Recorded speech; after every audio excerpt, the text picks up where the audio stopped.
Ooh,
it sure is cold today. I wonder how much heavier the snow's gonna get.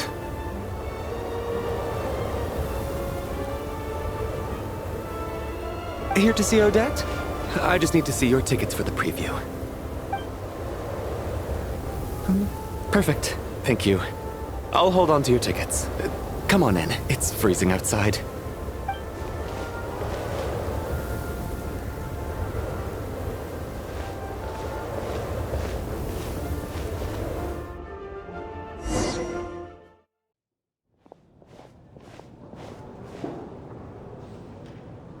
I think I'll leave the Lelic question until after the show's over. Then I'll go find Odette.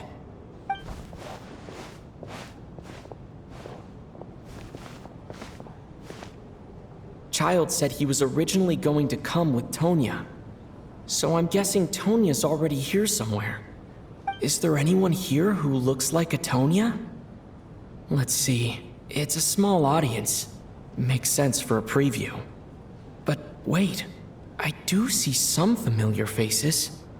Mr. Chuganov's back again by the looks of it. Oh, and is that Mitya? And that Fatui officer, Valeri. Guess he must be playing cat and mouse with Mitya again. Oh no, it looks like the show's starting and I still haven't found Tonya. Never mind. I'll just have to take a seat for now and see if I can catch her afterwards.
Members of the audience, I'm a staff member here at the theater. Today's performance was a very special one for us, as it marks the first attempt in a long time to revive the classic Snezhnayan ballet, Spirit Seeker. To commemorate this occasion, we would love to take a group photo of the cast, crew, and audience members present today. Could I kindly ask the audience to please come up onto the stage?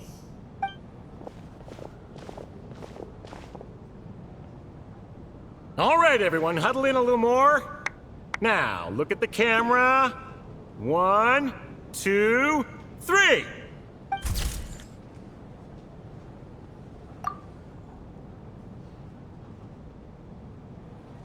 Are you quite satisfied, Mr. Energy Scientist?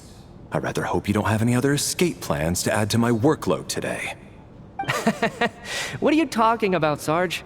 This was simply my way of inviting you to watch Miss Odette's new show with me. And wasn't the performance spectacular?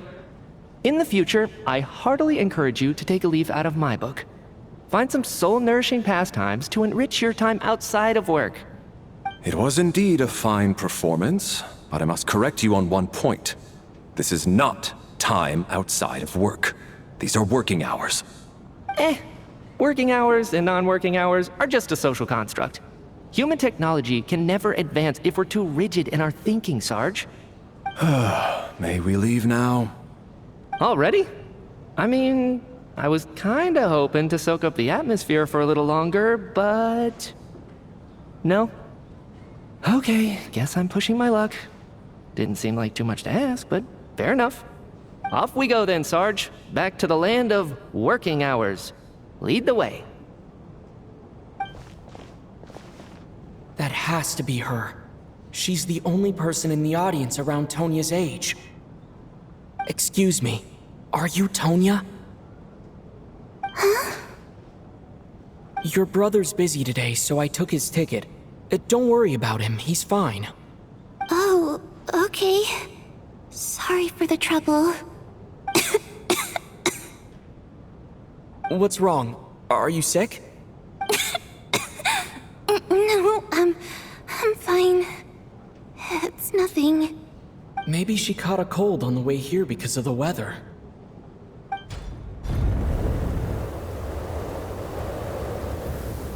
I haven't seen snow like this in a long, long time. It's most unusual. I know. It's completely white out there. You can barely see a thing. I've never seen such heavy snow in my life. Let's wait it out for now.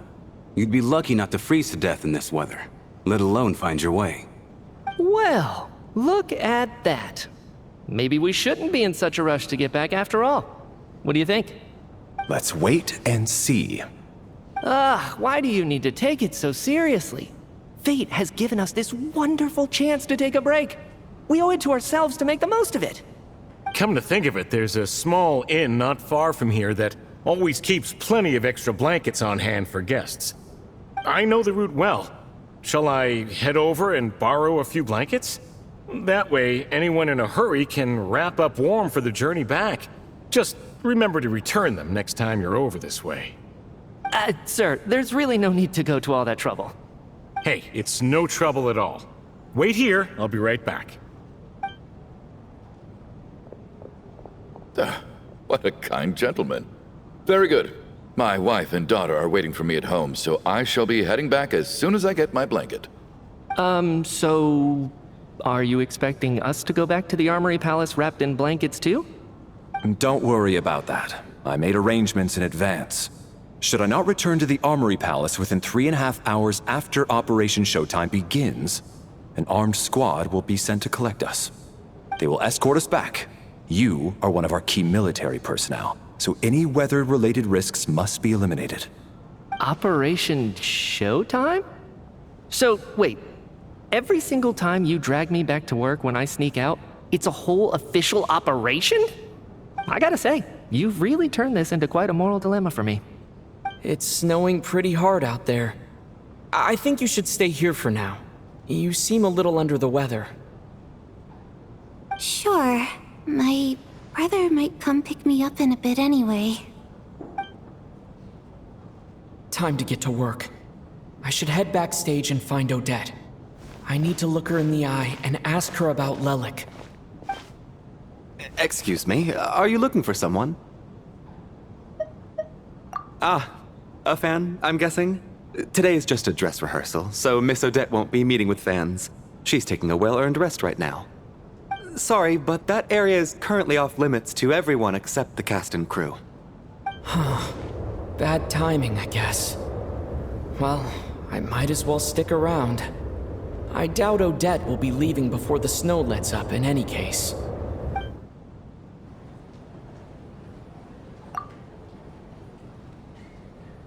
What happened to the gentleman who went to fetch the blankets? How has he still not returned? I was thinking the same thing. It's still snowing very hard. Do you think something might have happened to him? Whatever the reason for his delay, I must say I hate nothing more than people who make empty promises and fail to deliver. Well, I have to treat my employees like that on occasion, but that's different.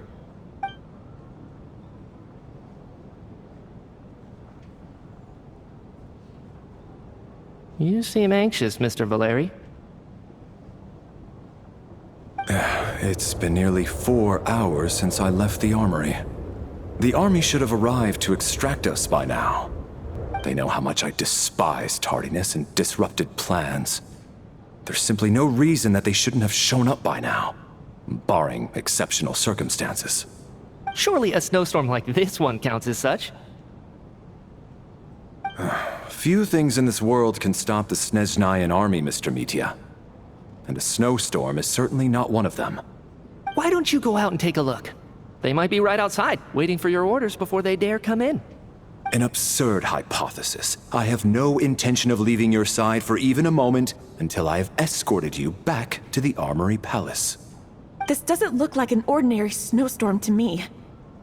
That guy who left earlier. It looked like he just vanished into thin air. Either that, or my eyes were playing tricks on me. A man-eating snowstorm?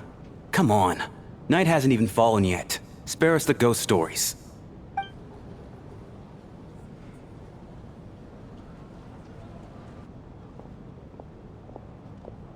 Traveler, didn't know you were coming today. How come you didn't say anything? Oh, right. I assumed you were looking for me and Vodenitsa. Odette's still backstage. Whoa, that's quite a snowstorm out there. I've been working backstage this whole time, so I didn't even notice. No wonder the audience hasn't left yet. Is weather like this rare, even in Snezhnaya? Yeah, snow like this. I'm sure I've seen it out in the wild before, but never in the city. Actually, I take that back. I don't think I've seen snow this bad even in the wild. This is something else. It's not normal. If even Alosha thinks snow like this isn't normal, could it have anything to do with that monster people have been talking about? We can't stay cooped up here forever. Someone needs to go out and take a look. No need. I have plenty of experience with snowstorms. Besides, I work here while you're an audience member. I should be the one to do it.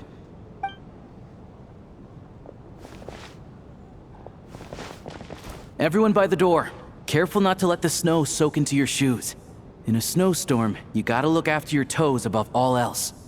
Heading out, my man? Be careful. I've been told the snowstorm eats people alive. Thanks for the advice. I am planning to be careful. I just want to take a quick look at the situation out there.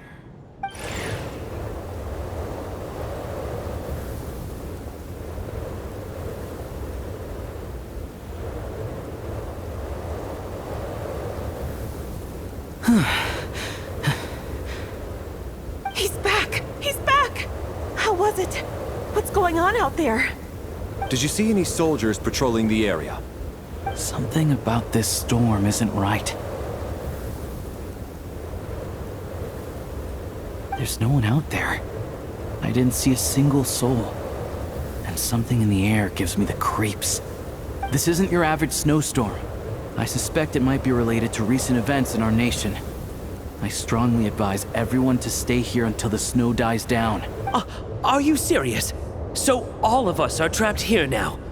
That sounds a little far-fetched to me. You want to go outside and see? I, for one, am not risking my neck in that weather. This just turned from a minor delay into a major hassle. We can only hope that our friend who went to fetch the blankets just ditched us and went home. Is it really that bad? But my daughter, I won't be able to read her a bedtime story tonight. Huh? What are you all still doing here? Whoa! It's snowing hard! So now we're stuck here? Oh, this is terrible! Luckily, it was just a dress rehearsal today, so there aren't too many people here. On the bright side, the theater's always well stocked with supplies. If the snow still doesn't let up as we get into the evening, you can spend the night here, everyone. At least, I assume that's alright? Odette? Fine by me. This seems like a sensible backup plan under the circumstances. My thanks to the theater for being so accommodating. What are you staring outside and praying for, my man? You anxious to get home too?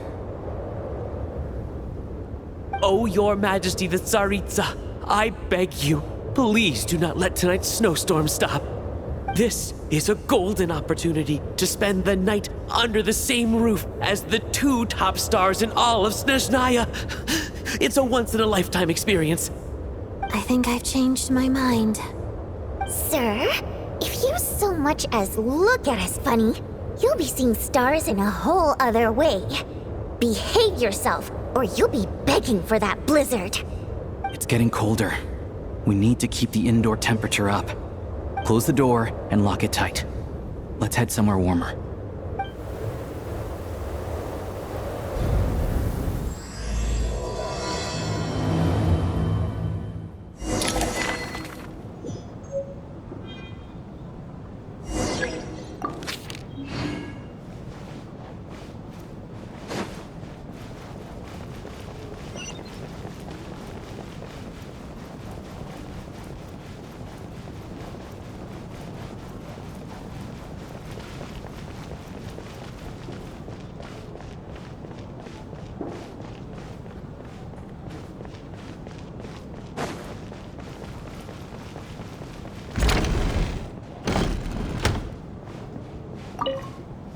And then there's the aristocrats.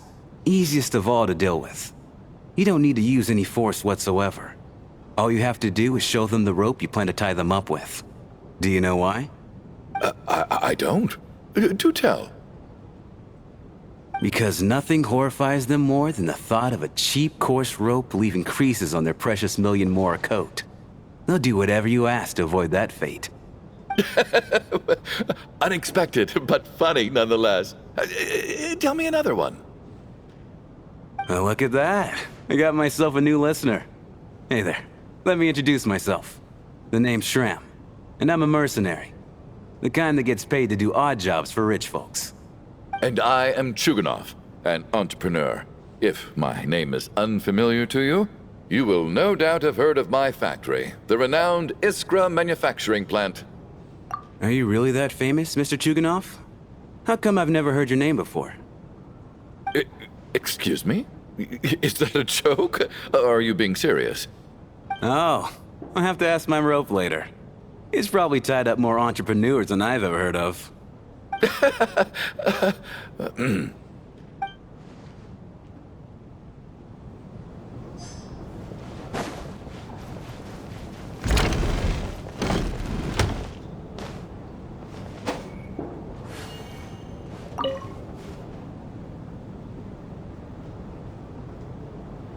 I don't think it's ever been this lively backstage before. I didn't know you were coming today. Hey, have you seen Chuganov? I heard he was coming today. Have you spoken to him at all? I'm with you. This could be just the chance we need. Yeah, I gotta figure out a way to coax some more intel out of him. I want to know why he suddenly changed his stance on Project Stuja. What exactly happened before the most recent Vetcha vote? For the Rokad, or just out of personal interest? Shh! There are other people around. Don't say the R word.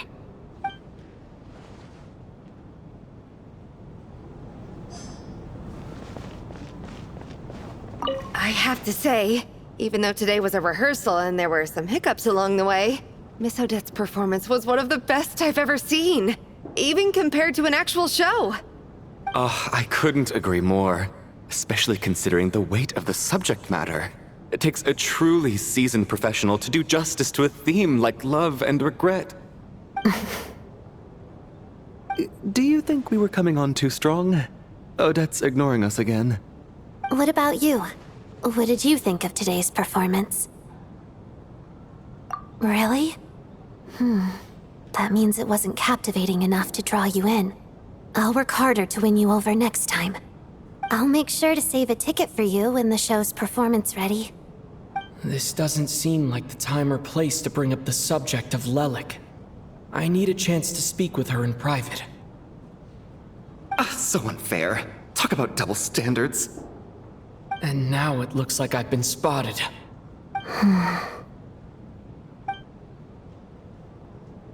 You know Mitya too?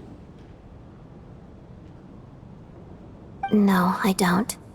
I just have a feeling that he might be dangerous.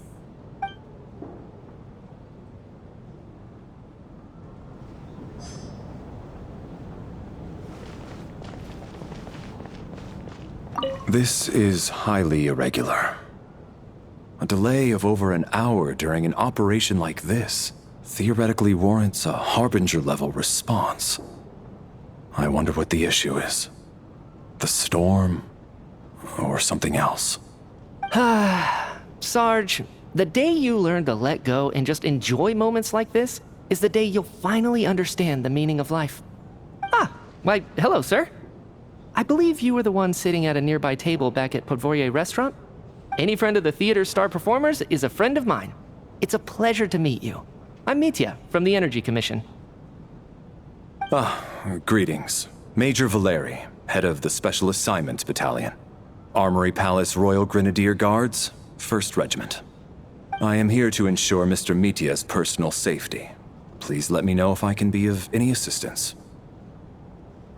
Mr. Traveler, I cannot help but notice that Miss Odette is stealing glances at me. Any idea what that could be about? I've racked my brains, but I can't think of anything I might have done to offend her. Perhaps she noticed me spacing out during her performance? So, Mr. Mitya, is your work related to Project Stuja? Yes, that's right. The higher-ups in the Fatui transferred me from the Energy Commission to the Armory Palace because they wanted me to... Really? I can't even talk about that?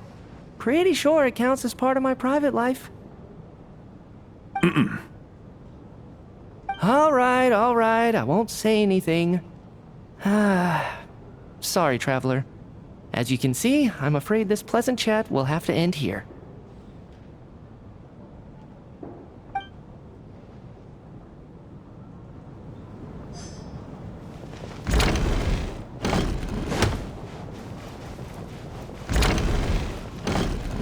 How are you feeling, Tonya? I'm fine. Sorry to worry you. I'm used to it by this point. I take medicine for it. My brother usually helps to get it ready for me. Child must take great care of his sister. He's never mentioned Tonya's illness, though. You know, I actually find this whole thing kind of exciting. Stuck in a strange place thanks to a snowstorm, having to spend the night with a bunch of interesting characters. It's... exactly. It's like one of those stories where an ordinary school trip turns into a magical adventure. I've always wanted something like that to happen in real life.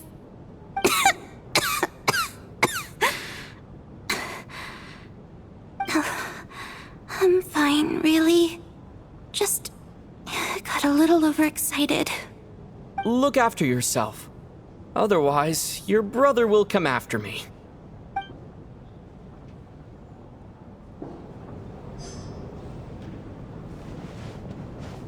My husband has major trust issues. To him, I doubt even this snowstorm is a good enough excuse for me to stay out all night. That's the price of marrying into wealth. You'll get used to it. I'm not about to stop you if you want to leave, but don't drag me along. Hello? Can I help you?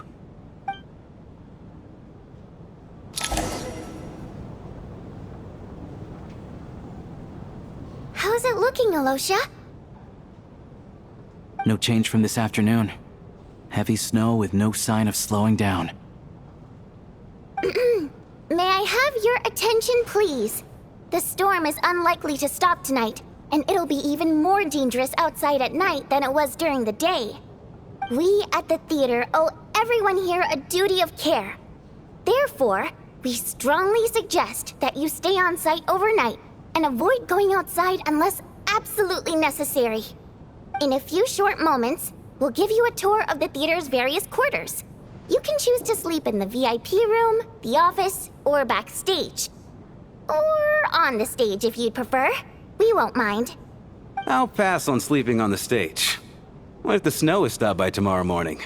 The early birds in the audience might think we're part of some experimental new show.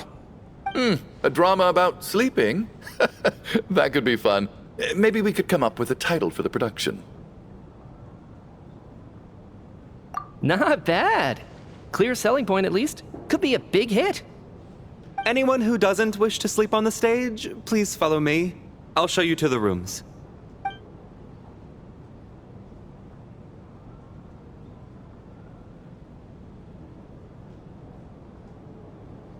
I guess I'll call it a night. Though I feel like I won't sleep very well without Paimon here. I'm sure she'll be worried that I haven't made it back yet. But as long as she looks out the window, she'll probably realize what's holding me up. I wonder if she's feeling any better yet. At least she hasn't been getting any worse. Still, I should try and get back first thing tomorrow morning.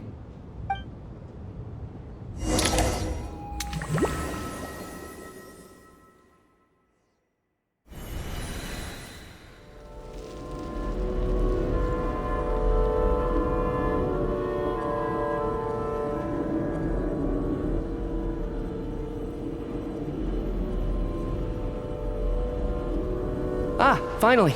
Welcome back to the world of the living, lazy bones. I was about to wake you. The black mist is almost on us. Still waking up, huh? You know, the black mist. It's been chasing us from below ever since we were born. You're just dozy. There's no way you've forgotten. Come on, let's keep heading up. Onwards and upwards is the only way to survive. Don't listen to a word those black mist cultists say. Here we go again. The endless march toward survival.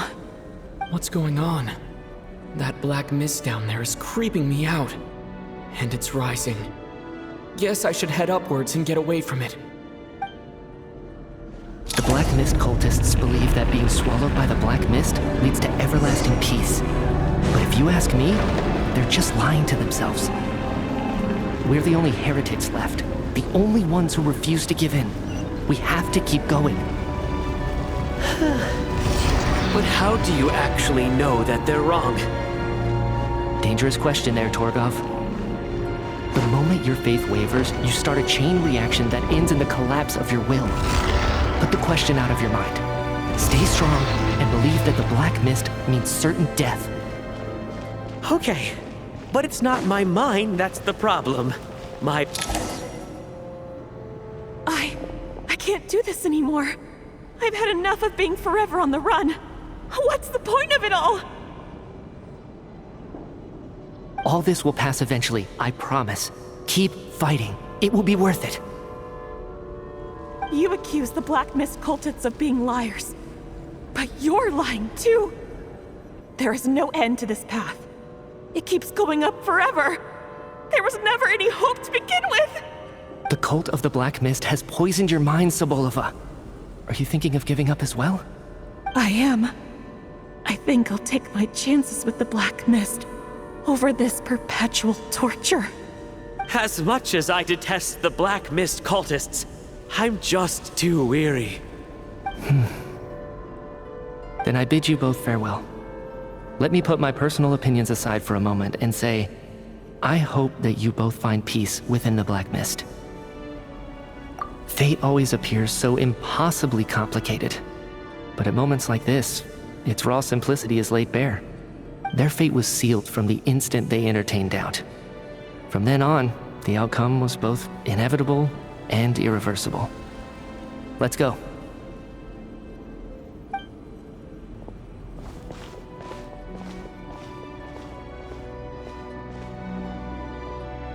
Torgov and Sobolova are gone. I never thought the day would come when even they would be swallowed by the Black Mist. It's just you and me now.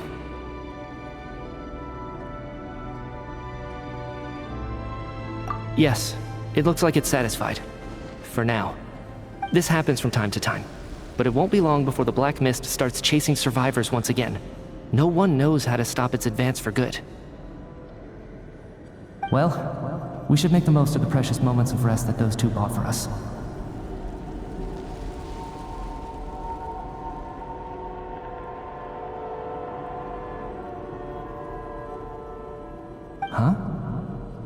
really that sleepy, traveler?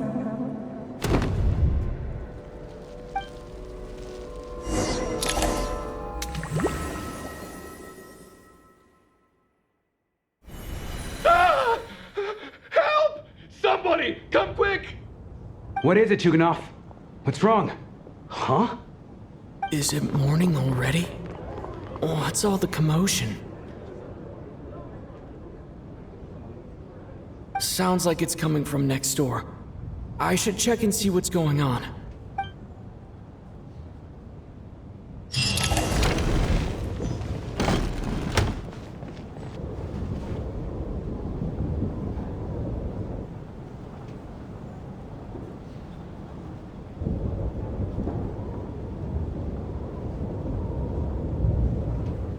Don't look, Miss Tonya. Stay here. Okay. What happened to them?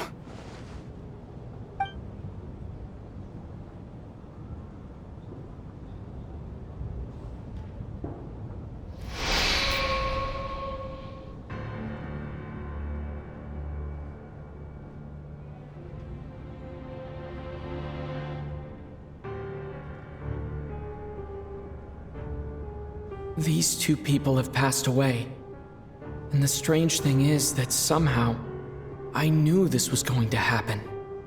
I knew that they would be the ones to die. Have I seen this moment before?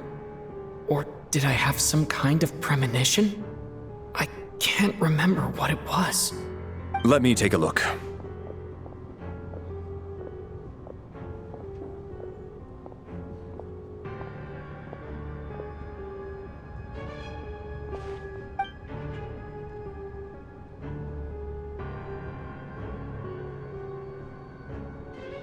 No vital signs in either of them. They're dead.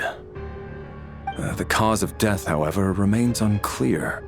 No wounds on the bodies, no signs of a struggle, and no skin discoloration caused by the buildup of toxins. But just last night, they were chatting and joking away. This is so sudden. Could they have had pre-existing medical conditions? Even then, the odds of them both dying of sudden complications on the same night are extremely low. It's hard to believe that they died of natural causes, nor does this appear to be a suicide. Who was the first to discover the bodies? It was me.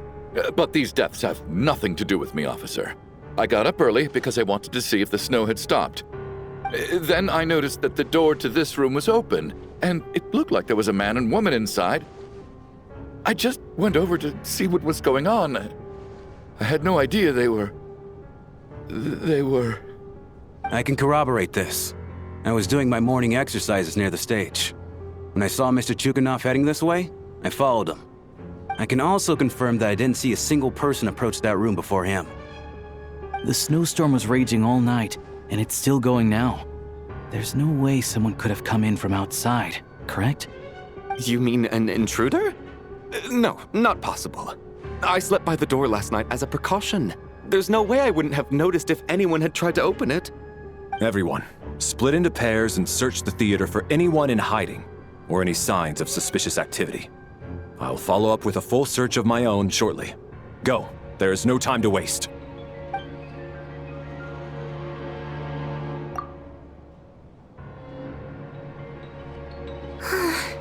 Nothing on your end either? Backstage is clear. No signs of suspicious activity. We checked the basement. Also clear. I don't think there's anywhere here that a living person could hide. Are we certain that the theater doesn't have a back door? Or any tunnel or passageway wide enough for a person to fit through? No, there's nothing like that. If people were sneaking in through some secret tunnel to avoid buying a ticket, we'd have sealed it off ages ago. I also checked the windows. All of them are locked from the inside, and there's no sign of anyone entering or leaving. It sounds like we can safely rule out the intruder theory. If anyone came in during the night in this weather, there'd be no way for them to avoid leaving footprints or water stains. This can only mean one thing. It's like one of those murder mysteries you see in novels and plays, isn't it? The ones where the killer is one of us. We can't quite jump to that conclusion just yet. Could he be right?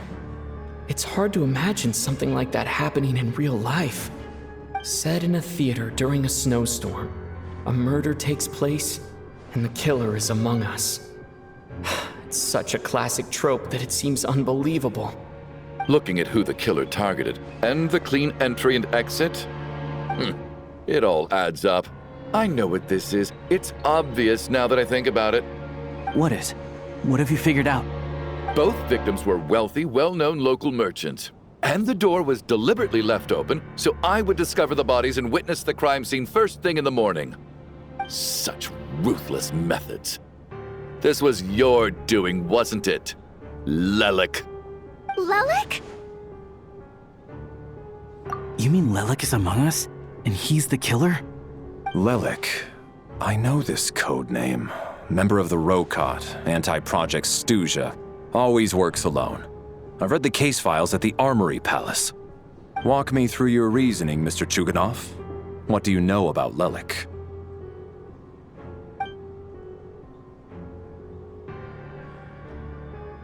What now, huh? What now, Lelik? What more do you want from me? I already voted against Project Stuzha at the Snezhnaya.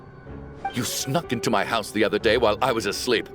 Left a threatening letter. And I did all that you asked. But Project Stuzha cannot be so easily shaken. Not with the rooster in charge.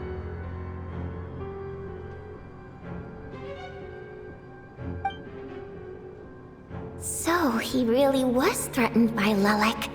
That makes sense. And now you're resorting to murder to threaten me. Isn't that right? I knew it. The Rokot despises the rich. The lives of the wealthy are but refuse in your eyes.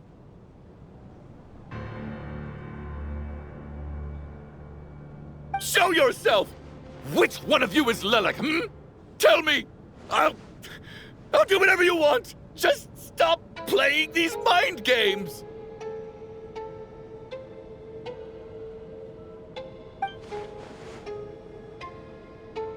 Was this really Lelik's doing?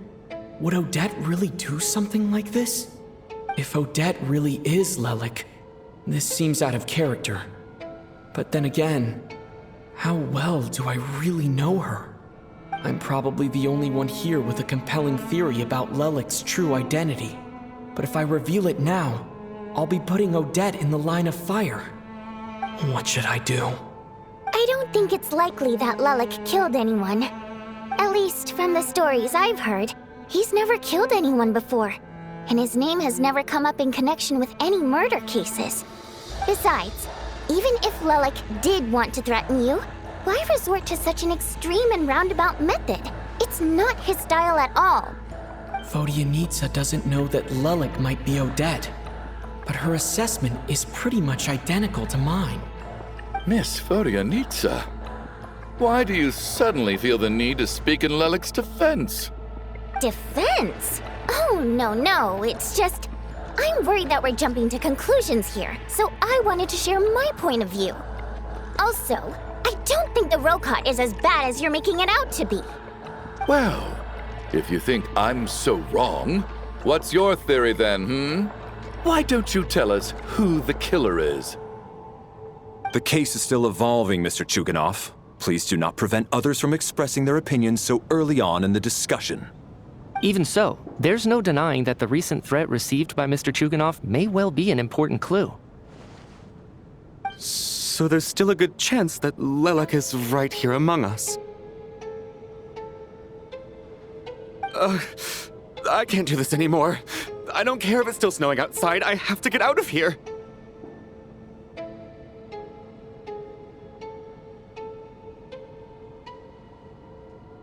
Whoa, take a beat. We all know it's far too dangerous out there.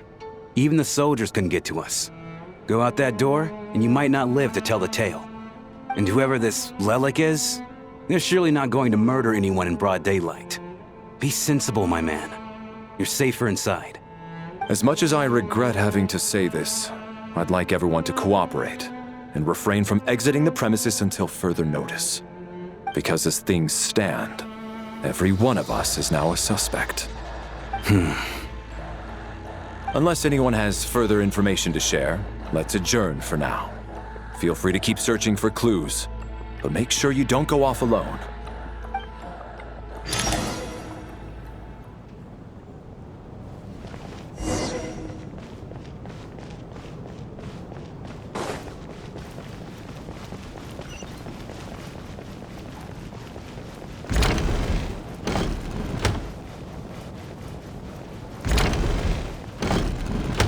You're right, that was my bad. It was a knee-jerk reaction. I didn't think it through. Luckily, no one suspected my identity. Oh, phew. It's just you. I thought someone was eavesdropping.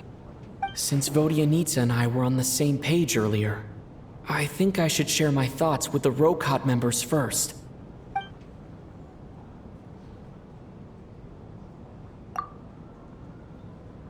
Whoa.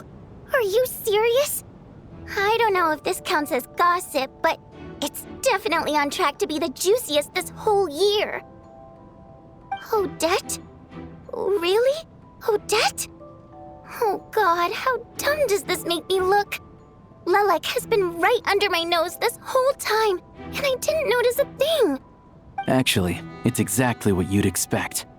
Sometimes, hiding in plain sight is the best strategy. And now that you mention it, the more I think about it, the more sense it seems to make. It all adds up. What are we up to now? 1, 2, 3, 4... Odette's identities. She's my coworker, specifically a ballerina, and also a Fatui, a member of the Rokot. Now, Lelek. It must be so exhausting. I just want to give her a hug. I guess since I've always known her as a member of the Fatui, it never even crossed my mind that she could be involved with the Rokot, let alone be Lelek. I don't understand. If she's with the Fatui, what reason could she have for being so opposed to Project Stusha? Probably best if you ask her that in person. Well, since you waited until now to bring this up instead of announcing it to everyone earlier, does that mean we're all on the same page here? Yeah. Lelek may not follow orders from the Rokot leadership, but as far as I'm concerned, she's never crossed the line. If anything, her actions benefit the poor. We need to confront her face to face. Do you think she'd really admit to being Lelek? I don't know. We'll have to see how it goes. For now, we'll work on the assumption that she didn't kill anyone, and see how much she's willing to tell us.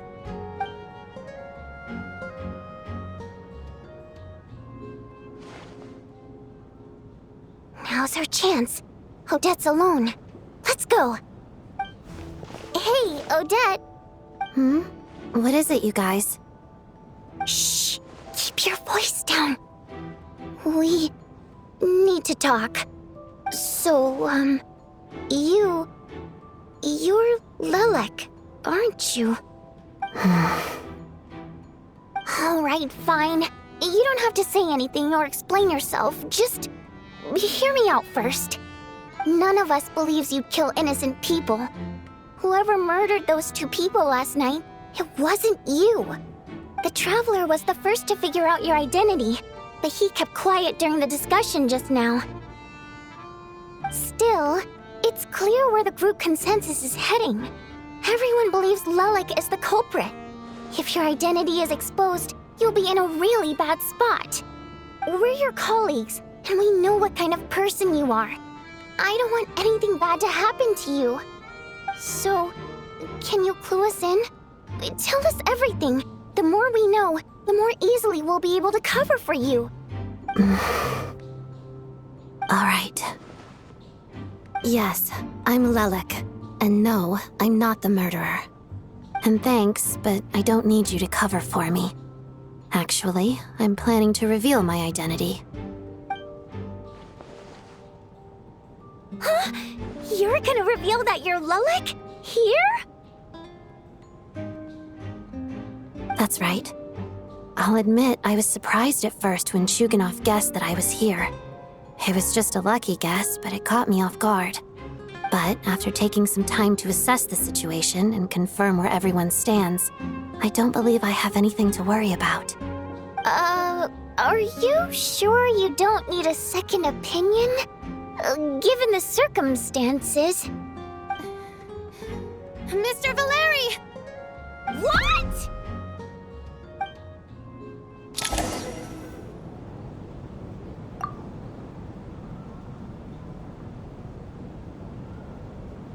So... Odette is Lelik? I don't know what game you're playing, but you've got a lot of nerve. It's just one identity. So what if it's exposed? I can disappear and adopt a new identity anytime I please. I made my peace with this when I chose to become Lelik. But more importantly, I promise I am not the murderer, which means that someone else is. So, if anyone still insists that I did this, you'd best produce the evidence now. Otherwise, I suggest that you bite your tongue. Because if you really believe I killed 2 people without making a sound or leaving a trace, pointing fingers at me would surely only make you my next target. Is this really the truth, Miss Odette? That's confidence, all right. I believe you. A real no-nonsense attitude. I can see why Marionette said that she's on track to inherit the title of the Fair Lady.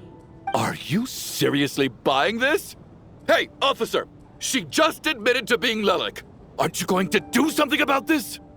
I do have one question, Miss Odette.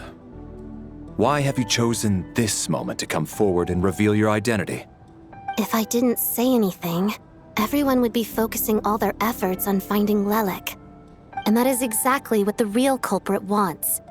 I don't want to be the scapegoat who lets the murderer get away with this crime. Despite all the accusations, she made the smart choice. A remarkable display of rational thinking under pressure. Clearly, Odette's talent extends far beyond the art of dance. She thought so far ahead. Ugh, why do I always feel like I'm one step behind her in everything? You've convinced me. Dealing with the murder case remains the top priority right now.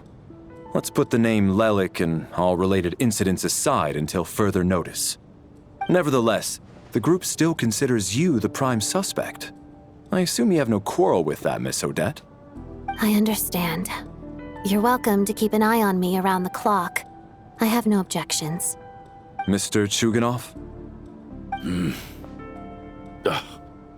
For my wife and daughter's sake, I'll let you off the hook for now. But don't think you're forgiven for breaking into my house and threatening me. Just wait till we get out of here, Lelik. We'll settle the score then.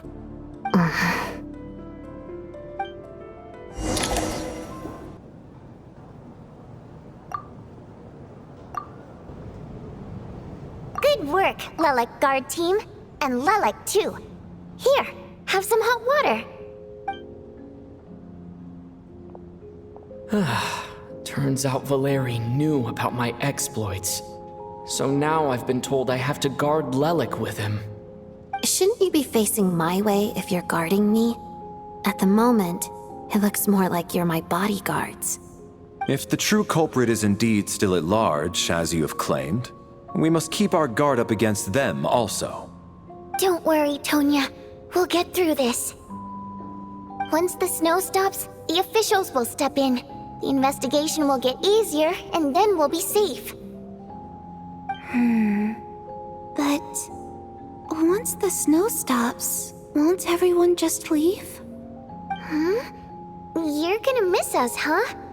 Well, some of us work at the theaters, so we'll still be here. I'll even give you a special backstage pass. Really, Miss Vodyanitsa? That's awesome! You've made a fan for life. Aw, you're so cute, Tonya. All right, let's swear to it. I promise to give you the pass, and you promise to never change your mind about being my fan. Promise. Don't indulge her, Tonya. You don't have to swear an oath over things like that. You really do get carried away sometimes, don't you, Miss Vodyanitsa? Hey! Mind your own business!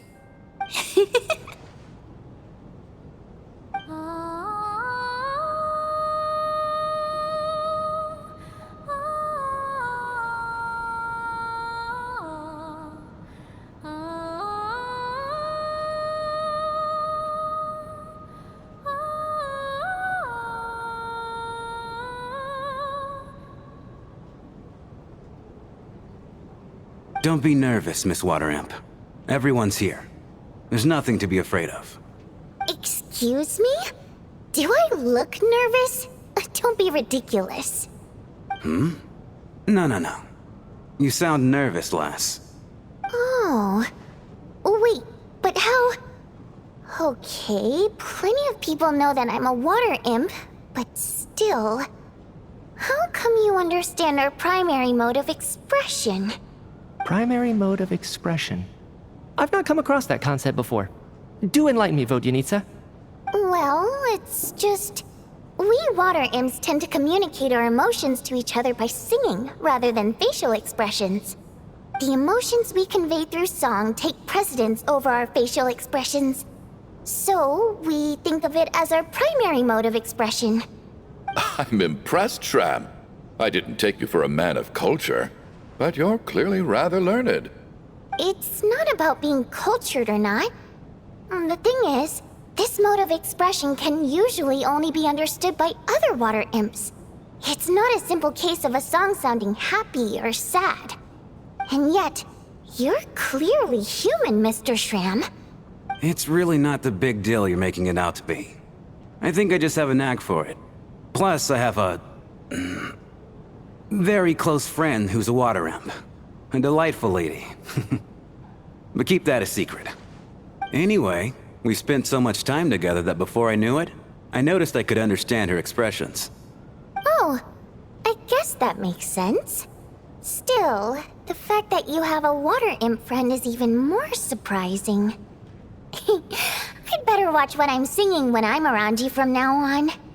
Hey, what are you implying? You're not secretly insulting the audience in your songs, are you? Heavens, why would I do a thing like that? It's getting late. We should discuss our sleeping arrangements for tonight. It's a guard against the killer. Someone needs to keep watch. I suggest that we don't sleep in separate quarters tonight. It will be safer if we all stay together. As long as someone keeps an eye on Lelik, I'm quite sure we won't have any trouble. Are you saying that you wish to bet your life on Miss Odette being the killer? Nonsense. Of course not. Then I propose the following arrangement for tonight. The Traveler, Odette, and I will form the Night Watch. We'll sleep in shifts, but 2 of us must be awake at any given time. An excellent idea. This allows us to handle the Night Watch while also keeping an eye on Lelik. Meanwhile, the rule of taking shifts in pairs resolves the other issue. Namely that we can't necessarily trust the Traveler or Valeri either. I expect that plan took you quite some time to come up with, didn't it? Actually, our field combat manual outlines a similar approach. Although the scenario there involves guarding prisoners overnight during field operations. That being said, I must clarify that I harbor no disrespect towards you personally, Miss Odette. In fact, Lelik's numerous covert operations make fine textbook examples for military agents. I care less about respect and more about the fact that you just robbed me of 2/3 of my sleep tonight. I'm calling dibs on being the first to rest. Good night.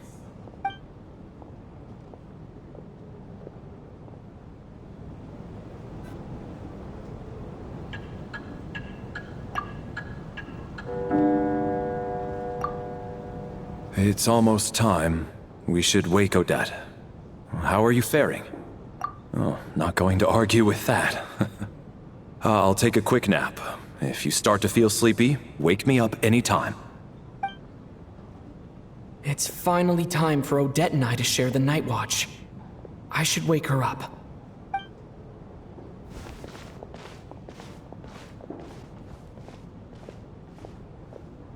I came here to get information from her in the first place. Maybe I should think about what questions I want to ask before she wakes up. How long are you gonna keep staring at me? Couldn't sleep. My mind's been running haywire.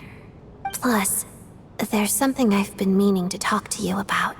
I had a hunch that you wanted a conversation too. Let's take this chance to clear the air, shall we?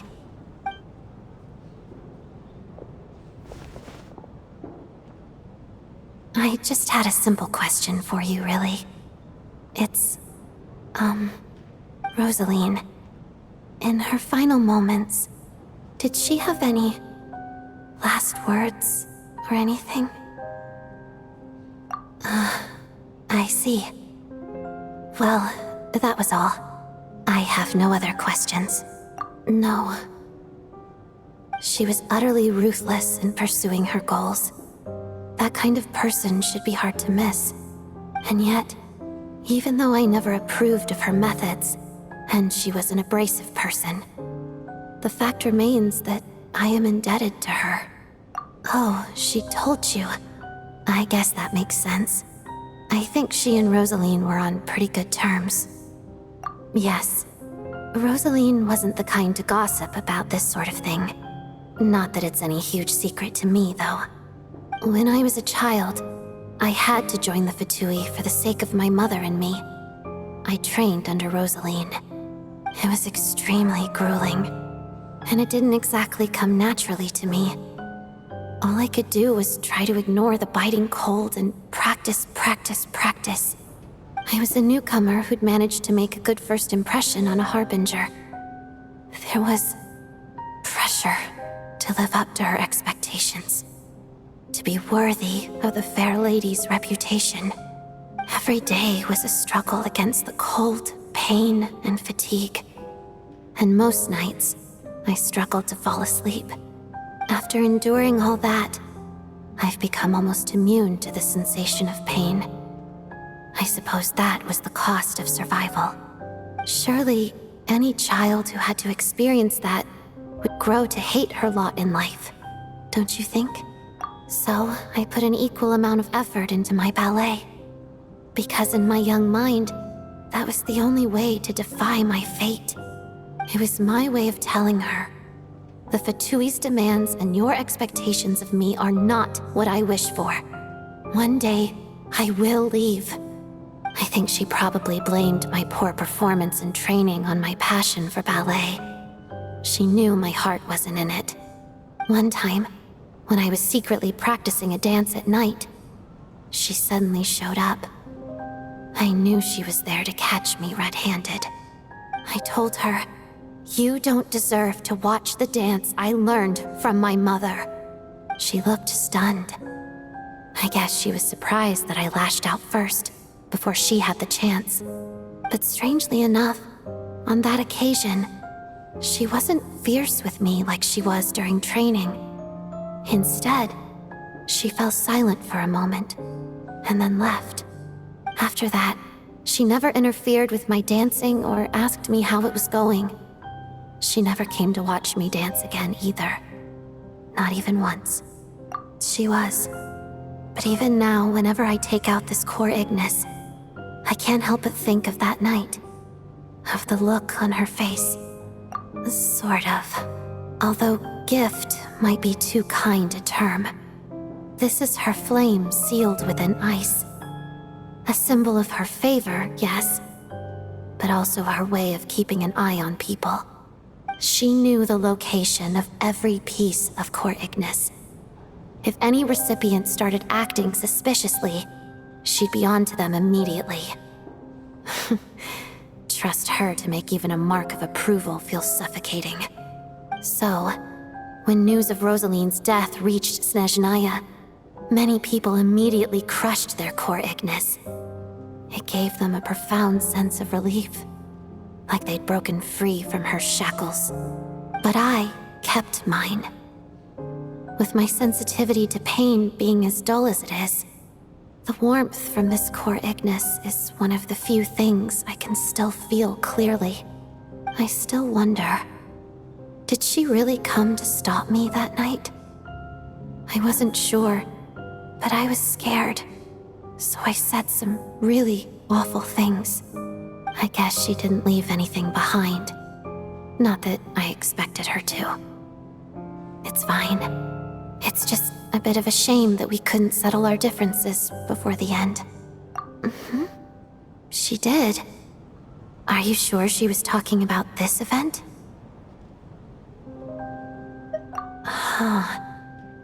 No, she didn't.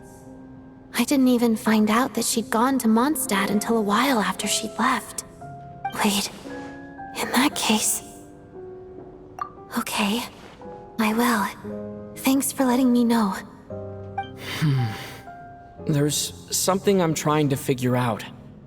I'm beginning to suspect that Paimon's mystery illness is being caused by the energy research behind Project Stuzha.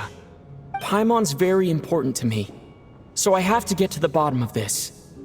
I figured that since you're Lelik, you might know something about all this.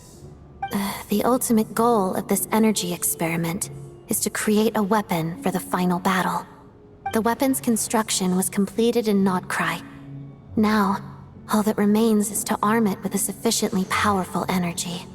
Yes, the weapon's development and all the related experiments are overseen by Lord Pierro, the Jester, and the lab is located deep within the Armory Palace.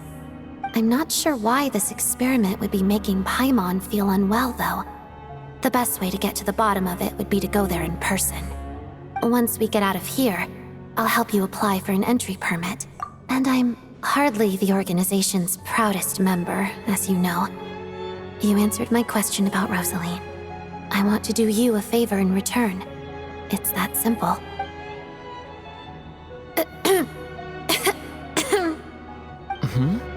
What's wrong?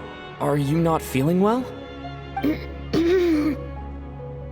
You two seem to be hitting it off. I thought you were sleeping. Of course I was. In the military, one learns to fall asleep quickly, even in the most inhospitable environments. It's vital to staying alert and energized. Why? Is something wrong? Even if he was awake, he can't have overheard us, right? Well, thank you both for keeping watch. Traveler, I'll take over for now. It's your turn to get some sleep. Sure.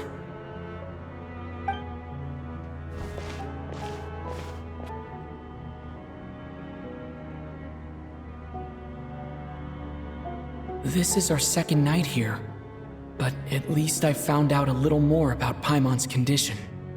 I hope she's been sleeping well the past couple of days. Why do I feel like I'm being watched?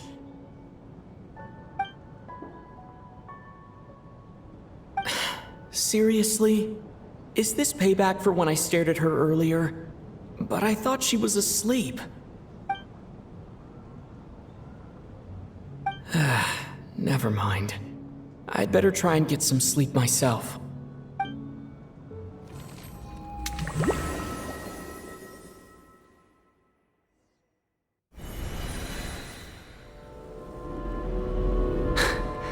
Hey, what are you spacing out for? Are you reaching your limit too? How long have we been walking for? Do you remember? Time's lost all meaning. Ever since we noticed that thing above our heads. What was it called again?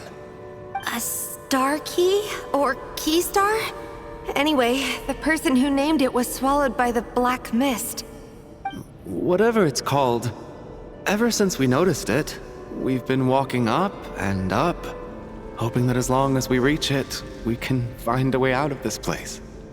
But it seems like no matter how far we walk, we never get any closer. Well, we've come this far. You never know. Maybe we're almost there? Come on, enough moping. Let's go. The black mist is catching up.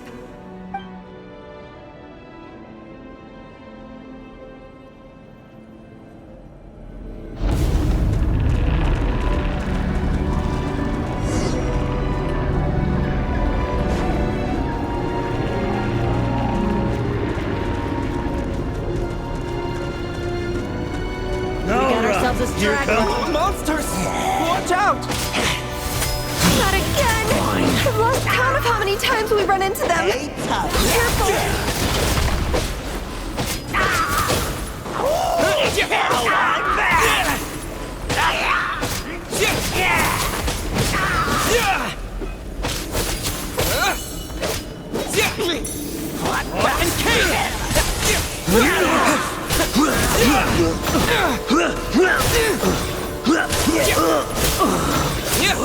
Shut up!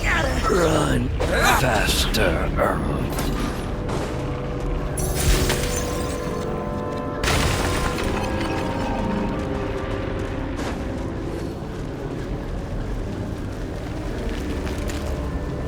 Here they come again! Get ready!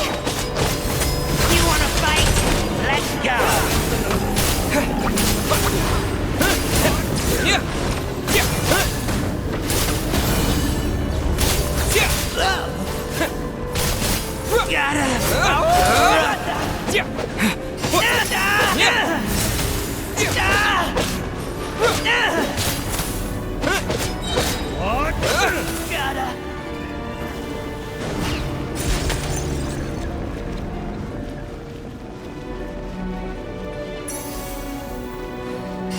Monsters ahead of us. The black mist behind us. Feels like there's no escape.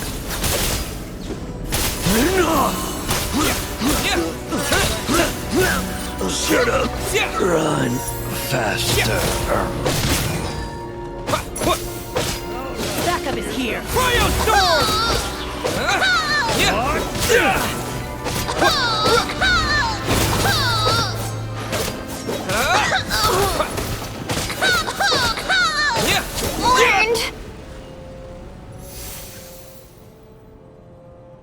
Are you hurt, Coolish? No. I'm fine. It's just... Suddenly I don't want to walk any further. I get you. In fact, I reached my limit a long time ago. Sometimes it feels like there's hope where there shouldn't be. Yeah. The hope that the star gives us is the only thing keeping us going. But I'm not sure it's real at all. It may just be a collective illusion. Otherwise, why would it always be out of reach? We know you mean well, but you're only saying that to try and encourage us to keep going, aren't you? Thank you, friend. But enough is enough. Please don't give me any more false hope. Hope is poison in this place. You're going to continue, aren't you? I admire that. I've given up, but I wish you the best. May there come a day that you catch up to the star and leave this godforsaken place.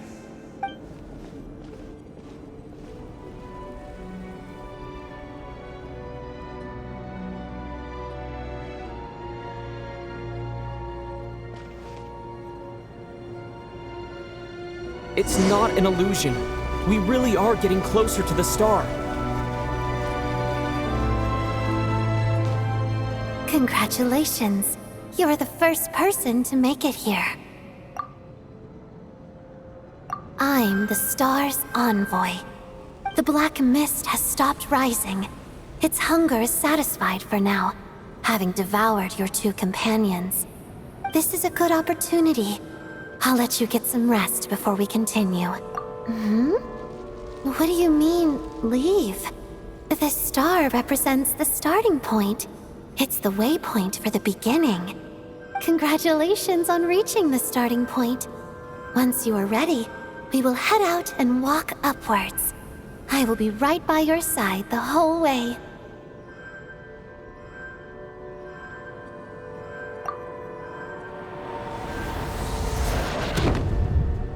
Huh? What's wrong? Hey, don't give up before the journey's even begun.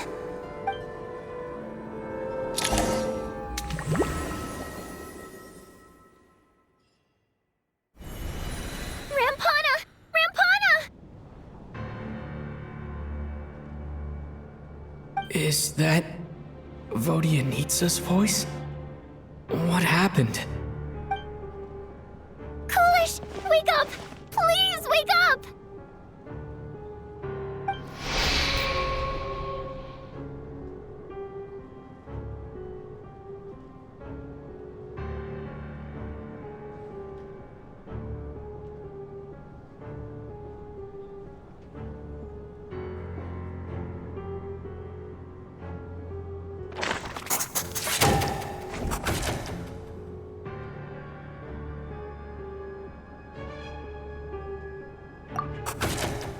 The situation is identical to that of the 2 casualties yesterday. We cannot ascertain the cause of death. At least there are some elements that we can rule out this time. They slept on the stage with everyone else, so I suppose the surrounding environment can't be a relevant variable. Rampana. Coolish. Weren't some of us keeping watch last night? 3 of us, in fact. How could you not notice something was wrong? I'm as confused as you are. Certainly nothing unusual happened on my watch. Likewise, and from what I've observed so far, both Miss Odette and the Traveler can be trusted. To be honest, I didn't get a wink of sleep last night. I couldn't help but think I was the target, so I just laid there with my eyes closed. I heard the Traveler and Lelik chatting, but otherwise I don't recall hearing any commotion during the night. Me too.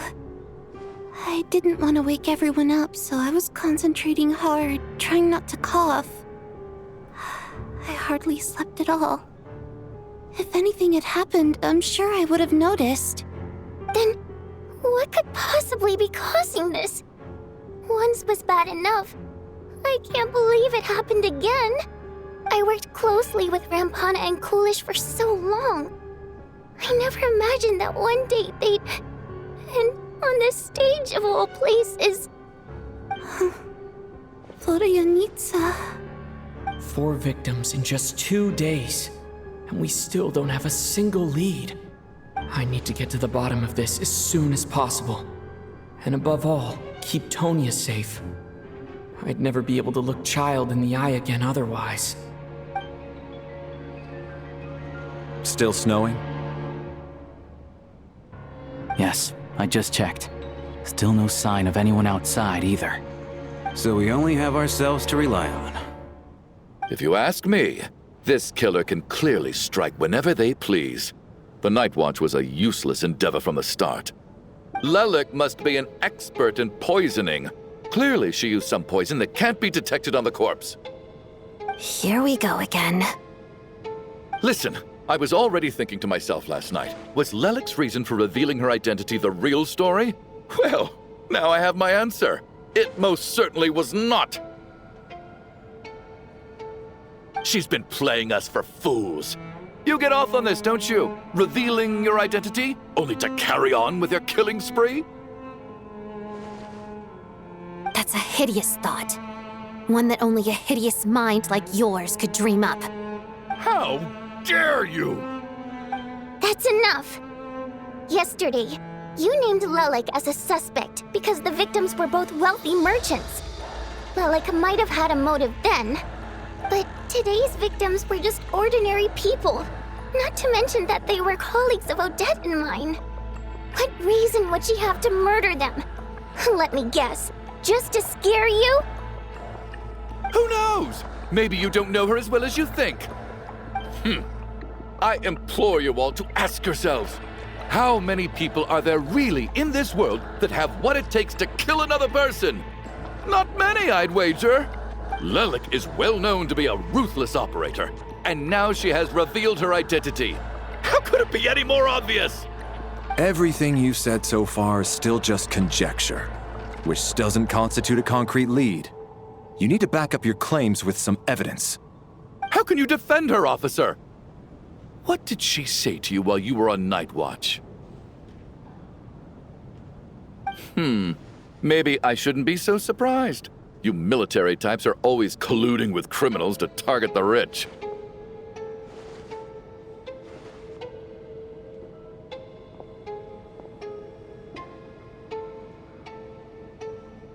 while so you can get your grubby paws on our hard-earned fortunes. Then tell us to fall in line. The Fatui, the Druzhna, and the Rokot. Thugs, the lot of you.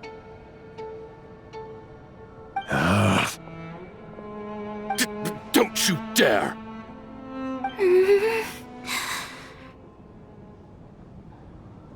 Sir, but you were the one who told us not to stop other people from expressing their opinions yesterday. 4 people have already died. Only yesterday I was chatting with Mr. Coolish. Then we woke up in the morning and he's... Turning against one another is the last thing we should be doing right now. Little girl. Even if Mr. Chuganov is a puffed-up, pig-headed windbag who doesn't have a clue what he's talking about, he's still one of the victims here, isn't he?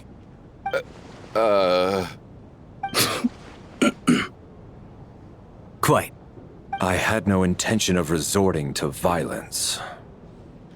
But you're right, Miss Tonia. I ought not prevent him from speaking his mind. In any case, I believe Mr. Chuganov has calmed down a little now. We may resume our discussion. I don't think there's any need for that. What is there to discuss? Nothing about this situation is normal. Did you have an idea, Mitya? You're the brainiac here, right? Come on, clue us in. I've been mulling something over. All the leads we have so far concern things from outside the theater. Miss Odette's alter ego, the threats Mr. Chuganov received.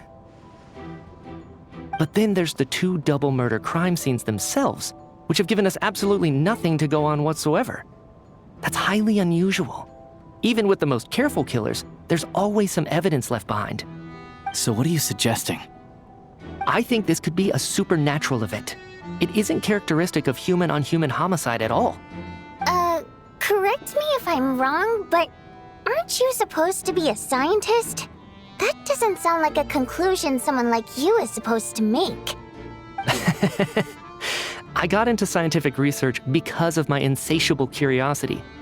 But if the present situation defies all known scientific explanations, I don't mind shifting my curiosity toward the paranormal instead. Now that you mention it, I remember when I first came to the theater. I heard rumors about this place being haunted. Haunted? Yeah, I think I heard the same thing. But I mean, they're only rumors, right? We've worked here for years. Surely we would have noticed any spooky goings-on by now. Well, this has taken an unexpected turn. A haunted theater? If Paimon were here, she'd probably be hiding behind me in fear right now. Why don't we take this opportunity to look for clues again with a more open mind? Maybe a different perspective will help us see something different. Very well. Whether it's criminals or ghosts we're looking for, the same rules apply. Everyone needs to tread carefully. I'll move the bodies into the same room for now.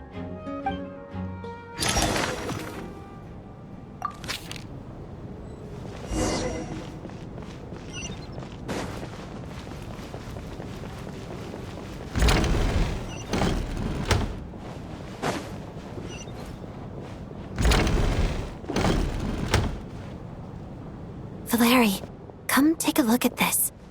You too, Traveler. Some sort of notebook. What is it for? It's the on-duty logbook for the theater. Coolish was the main person to use it. He mostly used it to record any unusual incidents during a show, audience numbers, exit times, and so on. Yes, he'd always have this logbook with him when he checked tickets at the entrance. This should confirm a lot of key details about the recent show. So, you find anything unusual? Yes. The number of people. I've checked and double-checked, but the numbers just don't match what's recorded in the logbook. Apparently, we have an extra person among us. Are we certain that logbook is accurate? Could someone have sneaked in without buying a ticket or something? Unlikely. Coolish took his duties very seriously. I've rarely seen any errors in his work. Not to mention that this was a dress rehearsal. meaning smaller audience numbers and tighter ticket restrictions than usual. Everything would have been well within his control. We no longer have our tickets with us, do we? They got collected on entry. I assume there's no way we can check them again. Unfortunately not. The theater recycles tickets. Once people are in the door, they don't tend to leave until the show ends, so we collect the tickets at the point of entry. Still, I'm inclined to believe that this discrepancy in the head count is significant somehow. Did an extra person just materialize out of thin air?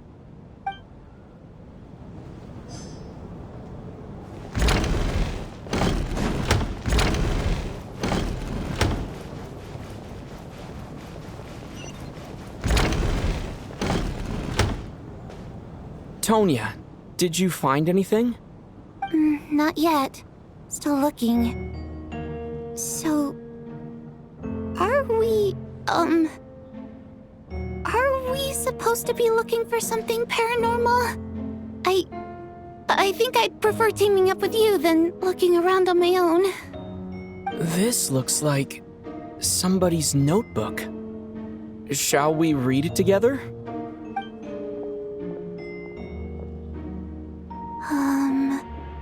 Well, it doesn't look scary or anything, so I guess it should be fine. All right, let's read it together.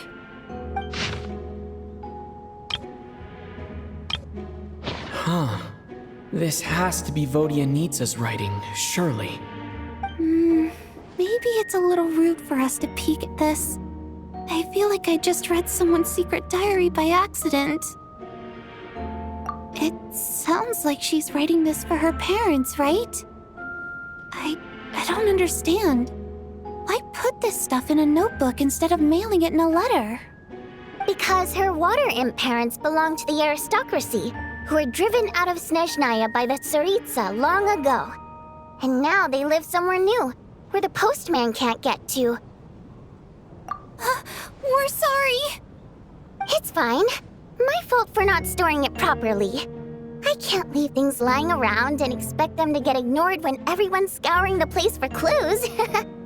All right, give me my notebook back. I'll take over the investigation in this room.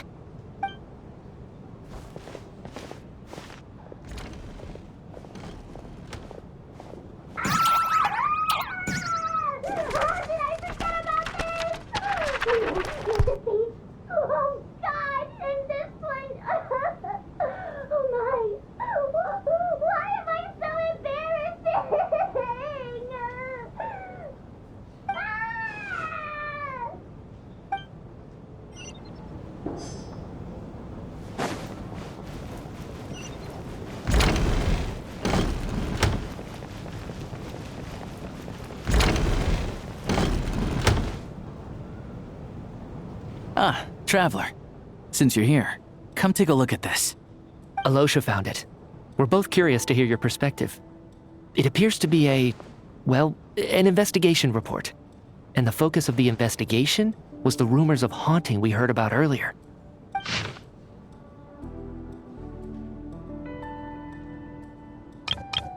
An investigation report, huh? Looks quite old. This person's name looks to be of Sumeru origin to me. Was the investigator from Sumeru? The theater manager must have hired an investigator once specifically to look into this issue. But it doesn't look like anyone ever looked at the report. Presumably, the manager wanted to know if the supposed haunting was dangerous, while also being fearful of word getting out in case it affected the theater's business. Anyway, the bottom line is, the haunting is actually real after all. It's caused by an obstruction in the ley lines. Is there any chance this is the key to finally making some progress with the murder cases? Ley line problems are pretty unexceptional to me by this point. And while it certainly offers an explanation for the ghosts, it's hard to imagine what connection it could have to these two murder cases. Some of the language that appears at the very end of the report caught my eye. Angel civilization, ley line renovation? My area of research doesn't touch on any of that, so it's completely outside of my wheelhouse. Huh? A piece of paper just fell out from the report. It landed right by your feet.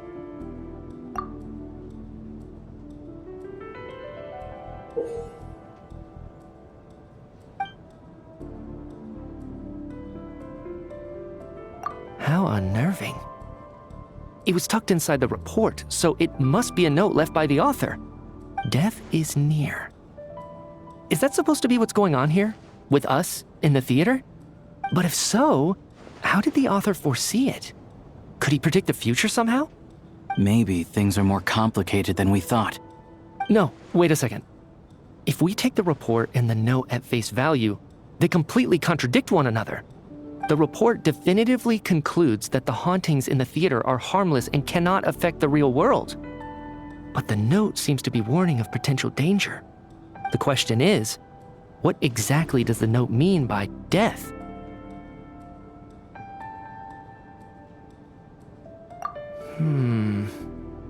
The various ways we could interpret this keyword lead in completely different directions. Let's pause our analysis here for now. I think we need more information.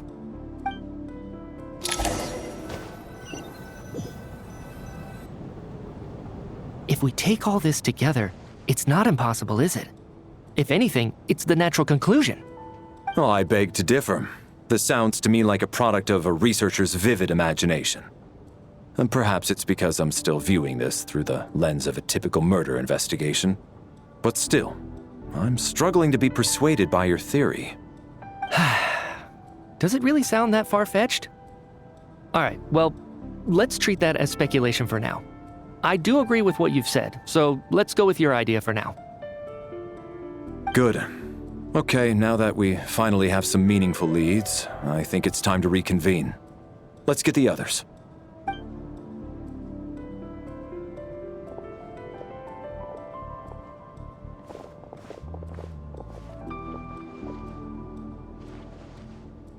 So, that's about everything we've discovered so far. I'll share my theory first.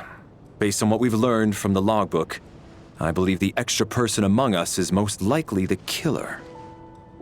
If the killer had simply bought a ticket, it would have greatly increased the risk of their identity being exposed. I expect he or she either hid in the theater ahead of time, or found a way to slip past the ticket inspection. They then blended in with the group and waited for an opportunity to strike. What about the note found in the investigation report? Any thoughts on how that fits in? The killer may have simply planted it there as some sort of sick joke. I've seen my fair share of psychopathic killers. They love playing cryptic mind games. So, it has nothing to do with the haunting of the theater after all. This theory makes sense to me. If we have an audience member unaccounted for, chances are they didn't come here to watch the show. Could it really be that simple? So, in other words, all we have to do is find out who got in here without a ticket, and all our problems will be solved? Then let me make one thing clear. All the theater staff should be well aware that I came here for the rehearsal legitimately, yes? There's no way I'm the one who didn't have a ticket. It's true. I hear you used every trick in the book to get a hold of that ticket, too.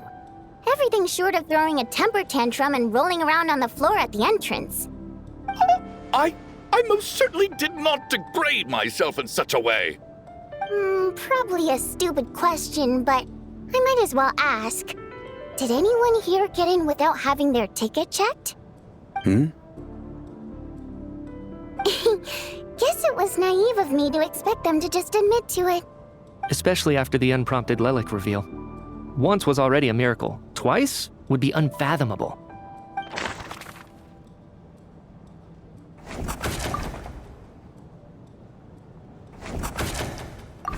We have to catch this extra person, even if only for the victim's sake. As things stand, the audience head count doesn't add up. I guess we can rule out the theater staff members. I don't believe any of us here knew Shram before all this. If no one can verify Shram's identity... Mr. Shram, did you really go through the ticket inspection to get in here? Huh? Me? Why am I being singled out, my friend? Do I seem that suspicious? It's not that you stand out as suspicious, more that everyone else has been ruled out as trustworthy. Okay. Well, We spent the best part of 2 days together now, so I'm sure you can all tell what kind of person I am. I'm a true gentleman. I never dream of doing something like sneaking to the theater without a ticket. Yeah, I have no doubt that you're a good person. But the problem is, none of us here actually know you, so no one can say for sure that you are who you claim to be. Although, actually, what was it you said last night? Yeah, you're friends with that water imp, which is why you understand our primary mode of expression. Last time I checked, there were barely any of us remaining in Snezhnaya, since most of the water imps left. Could you tell me a little bit more about your friend? There's a good chance I actually know her. And I suppose it's also kind of a way for everyone else to get to know you a little better.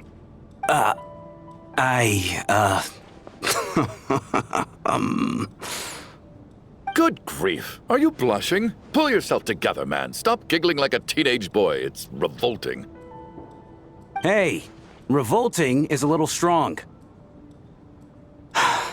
All right, fine. I'll admit it.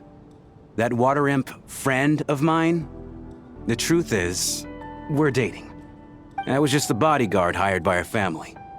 But the stars must have aligned, because sparks began to fly between me and their daughter. Never in my wildest dreams did I think I'd get so lucky. We don't need details. Just get to the point. Okay.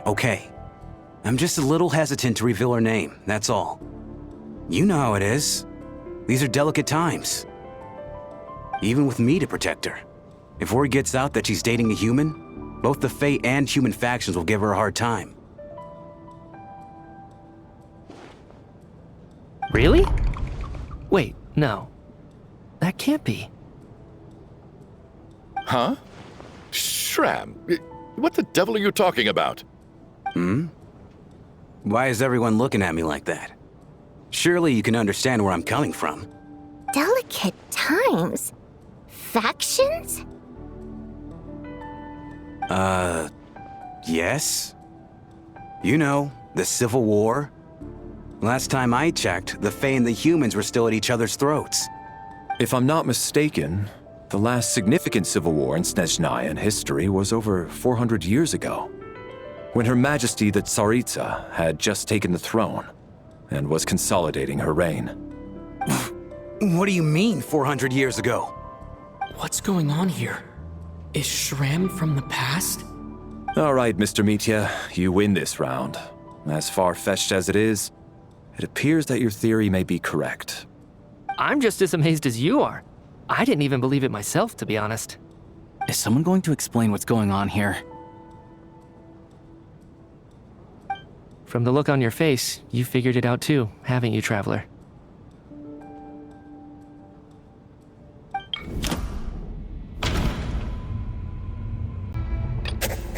That seems to be the case. Shram's the extra person, but there's no way of learning his identity from this clue.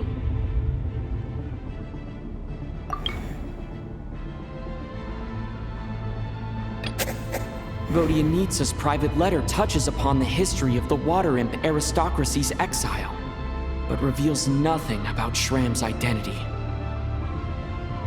No, the truth lies within the clues we've already discovered. The theater's ley lines have been modified to block souls within its grounds from returning to them. Some souls can even wander this place forever. Mr. Shram's statement proves he is from hundreds of years ago. And according to the investigation report on the theater hauntings, Mr. Shram is very likely a lost soul wandering the theater.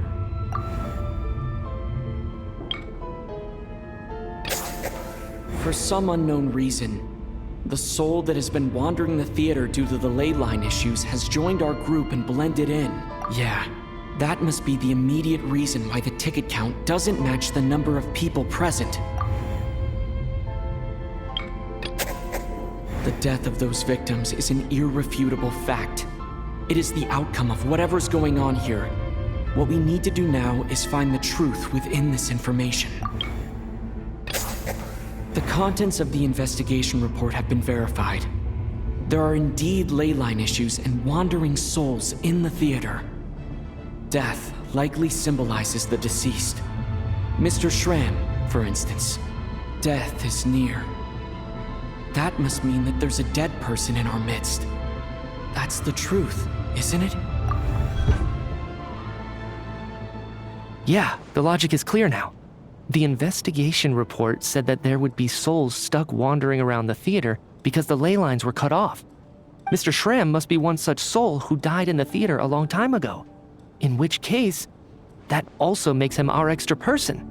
So when the note said death is near, it must have been referring to death as in the deceased, people who died a long time ago. Someone who died a long time ago. In short, there's a dead person among us. The extra person we've been searching for is a ghost from the past. You mean I'm a ghost? No. Don't make jokes like that, my man. There must be some mistake. But even if I was dead, I know for a fact I didn't kill anyone these past 2 nights. Yeah. Even if all that's true, the report also said the souls inside the theater can't affect reality, right? They're harmless. Then what if the problem isn't the souls at all, but the ley lines themselves? The ley lines have a powerful ability to attract and devour souls. Let's say that the ley lines are like a black hole, constantly seeking to engulf souls. But the souls that don't want to return are trying to avoid being sucked in.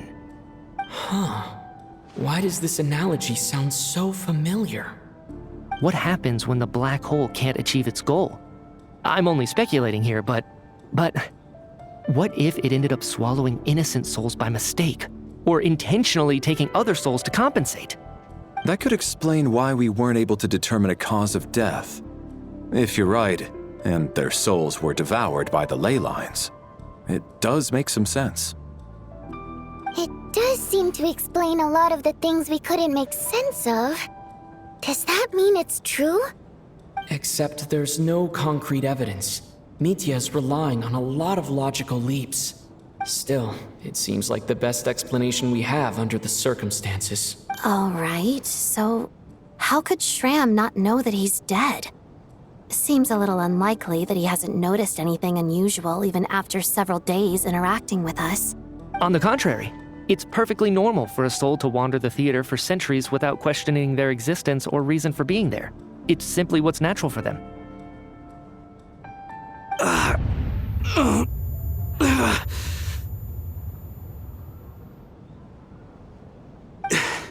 You know what, Mr. Brainiac? I think you might actually be right after all. I'm trying to remember and... even though my head feels like it's going to explode, I think... it's all coming back to me.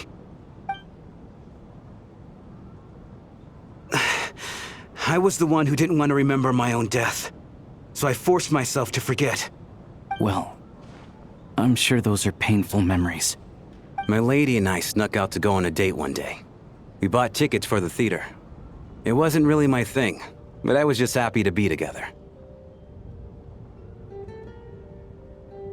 All of a sudden, a group of people burst into the theater, shouting for all the water imps to get out, performers and audience members included. It was clear the conflict between humans and Fae had reached a boiling point. This time, the extremists were even coming after the water imps who had nothing to do with the war. I thought I could pull one over on them, so I took off my jacket, draped it over my lady, and tried to sneak out amid the chaos. But I got caught. They started shouting, calling me a traitor to humanity. But I was going to do whatever it took to buy our chance to escape, no matter how many people stood in my way.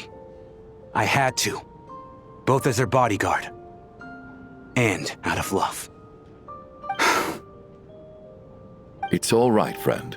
You can stop there if you want. You don't need to dig all that up again.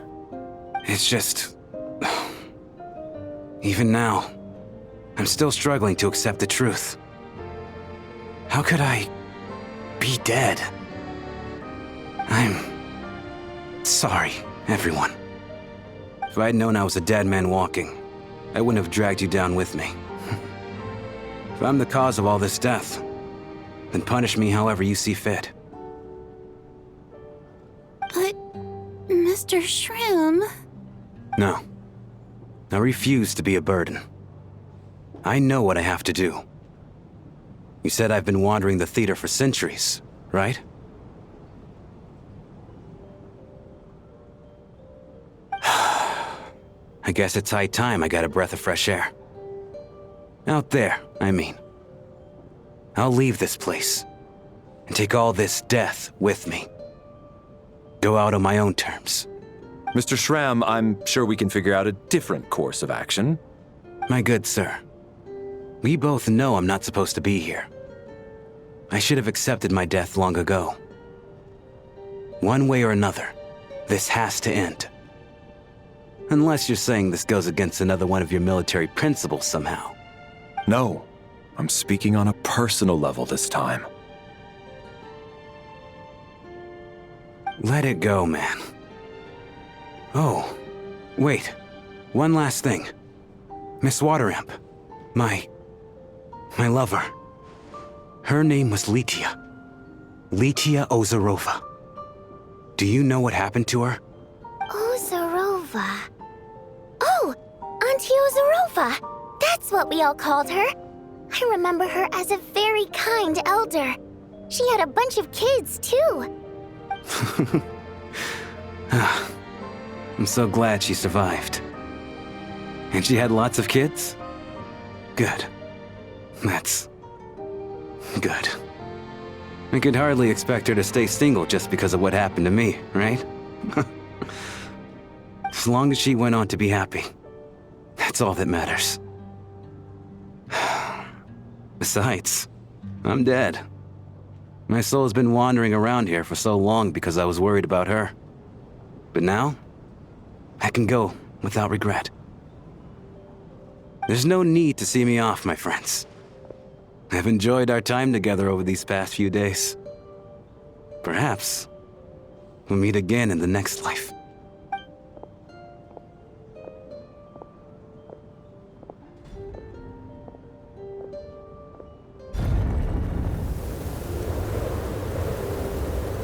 Take care, my man.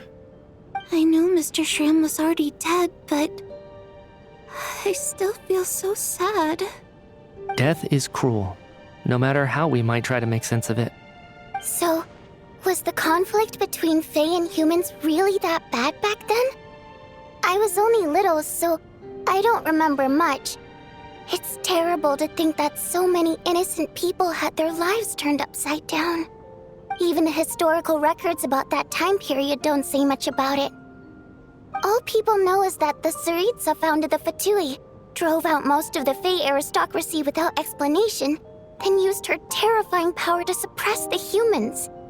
It seems to me like the Tsaritsa chose to make herself the enemy. She downplayed the conflict, directing whatever animosity both sides had for each other at herself instead. That's also why, despite how brutal the conflict was at the time, there hasn't been much lingering tension between humans and Fae since. Things have been fairly harmonious for the past few centuries.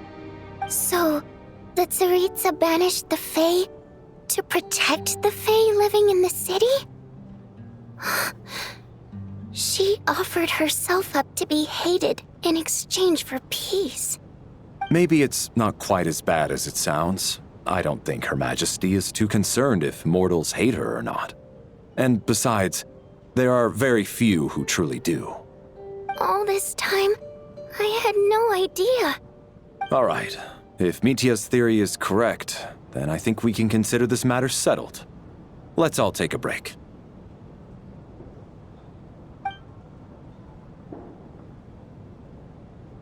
Ugh, if only this blasted storm wasn't still raging on.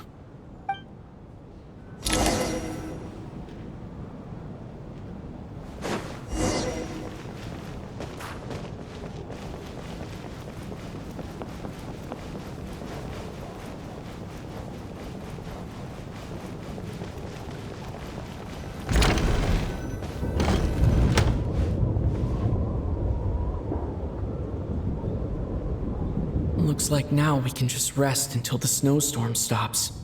I still can't believe Shram turned out to be a ghost who'd been in the theater for hundreds of years. To think he was dead this whole time. What a strange turn of events. Knock knock. Huh? Knock knock. You know the door isn't closed, right? You don't have to knock. Think of it as a signal then. When I'm entering someone else's room and I knock, I'm here as Odette. If I don't knock, it's Lelik. Thanks. So, why did you come to find me? Is there something I can help with? Vodyanitsa said you knew about my secret identity from the start. But when everyone was discussing who Lelik could be, you were worried that revealing what you knew would be unfair to me, so you kept it to yourself, right? Yes. I'm extremely grateful for that. It's nothing. I mean, you didn't hold what happened with Signora against me, so I should thank you for that as well. Actually, there's something else as well. I found myself in a situation similar to the one you were in when you helped conceal my identity. So I thought I'd come and ask you for advice. It's about Mitya. Before all of this, the last time I saw him, he was dead. As I'm sure you know, my goal as Lelik was to stop Project Stuzha. Well, when I found out the tech lead for the experiment behind Project Stuzha was Mitya, I immediately started planning to track him down and threaten him to back out. I often saw him around the theater, but I soon concluded that making my move there would risk exposing my identity. So I decided to infiltrate the Armory Palace and go directly to his lab. That way, the threat would be much more effective. Well, I suppose there was a bit of luck involved, but I am a Fatus, so I already had some familiarity with the building's layout. But when I finally made it to his lab, Mitya seemed to be dead. I checked his breathing and his pulse. He had no vital signs whatsoever. I'm certain of that. I thought maybe another anti-Project Stuzha activist had beaten me to it, and chosen a much more brutal method, so I made myself scarce. That's why you were so on guard around Mitya that first night here. Yes. When I saw him sitting in the audience during the performance, I could barely contain the shock. To me, it was a miracle. Somehow, he'd come back from the dead. But then, the murders started happening and things got so complicated that it wasn't really at the front of my mind. That is, until Mitya himself said there must be a dead person among us. Then, I couldn't ignore it any longer. And yet, you thought that bringing it up right away would single Mitya out. Just like when everyone was suspecting Lelik. Exactly. I thought there could be something I was missing. Besides, we soon figured out that Mr. Shram was a ghost, and we knew there was only one extra person, so we thought he had to be the one. But now, it seems like there's another candidate. I understand why you kept it to yourself. There was so much information being thrown around during that discussion. Bringing up Mitya would have just introduced more confusion. So, what do you think we should do? Let me confirm one thing first. When was it that you found Mitya dead? Around a week ago. Sometime in the afternoon. A week ago? That's earlier than I thought. I saw him just a few days ago at a restaurant. That definitely would have been after you found him dead. He seemed completely normal to me. Chatting with Vodyanitsa, trying to avoid Valeri. So he was definitely alive on that day. Huh. Well, all I can say is I know what I saw. Here's a thought. The reason we even suspected a dead person could be among us was because of the problem with the theater's ley lines. But Mitya's death happened inside the Armory Palace. The ley lines affecting the theater shouldn't reach that far. You're right. I guess he doesn't fit the profile of the person we were searching for. I think the chances of it being him are very low. Surely he can't have died for real in the Armory Palace. Unless... Unless what? Unless he really did come back from the dead. You're right. Do you think we need to disclose this to the others? Huh, what's this? A private meet and greet? Where do I line up? That's not what's going on here. Well, I was just making the rounds. Thought I'd try to lighten the mood a bit. Vodyanitsa's handing out food if you're hungry.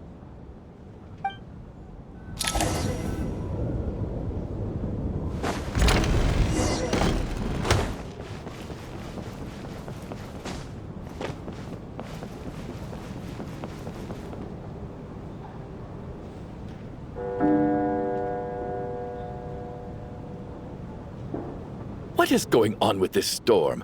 Could it be connected to that monster that just arrived in Snezhnaya? I almost hope it is. Her Majesty the Tsaritsa left to vanquish that beast herself. We just need to wait for her triumphant return. Do you think people still feel the cold after they die? I'm wondering about Shram. Oh, maybe we should have given him a coat before he went out there. Death itself is cold, isn't it? I'm sure the storm will embrace him. Well, I hope he has a safe journey. I'm going to miss him, I think.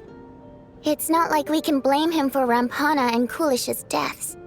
Thinking back on it, we barely made it out alive ourselves.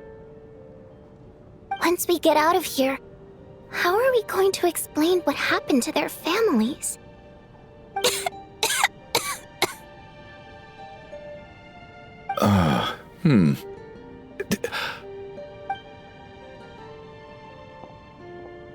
Are you okay?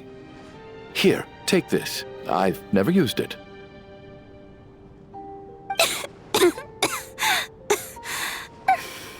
Thanks. Look who's Mr. Nice Guy all of a sudden. Is it because Tonya stood up for you this morning? At least you know how to return a favor. Yeah, without Tonya, who knows how badly he would have been hurt. I told you already, I never intended to resort to violence. Duh, bunch of rascals.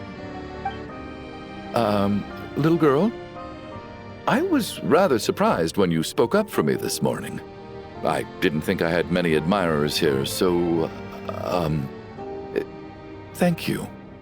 Oh, no need to thank me. I said some bad stuff about you too.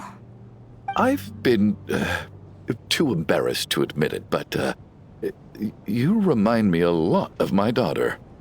So kind to everyone, but never lets her old man off the hook. Unless my wife and I are having a fight, then she's always on my side. Especially when she was little. Every time I took her out...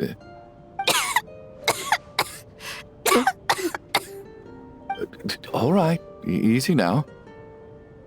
How long have you had that cough, Tonya? I don't know. It's probably been a while. I'm fine. Are you taking anything for it? Yeah. I'll be fine once I see my brother. He's gonna pick some frost fairy flower leaves and brew a tonic for me. I'll feel much better once I drink that. I see. That's good to hear, then. We should probably discuss arrangements for tonight. Now that the deceased has left our midst, there shouldn't be any more incidents. However, out of an abundance of caution, I'll keep watch. Shouldn't we take shifts? I can take one if needed. No need. I managed to get a nap in earlier, so I have plenty of energy right now. After all the tension of the past few days, everyone else should just focus on getting a good night's sleep.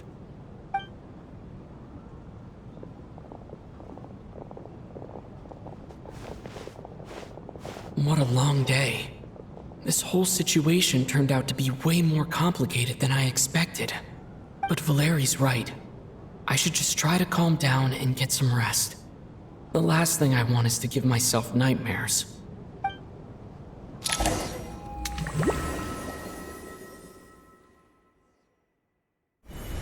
He's awake. He's awake! Get over here, you big lug, and take a look. If you must call me something, call me Mr. Door. The Black Mist is coming. You need to go. Are you all right? Can you walk? We just got attacked by monsters on our way up. That Mr. Door fellow protected us. He just seemed to come out of nowhere. Not much of a talker, but when it comes to taking down monsters, that man doesn't hold back. Curses! The Black Mist is catching up to us. We need to keep going. Mr. Door, I don't believe I've ever seen you around here before. Why is that? There's no need to try to get to know me. I'm... Mr. Door! Looking for trouble! Get rid of them! I can just push these ones off. Oh, well, anyway, we're lucky to have you here. Thanks for saving us earlier. No need to thank me. This is where my duty lies.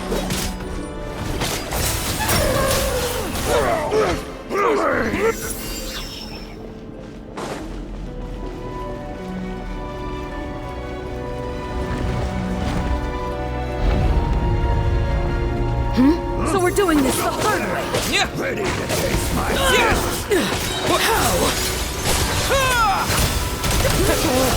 Remarkable work, Mr. Door. Oh, if I had your muscles, I'd do the same.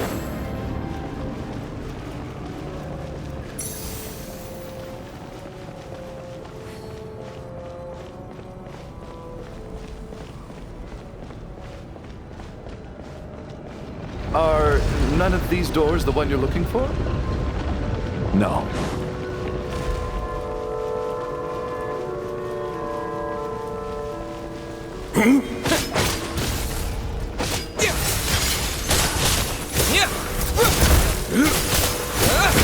Come no closer. My command. What could this be? Condense! Impossible.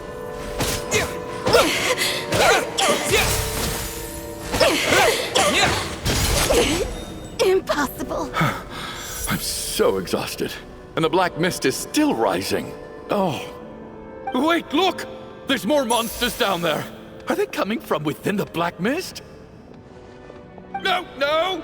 They're gaining on us! Quick, keep going, or they'll be at our heels any second!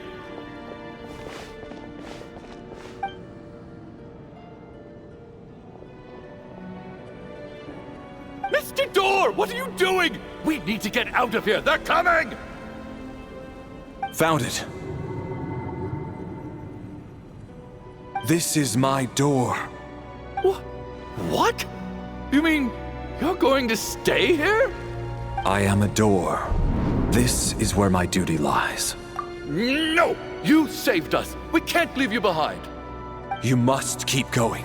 A door can only keep things out for so long. You must make haste. But... Oh, you're right.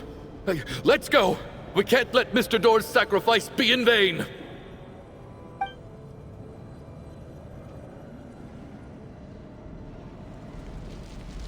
The Black Mist isn't moving anymore. Looks like both the monsters and Mr. Door are gone. I didn't just imagine all that, did I? Surely I wasn't so scared out of my mind that I hallucinated a door as a human being. Oh, okay, good. There's no way we both hallucinated the same thing. Getting sleepy? Well, looks like we're safe for now. Go ahead. Let's get some rest.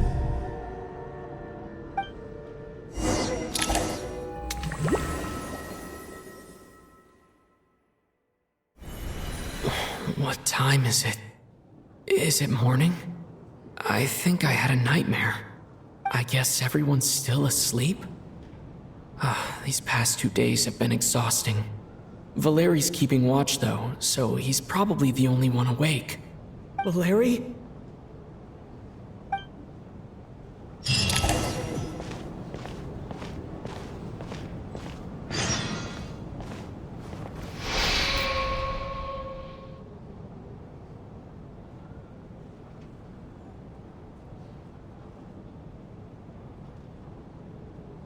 Wake up! Everyone needs to wake up!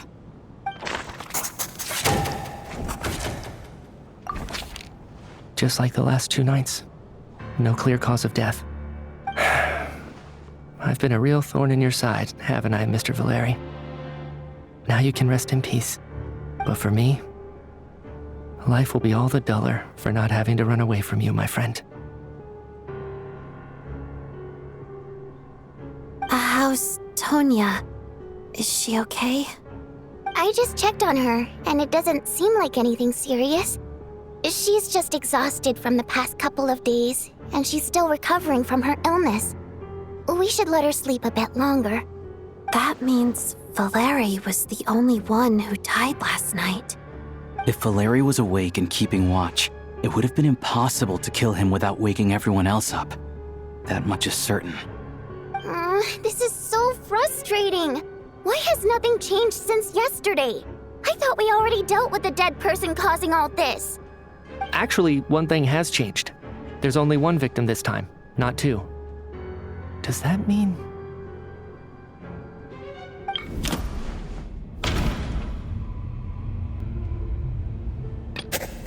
No similar cases have ever been confirmed, so this theory doesn't seem to hold up.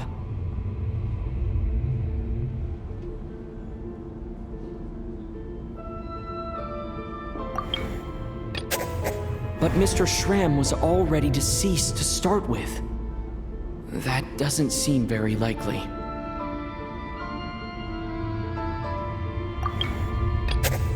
Can a death at night even be defended against? This logic seems baseless to me. After the deceased Schramm left, there was 1 less victim last night. That more or less tracks. It's a reasonable conclusion, considering the only variable that changed. The number of people who die each night is equivalent to the number of dead among us. That's your theory, right?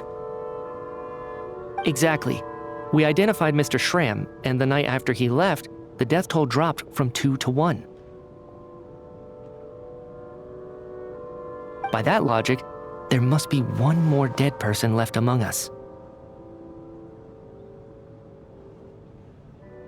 Another one?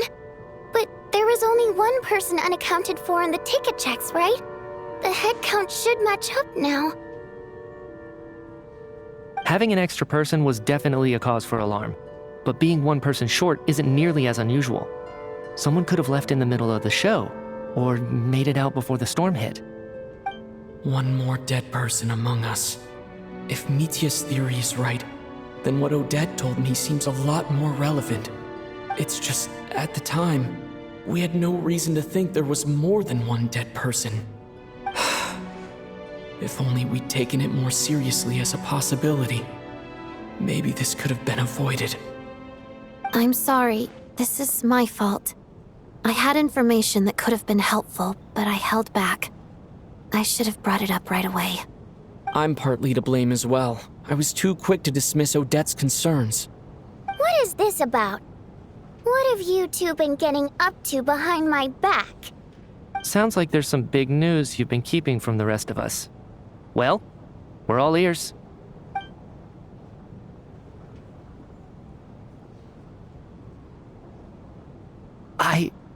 I'm the dead person? Wow, that's certainly news to me. Odette and I talked about it yesterday, but we thought it just wasn't possible, so we left it at that. Yeah, I don't blame you. If I'd been there, I probably would have reached the same conclusion. It just sounds too unbelievable. Let me just try and verify this. I just scoured my memories trying to think back to the afternoon Miss Odette mentioned. But I honestly have no recollection of dying. That's where I'm different than Mr. Schramm. Having seen Mr. Mitya a few days ago myself, I also find it hard to believe he could be the other dead person among us. Well, if it isn't Mitya, then who? Do we vote on it? If you don't mind me asking, Traveler, I believe you mentioned that you know Tonya's brother. Had you ever met her before all this? No, never. Wait, are you saying... Now, just 1 minute. I know where this is going. You can't just randomly point a finger at anyone you want. You're in the hot seat, and all of a sudden you want to divert our suspicions onto somebody else? Trying to pick a fight, Mr. Chuganov? Whenever you open your mouth, all you do is attack people, and I've had enough of it. If you don't want to engage in a civil discussion, you can shut up. You little brat! Did Mitya ask about Tonya because he suspects her? I suppose I only identified her by age, and nothing else. Could that mean... I'm just saying, you're going around casting suspicion on people for no reason. How could Tonya be dead? I can vouch for her, if nothing else. I've seen her before. She's the sister of that Harbinger, isn't she? The one called Child. Oh, really? You're telling the truth? Since being here, I don't think I ever mentioned she was Child's sister specifically. Does Chuganov actually know her? If Chuganov can vouch for her, then it can't be Tonya either. In which case, it seems unlikely that there's another dead person among us at all. Miss Odette, could you go over that afternoon with me one more time, when you found me dead? No problem.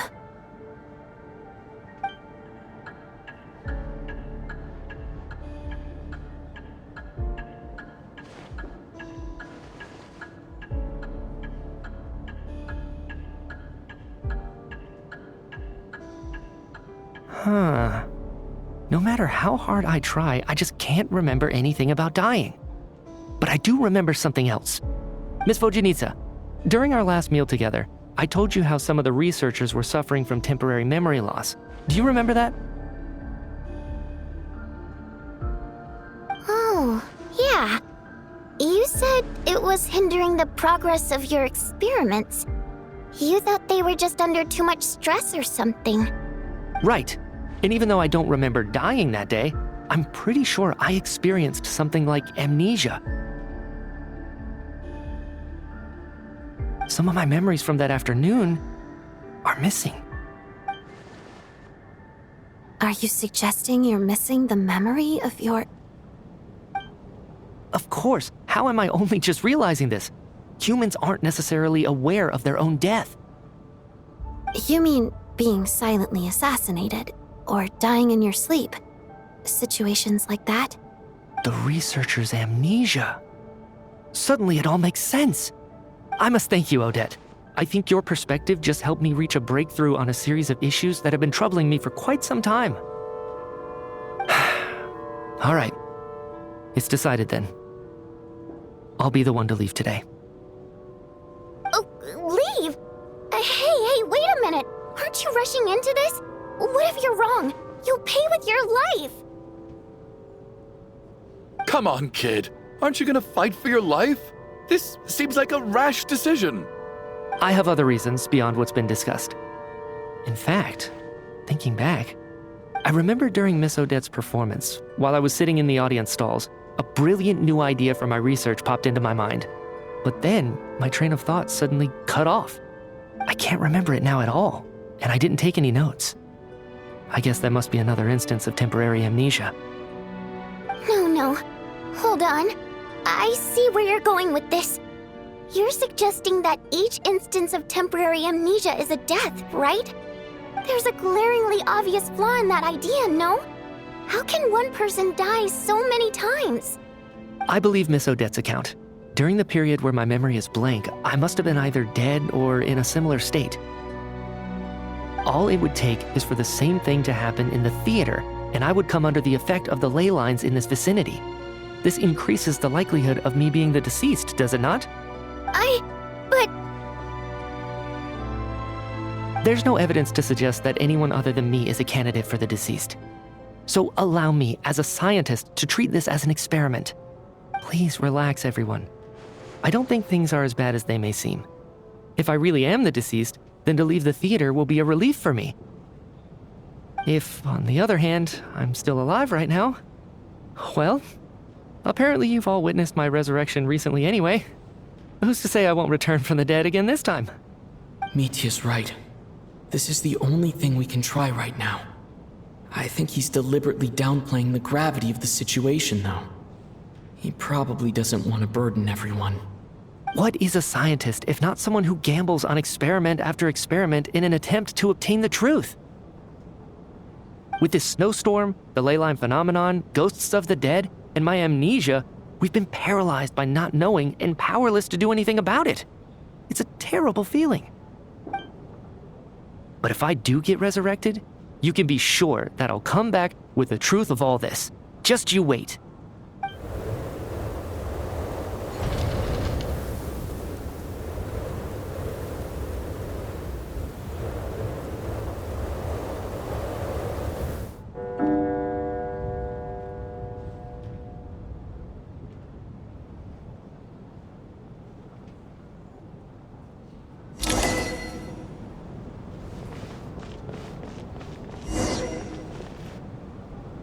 Poor Mr. Mitya.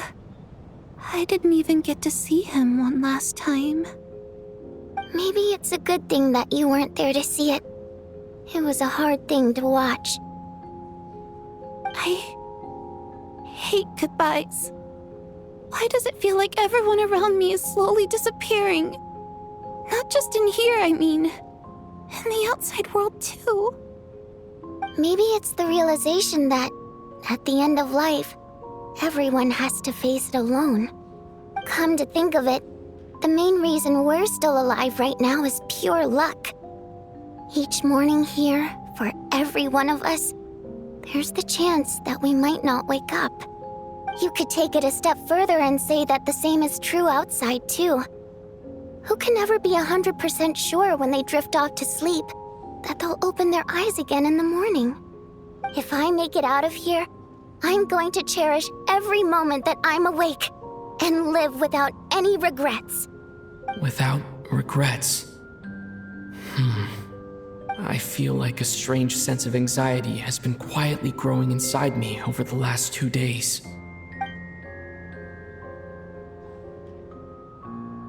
Are you okay? You look really glum. If something's bugging you, let's talk about it. There's only a few of us left here now. After everything we've been through, what's the point in keeping things bottled up? I have a travel companion named Paimon. Alosha and Odette have met her before. She's been feeling unwell recently. You're worried about her, aren't you? That makes sense. We've been trapped in here for days. To be honest, I used to feel like I was just a spectator in this world, watching everything that happens from the sidelines. Maybe it's because I'm a descender. A descender? But with Paimon by my side, over time, I slowly felt my connection to this world growing stronger. She loves eating, sleeping, and having fun, but she's also a great guide. It's her authenticity that makes this whole world feel more real for me. Over the last few days that we've been apart, I've often caught myself wondering, what would Paimon say if she were here right now?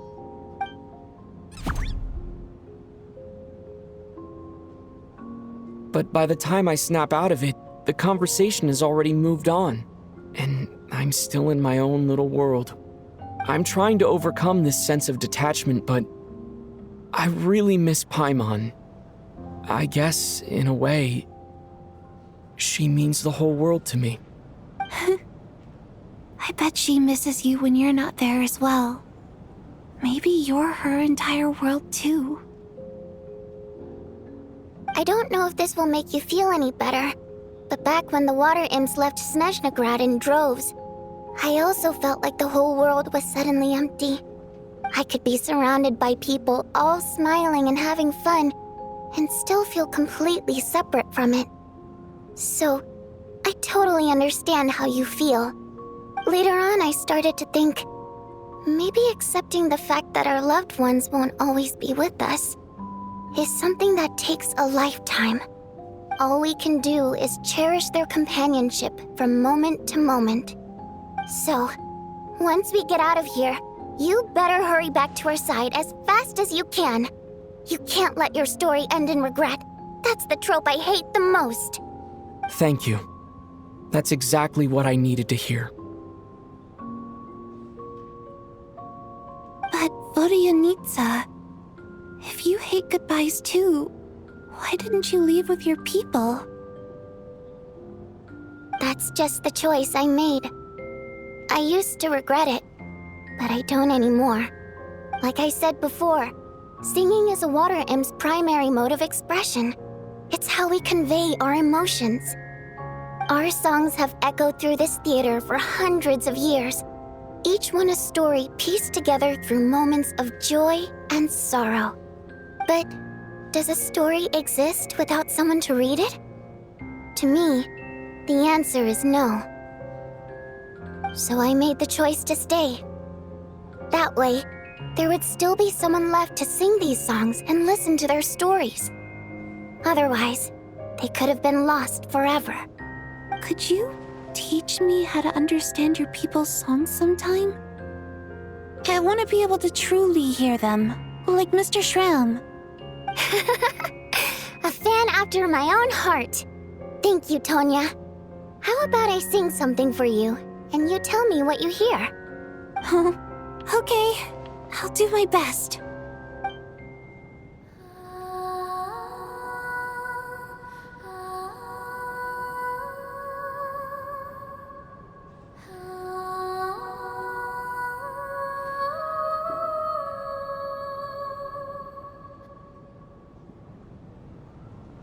I've never heard that one before.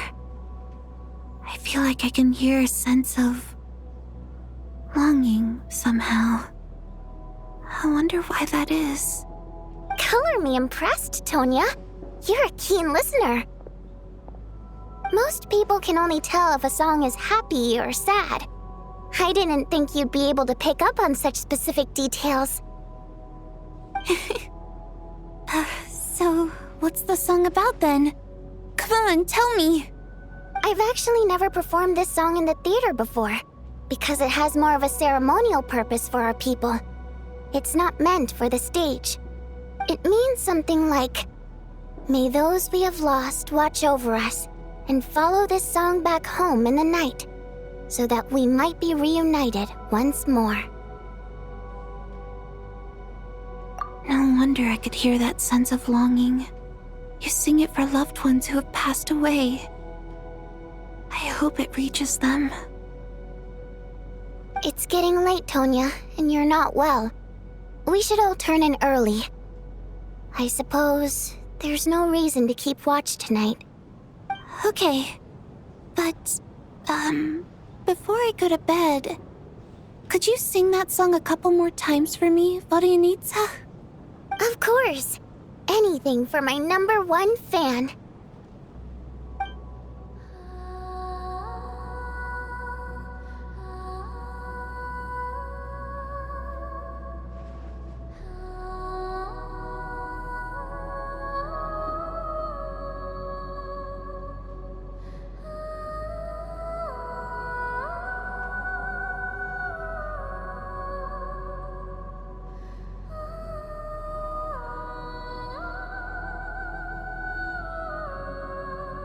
Once I get out of here, I definitely don't plan on ever coming back.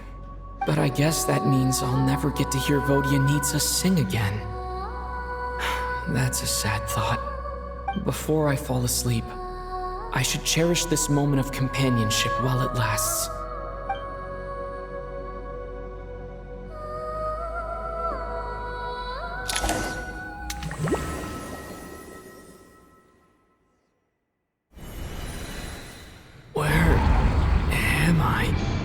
It's so dark in here, and I feel kind of dizzy. Am I alone?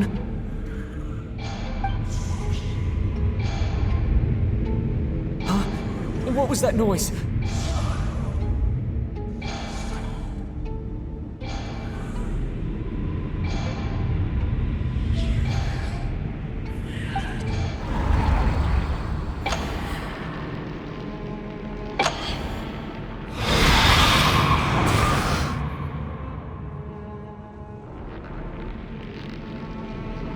Return, O spirits.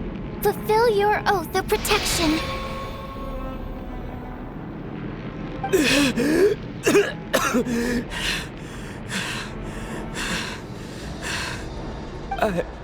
I'm alive?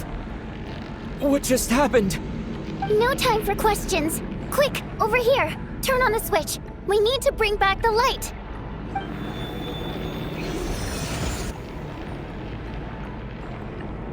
All right, we're safe. The spirit just now is called Night Prayer. The light subdues her, but she'll attack without a second thought in the dark. Sort of. I know it's hard, but you can't let this place go dark, or she'll kill you again. Yep. Luckily, I was here to resurrect you. Otherwise, that'd have been a real bummer. A bit more than a bummer, I'd say. Wait, so you have the ability to resurrect people? Sure I do. I'm your guardian spirit after all. I specialize in soul recall. Oh, it's nice to meet you, by the way. Thanks. It's nice to meet you too. All right, there's no time to waste. The black mist is already catching up. We need to avoid it at Night Prayer at all costs. Come on, let's go. We need to reach the next switch before the place gets too dark. If we bring the light back, Night Prayer won't be able to get to us. Sweet, sweet light! It's back! Shh! It's Night Prayer. We need to move quick, but don't let her notice you.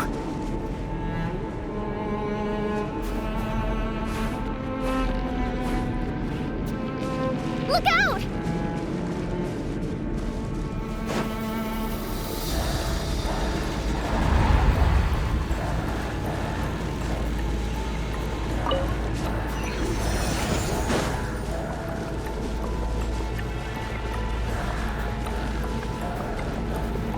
The next switch is over there.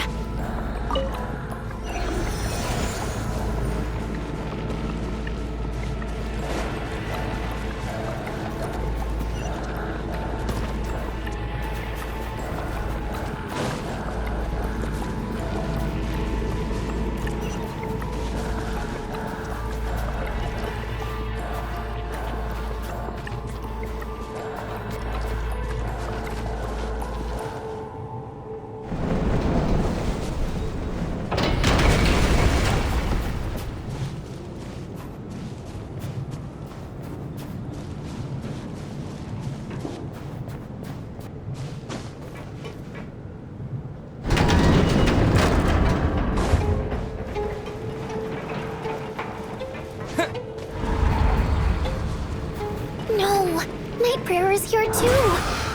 This can't be the only path. Return, O spirits. Fulfill your oath of protection.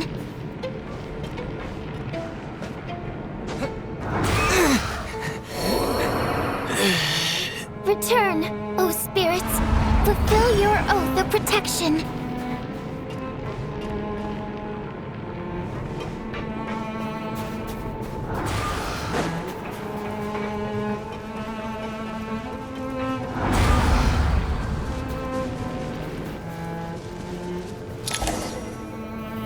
It's too dark.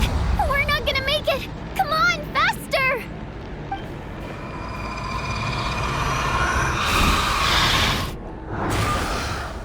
Traveler! I won't let you die like this. Not on my watch.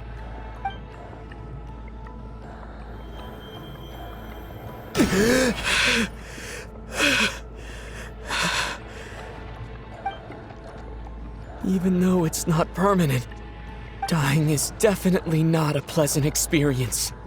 Great. You're back. Yeah, thanks to you. Time for you to get out of here. Quick, before the light runs out. What about you? You're not coming with me? I can't. A guardian spirit's skills are finite. I can only resurrect someone so many times. I might not look any different, but my essence has been exhausted. Now, I will slowly start to fade away. I can go no further. The black mist is where I belong. It's okay. Why didn't you tell me sooner? Because it wouldn't have changed anything. That knowledge would have just burdened you. And a guardian spirit's role is to protect. But... Go. Now, before it's too late. I already hear night prayer approaching.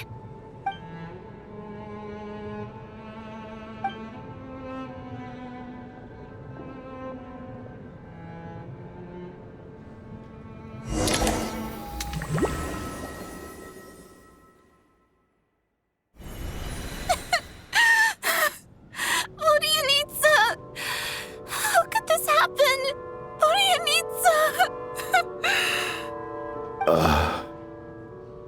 Well, I guess there's no need to inspect the body.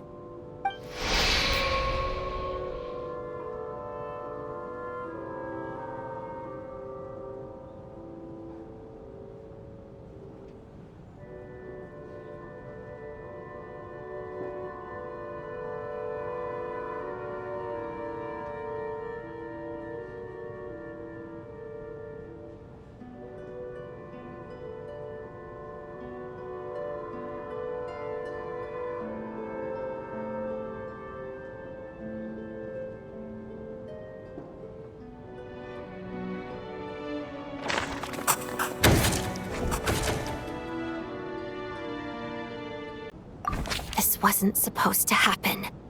You lied to us, didn't you, Chuganov? You've been lying from the start.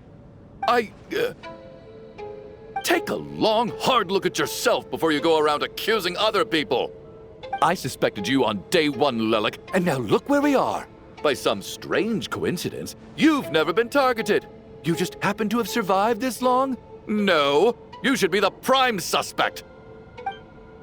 And you, little hunter, ever so content with staying on the sidelines. Yet you were the one who stopped us from leaving from the start.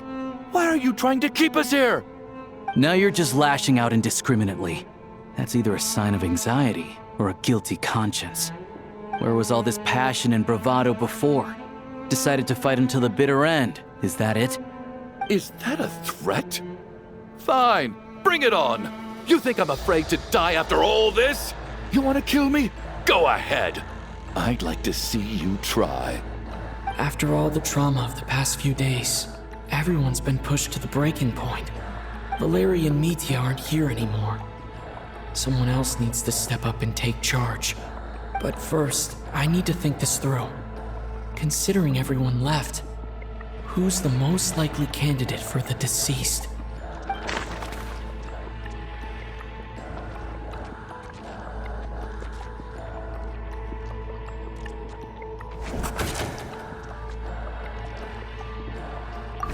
They're dead, yes. But the deceased should be a spirit who's been wandering the theater since long ago. Not a recent victim.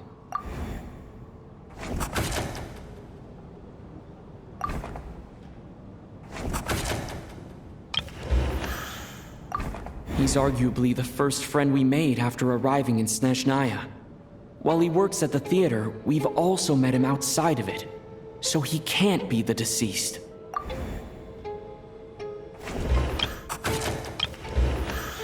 I clearly remember Mr. Chuganov from the first time I visited the theater.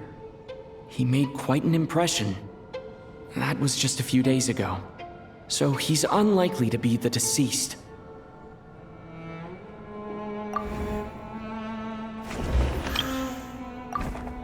Of those who remain, the only person we've never met before is Tonya.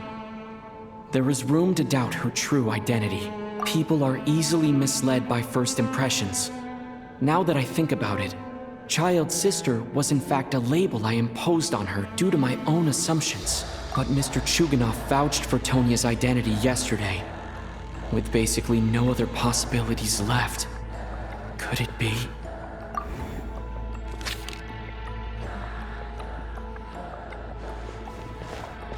Tonya, how's Tusser been lately?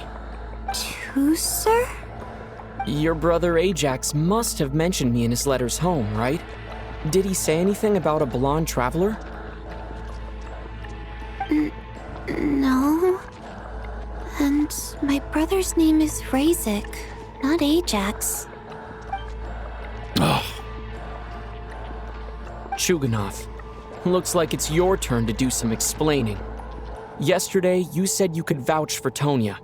Why did you give us a false testimony? I knew you were behind this, Chuganov. You've been lying through your teeth from the start.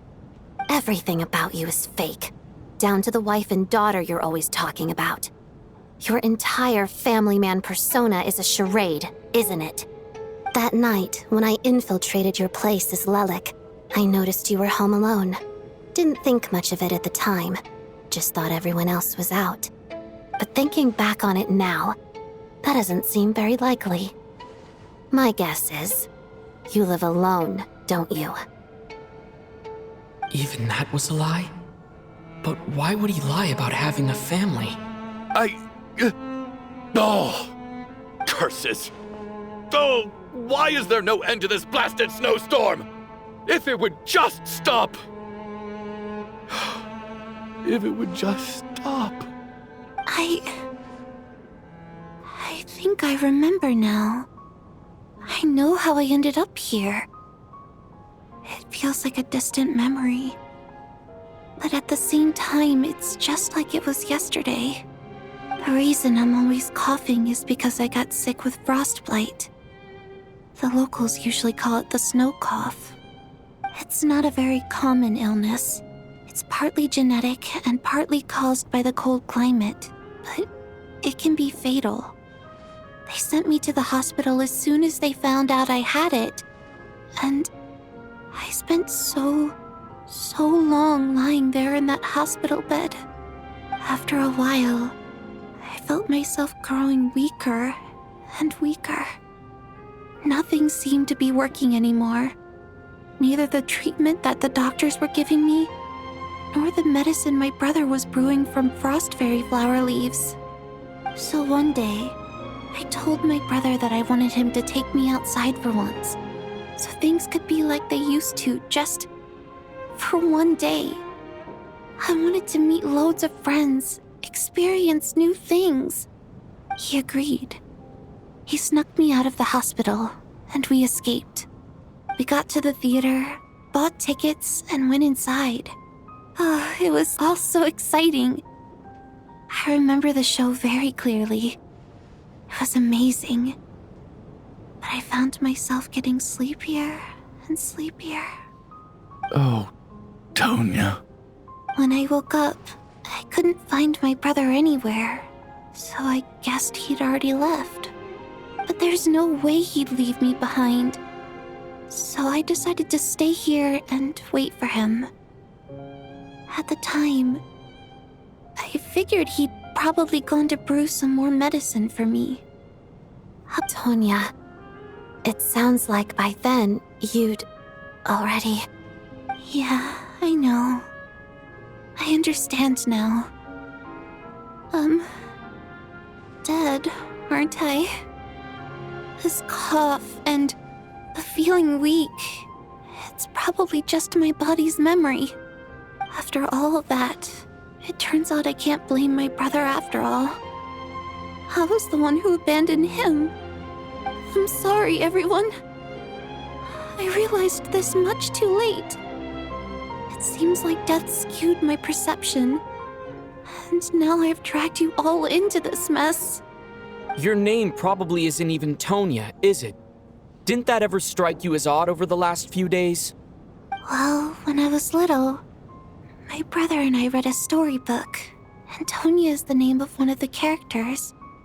When we escaped from the hospital, our family and the hospital security were looking everywhere for us. So when you first approached me and said my brother had sent you, and called me Tonya, I thought he must have chosen a fake name that only the two of us would know. Because he was afraid of getting caught. No. It seems like that was just wishful thinking. At least your memory of death isn't painful. That is a small comfort. Now it's your turn, Chuganov. Talk to us. I believe no lie is ever told without a reason. You're right. I was lying. I happened to know that the Harbinger child and his sister Tonya managed to get tickets, so I lied to you and pretended I knew them. And yes, I was lying about my family too. The truth of the matter is, I lost them a long time ago. I just refused to accept reality. And now I've spent the second half of my life living a lie. I'm a joke. My daughter's name was Iskra. And before you ask, yes, Iskra, as in Iskra Manufacturing Plant. She also died from the snow cough. She was just 6 years old. If she were still alive today, she'd be around the same age as little Tonya here. After Iskra passed, my wife couldn't bear to face those memories either. So she chose to start a new life without me. One day when I came home from work and saw the empty room, I felt like I couldn't breathe. Subconsciously, I started to imagine that they were still there. I soon discovered that this was the only thing that made me feel any better, so I just embraced the delusion. Nothing more than a pathetic means of escapism, I know. But at least it's not a crime. So explain your false testimony then. The night before last, when I was chatting with Tonya, she mentioned that her brother would brew medicine for her from frost fairy flower leaves. Combined with her various symptoms, I suddenly understood everything, including the fact that she was deceased. The snow cough used to be an incurable illness. I would pick frost fairy flower leaves to brew medicine for Iskra too. It took hours and hours on the stove. But the year after my daughter passed away, the Jester of the Fatui announced that a cure for frostblight, also known as the snow cough, had finally been developed. It turned out that all previous treatments were completely ineffective. No better than random concoctions. That was the final straw for me. I just couldn't take it anymore. Just one more year. One more year, and everything would have been okay. So, more than anyone, I know full well that in this day and age, no one in their right mind would still be using frost flower leaves to brew medicine for the snow cough. Poor Miss Tonya, therefore, had to have been from an era when snow cough was still a terminal illness. So, you projected your daughter onto her? Even though you knew she was one of the dead? That doesn't make any sense. You knew she was already dead. What did you hope to achieve by protecting her? I just don't believe in your crackpot theories, nor do I approve of your actions. How can you just declare a living person dead and throw them out into that snowstorm? Nitia's gone. My good buddy Shram's gone. And now it's Tonya's turn, isn't it? The others I can make my peace with, but little Miss Tonya, here she is, standing right in front of us, alive and breathing, and fighting her own battles. Yet you're quite happy to say she's dead? I just want her to live.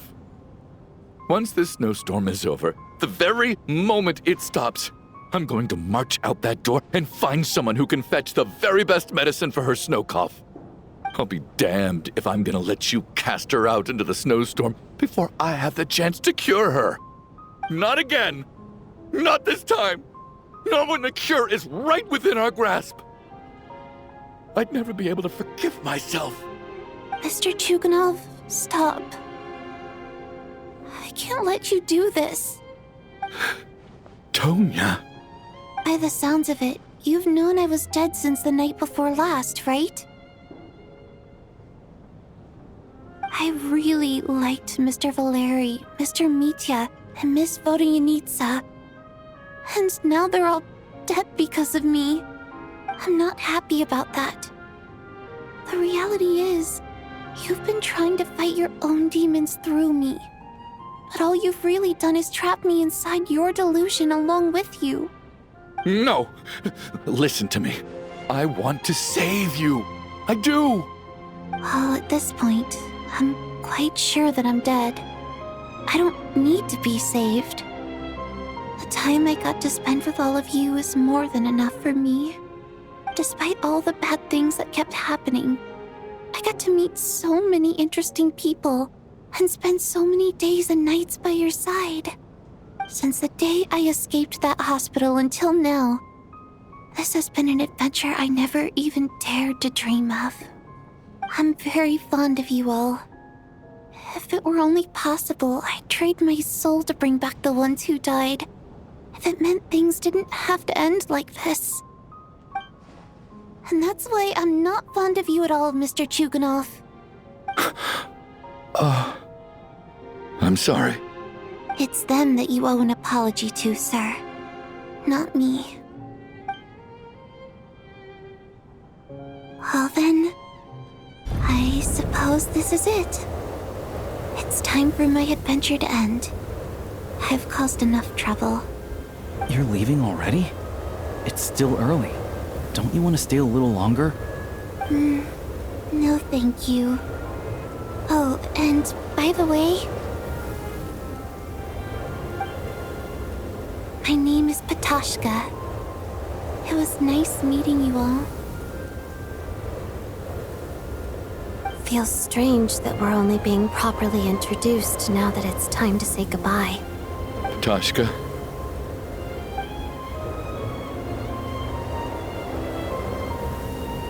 What are you doing, Chuganov? Are you crazy? Let me leave. I can't keep lying to myself anymore. In your dreams. Don't think you're getting off that easy when you had a hand in the deaths of so many people. The Fatui have honed quite an array of enhanced interrogation techniques since they were founded. Once we're out of here, Lelik will personally give you a taste of every last one.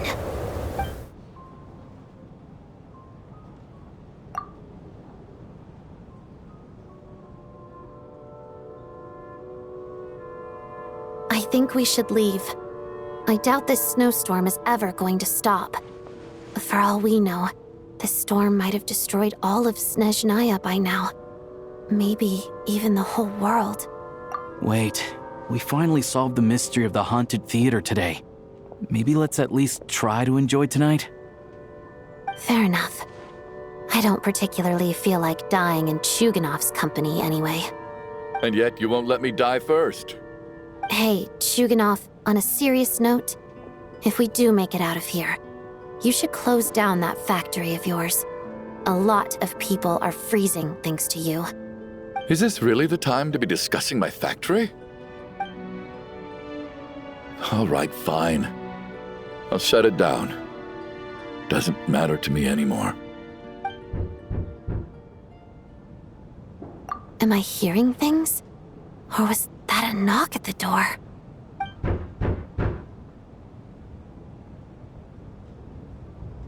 There it is again. But I don't understand. The snowstorm hasn't stopped, has it? Should we open the door? Is this it? Is this nightmare finally over? If the last few days are anything to go by, I probably shouldn't be getting my hopes up. Whatever lies beyond that door at this moment. It could be something even more terrifying than everything we've been through so far.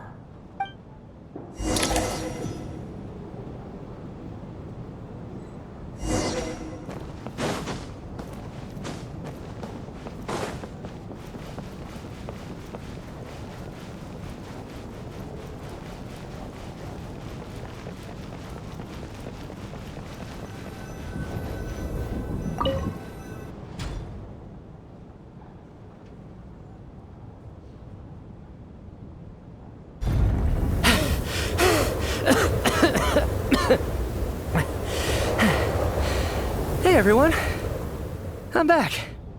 How are you doing? Feeling any better? Much better, thanks. Whew, it is so good to have you guys here. I was a little worried that the theater would be empty by the time I got back. Let me see. Tonya and Vodyanitsa are missing, which means... Vodyanitsa died last night. And then you discovered that Tonya was the other dead person. Am I right? Not Tonya. Pitashka. First, tell us how you made it back here. Given the conditions outside, no one should be able to return alive. You're right. The thing that got me back safely was... a song. I heard someone singing. After walking into the snowstorm, my mind grew hazy. I don't know how long I walked through the storm before my mind completely slipped away. Then, suddenly, I heard the sound of singing. The voice instantly brought me back to my senses, and I regained consciousness. So I followed the voice, searching for the source of the singing. I searched and searched, until finally, just a few moments ago, there was the entrance to the theater, right in front of me. I've actually never performed this song in the theater before, because it has more of a ceremonial purpose for our people. It's not meant for the stage. It means something like, "May those we have lost watch over us, and follow this song back home in the night, so that we might be reunited once more." That must have been Vodyanitsa's Requiem. Who knew it actually worked? That song is meant to guide the souls of the dead. Mitya, that must mean that you... Huh. No kidding. Seemed like I guessed right then. This is what I've been so desperate to tell you about. When I first stepped out of the theater, I was still quite lucid. My memory of it is still pretty intact. I remember the outside world being completely different than what I'd expected. It was like this was a world where only the snowstorm existed. There wasn't a trace of any humans or buildings ever having been there. I don't know how else to describe it, except to say that it just didn't seem like the real world. And as for the Requiem, if I was guided here by Vodyanitsa's song, it can only mean that I must already be dead. And this is my soul, not my body. But I didn't experience a clear moment of death while I was out there. Nor do I feel any different now than before I walked into the snowstorm. You don't seem any different to me either. In fact, this is something I've been wondering about for a while now. If souls aren't physical, shouldn't they lack tangible form? Both Shram and Pitashka were clearly deceased, and yet their souls didn't look or feel like ghosts at all. They were visible, tangible, no different than you or me. This raises a truly terrible thought. Is that really what Mitya is suggesting?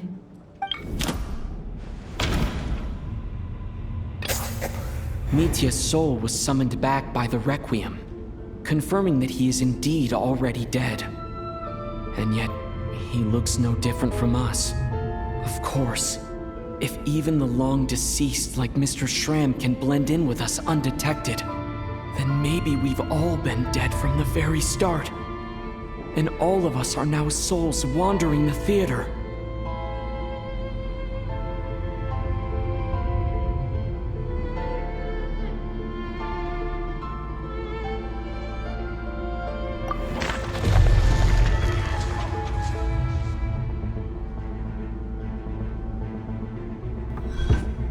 Yes.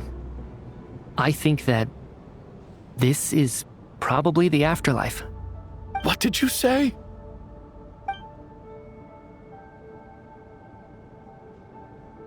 You heard me. We died in the theater. All of us did. But due to an obstruction in the theater's ley lines, our souls are trapped here, while an endless, infinite snowstorm rages outside. It's ironic, really.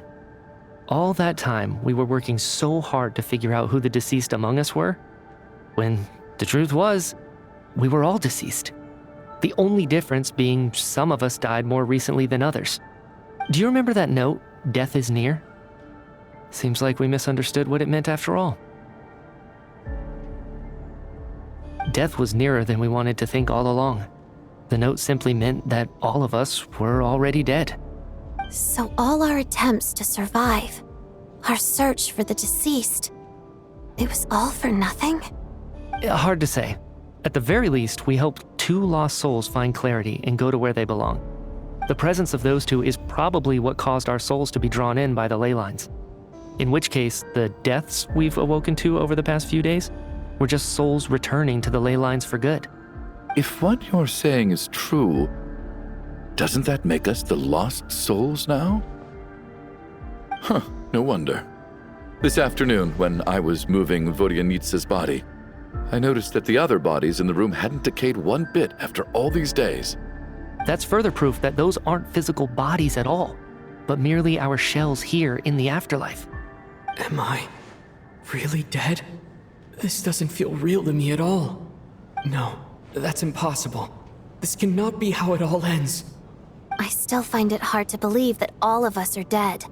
How exactly did we die in the real world? None of us have any memories of dying, right? Not even knowing how we died is preposterous. Good grief! Surely there has to be some reason. Exactly. It's hard to rest in peace when you don't even know how you died. It gave me lots to think about as I strode out into the snowstorm. I racked my brains trying to remember the cause of my death, the exact moment I died, the root of all of this, right up until my consciousness faded. Wait. Hold on. Right before I lost consciousness, I think I saw something. I can't remember. And I think I lost my notebook and pen. Mitya, your hand. Is that blood on your fingers? Huh? You're right. There's blood on the fingertips of my right hand. Looks like it's already dried. When did that happen? What the? I guess this was what I saw. I must have desperately drawn it in my own blood right before losing consciousness. What's wrong? Do you recognize the symbol? It's Ronova, the ruler of death. Alosha, do you still remember that Snezhnayan folktale you told me about? It was about the Grim Reaper. When someone's about to die, he appears as an incarnation of someone familiar to guide their soul into the afterlife. And as soon as you recognize his face, your life is over. I heard a similar tale when I was little. You think the Grim Reaper in this story refers to the ruler of death you mentioned? That's right. In which case, death is near could also mean that the Grim Reaper is here disguised in a familiar form. Death, the deceased, and the Grim Reaper? So it's a triple entendre. When I first saw this note, I thought it contradicted the investigation report. But now it seems like that was the whole intention. So the Grim Reaper deliberately misled us. Then, we started suspecting each other and searched for the deceased while they hid in plain sight. By that logic, the one person most likely to be the Grim Reaper incarnate is...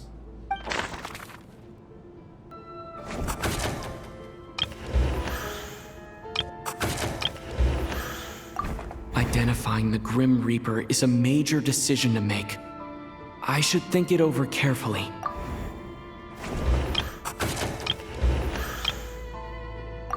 Identifying the Grim...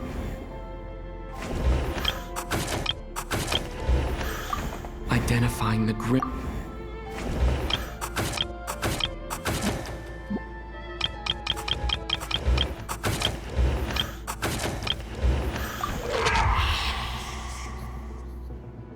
No doubt about it.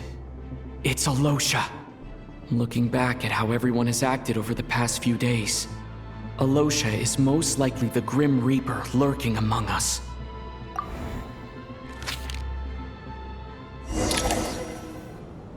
Is it you, Alosha? You were the first to discover the investigation report, and you had plenty of time to slip the note inside to mislead us. So? Surely you can't suspect me based on that alone. What if someone else found the investigation report first, slipped the note inside, and then put it back without telling anyone? There's no denying it. The note could easily have been slipped in much earlier than it was discovered. That's not all. I've also noticed that although on the surface, Valeri, Mitya, and sometimes I were the ones taking charge of the situation.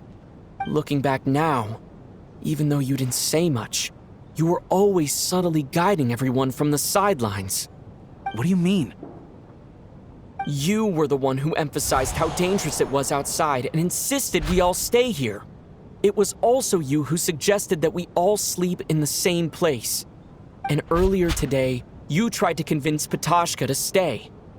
I don't understand why, but it was out of character.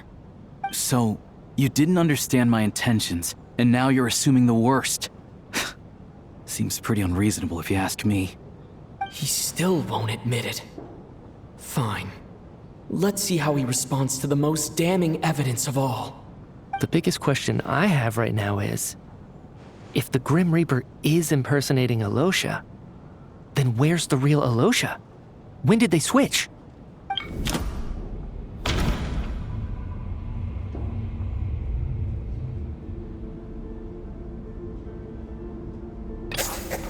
That's right. This was the moment. Right at the start.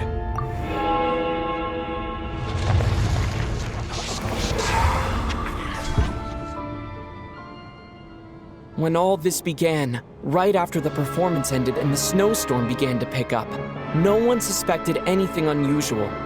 We just assumed we were snowed in.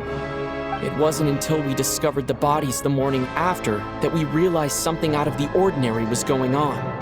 But it's clear now that the oddities actually started earlier than that, when Dimov walked into the snowstorm and never came back.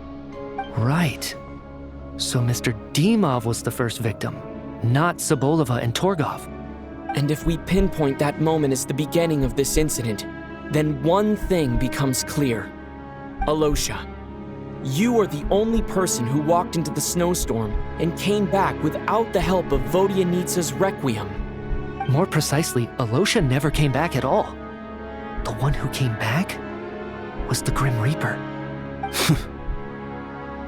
Not bad. Well, since you've backed me into a corner, I suppose there's no point in keeping up the act anymore. Alosha? You're the Grim Reaper? I am no such tired cliché. Mortals should address me as the ruler of death.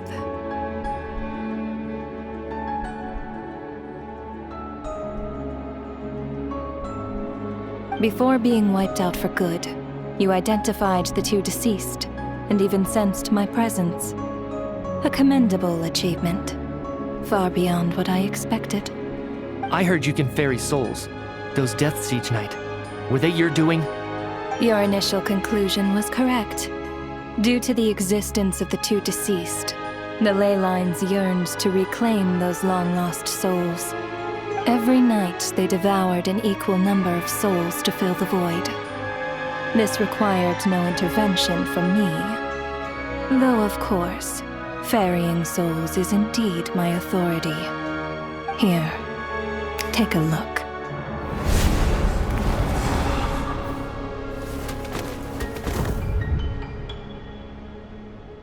What are you doing? That takes care of today's too. Don't get so worked up. You are already dead, and your souls must return to the ley lines. I know we're already dead.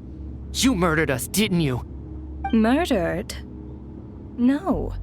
Murder is when mortals usurp my authority. Death is my jurisdiction. If I require someone to die, I need not resort to such laborious methods as murder.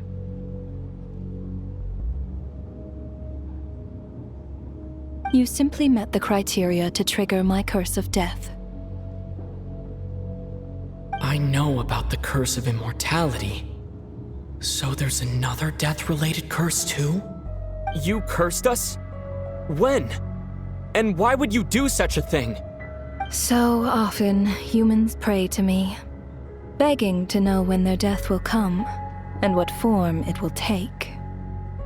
But few people ask why. If you must have an answer, know that death comes simply because one's time has come. So you're not gonna tell us the truth? Hold your tongue. By all rights, you shouldn't even be allowed to speak with me. Those angels from the past are to blame for the reckless renovation of the ley lines here. It's made my work on this occasion infuriatingly complicated. Work? So trapping us here, making us watch our friends die, that's just another day at work for you? You clearly have a lot of questions. Fine. As a reward for your remarkable accomplishments over the past few days, I shall answer a few of your inquiries, provided they aren't too unreasonable. After the physical body dies, the soul must return to the ley lines for that person's death to be considered complete. My work encompasses the entire process of death, including, naturally, the guiding of souls into the ley lines, with which you are now so familiar. You must also be rather familiar with Natlan's Night Kingdom, I presume? It was I who supported the creation of the Night Kingdom. It provided a convenient means of guiding the souls of Natlan. Here, too, the ley lines connected to the theater underwent some modifications. The angels hoped to make them capable of accommodating the souls of some special creations. But this actually hindered their ability to accept ordinary souls to some degree. This effect manifested itself after you died from the curse in the theater, leaving you stranded in the afterlife, unable to achieve a complete death. But if souls who die from the curse of death fail to return to the ley lines within a short window of time, they will miss their chance for good. Then, they will remain forever suspended between life and death, no longer subject to the authorities of either. So if you don't resolve this matter soon, and see all our souls return to the ley lines before long, we'll escape your control. Mitya is sharp. This must be what Ronova was worried might happen, and the reason she got involved to begin with. But if you have the authority to guide souls, why didn't you just show yourself and get it over with? Why hide among us in the form of Alosha? You seek to understand the mind of a god. Very well. I'll tell you. This is a theater, and I decided I wanted to watch a show about death. That's why I encouraged you to take the events to the stage. I found myself getting quite immersed. I suppose the entertainment you provided makes up for all the trouble you've caused me by being so defiant in the face of death. There. Are you happy with my answer? Can't say I am. Really? But it fits the stereotypes you humans have about gods. Just moments ago, you were complaining about how infuriatingly complicated your work here has been. Work is work, I get it.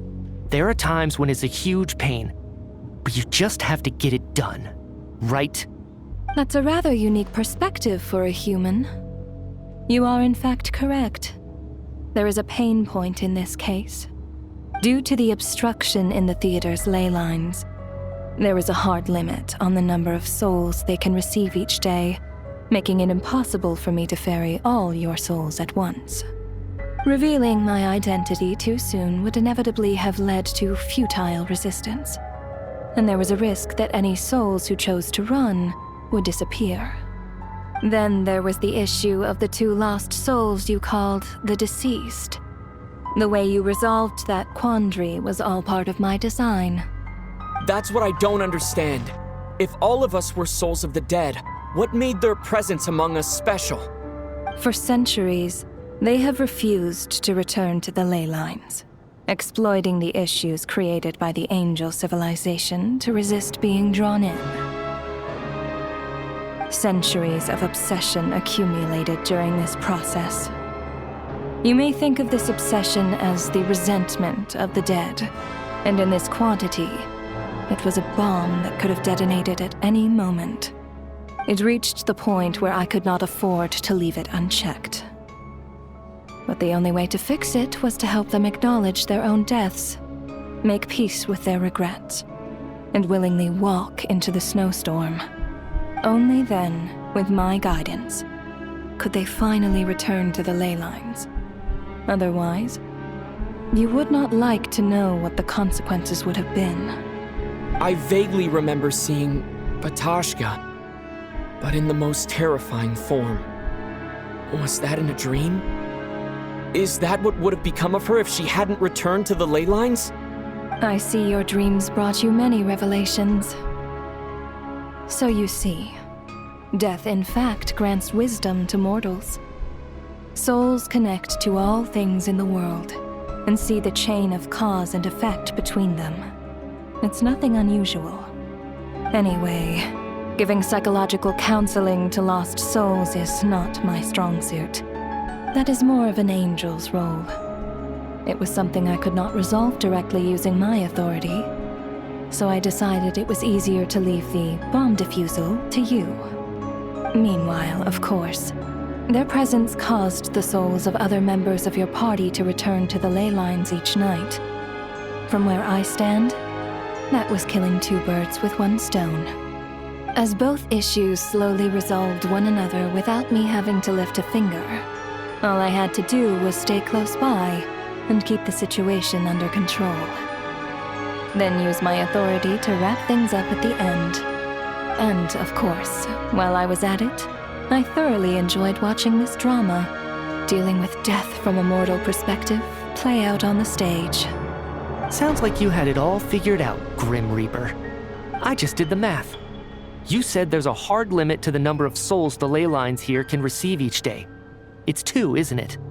That much is obvious, even to a fool. It's time to review this whole affair.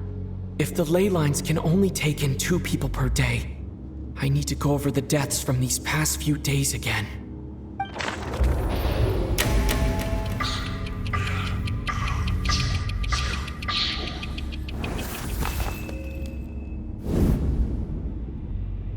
Looking back now, none of us had the faintest idea at the time. From the moment that staff member named Dimov walked into the snowstorm, the incident had already begun.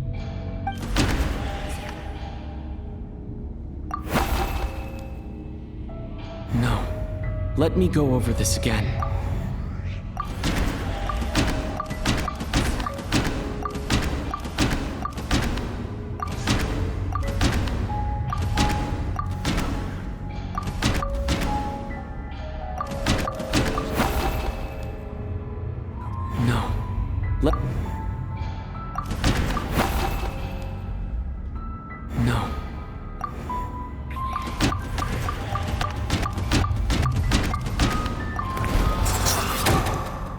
Alosha was the second to walk into the snowstorm after Dimov to investigate.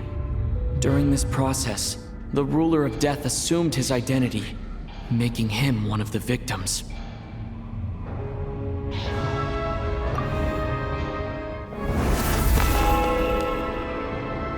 During our first night in the theater, everyone was caught up in the novelty of it all. No one could have expected there would be victims the very next morning.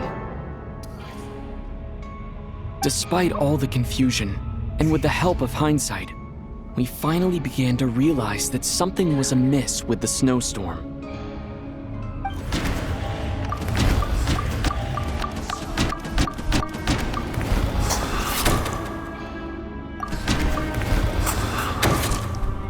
The ley lines devoured Torgov and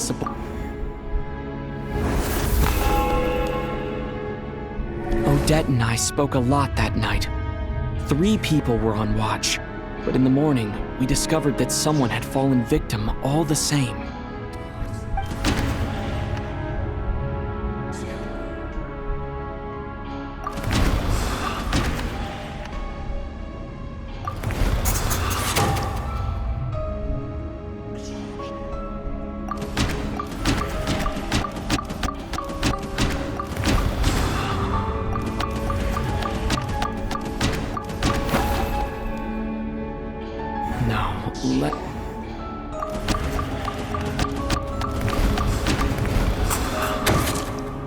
The deaths of Kulish and Rampana caused everyone to stop suspecting Lelik. Unexplainable phenomena occurred one after another, leading Mitya to suspect that we were caught up in a supernatural event.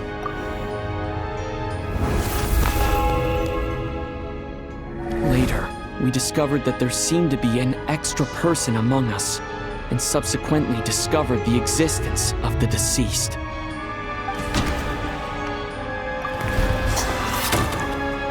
Mr. Schramm realized he was the deceased and walked into the snowstorm to return to the ley lines of his own accord. It turns out there really was a dead person among us.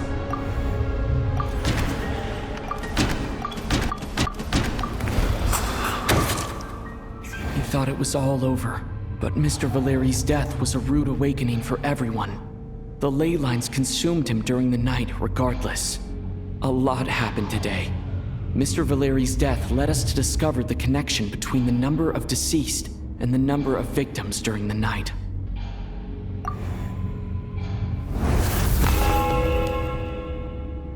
The fact that there was more than one deceased seemed to bring us back to square one.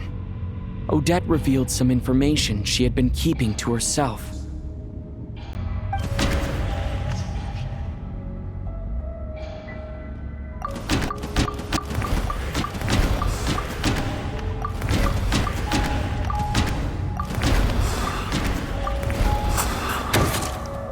Vodyanitsa was swallowed by the ley lines in her sleep, but the requiem she sang before falling asleep was quite a game changer.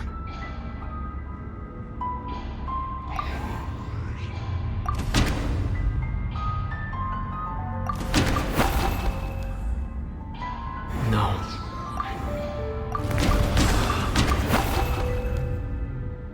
Although Mitya did indeed walk into the snowstorm that day, he returned from the ley lines with the help of Vodyanitsa's requiem.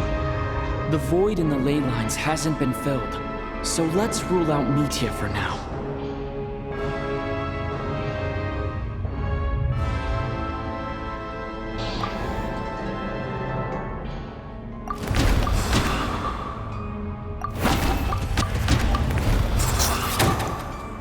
As it happened, Patashka filled the void left by Mitya's return from the ley lines by walking into the snowstorm this morning. The girl I thought was child sister Tonya turned out to be another of the theater's deceased. Come to think of it, Patashka was about to walk into the snowstorm at that time. And Ronova, unaware that Mitya would return, was concerned that her soul would overflow from the ley lines. That's why she used Alosha's voice to try and persuade her to stay behind. Looking back, I suppose that was an early slip-up on her part.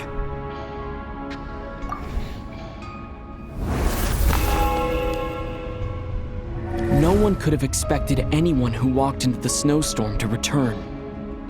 But just after nightfall, Mitya returned, bringing crucial information with him. Various truths began to surface, including that all of us were already dead and that the ruler of death was here among us. Then, after revealing her true form, Ronova callously claimed 2 souls.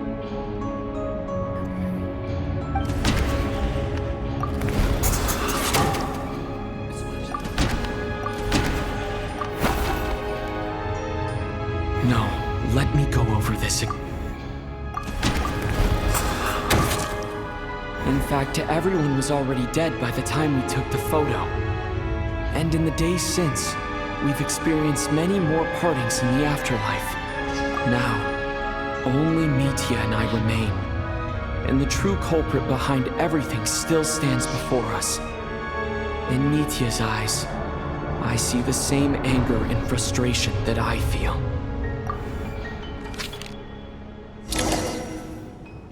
That covers everything. It's all clear now. Your work isn't finished here yet, is it? The Traveler and I are still standing here, safe and sound. The Water Imp's song threw things off a little, but it is of no consequence. The ley lines have already anchored your soul, and the first ray of light tomorrow morning will take you back. I, meanwhile, need to review my attitude towards the Water Imp race. So the reunion in the night that Vodyanitsa mentioned. I suppose that was never meant to be a permanent reunion. That just leaves you, traveler. My power only allows me to temporarily separate your soul from your body. The ley lines of Tevat would not accept you, and your soul is firmly anchored to your body by your will. For a descender like you, who is not bound by Tevat's rules, your death can only be brought through the most violent of means, such as directly destroying either your body or soul. I have no interest in involving myself with Descenders. For now. Although, this may change if Asmodee remains missing, or you insist on interfering with our affairs. One last question then. All our struggles and sacrifices here, they were meaningless from the very beginning, weren't they? Death abides no reason.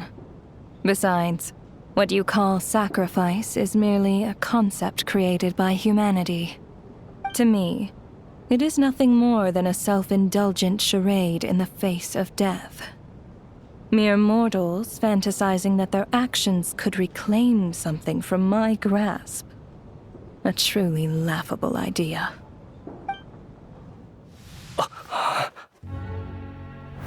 Grim Reaper, you really know how to get on my nerves. I'm not here to ingratiate myself with you. I kill merely because your deaths are necessary. Oh, you've made that quite clear. But humans don't take well to being scorned. Not even by the gods.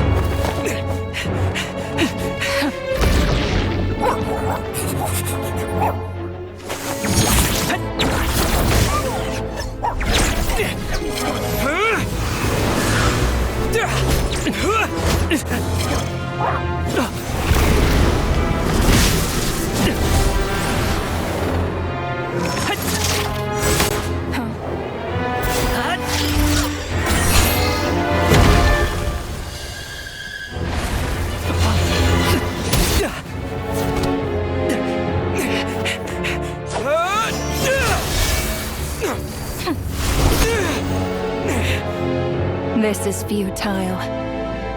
You must know that you are powerless against me in my own domain. I suggest that you save your strength. For what? Maybe we can't change it. But if nothing else, we can at least teach you to have some respect for the dead. Audacious.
How are you holding up, Odette? What happened to me? How much do you remember? What do you mean? Is the performance over? I can't seem to recall what happened. Has Odette already forgotten?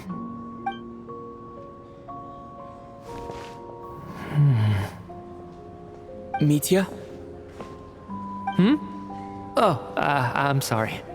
I guess I spaced out there for a second. Remind me who you are? Don't you remember anything?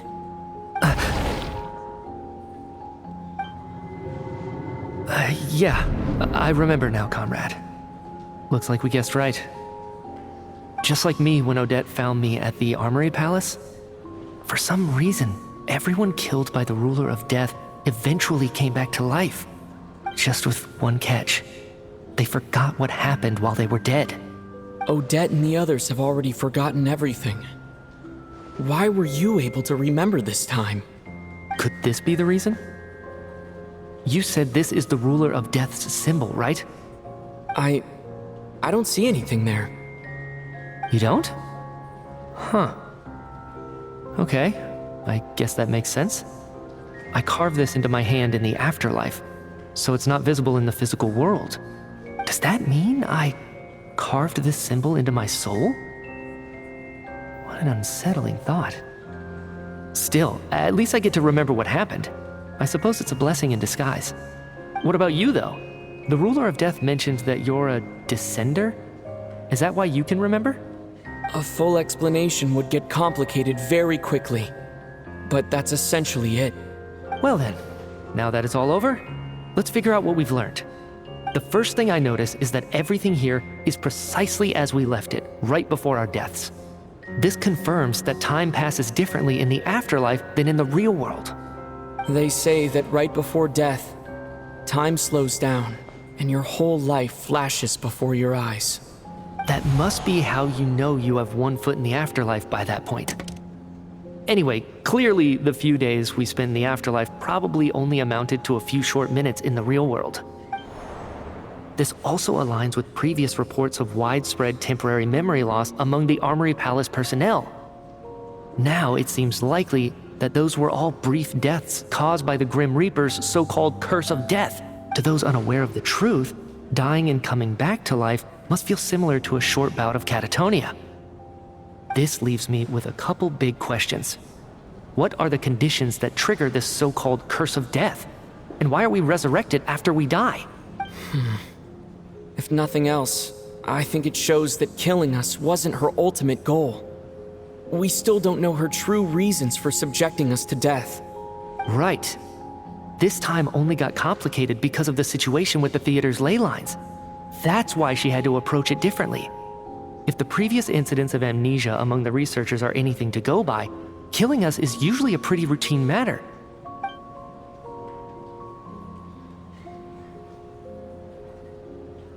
Come to think of it, wasn't I about to note something down before I died? I can't remember what it was, but I think it was something related to my research project.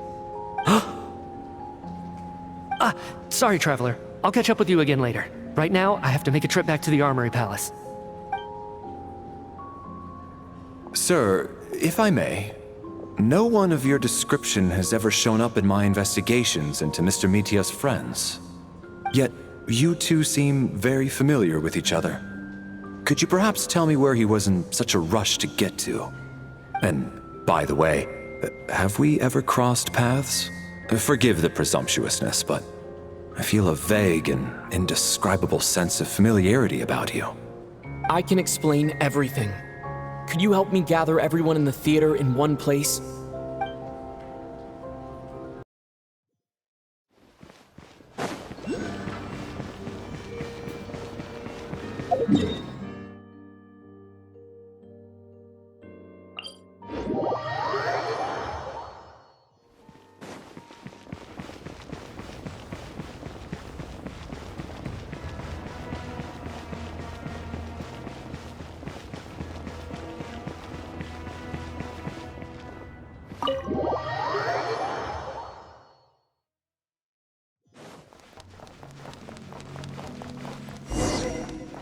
Now you have a pass. Where are you coming from? So, you're intruders, huh?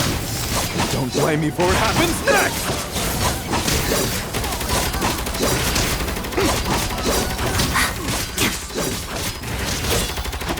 Together.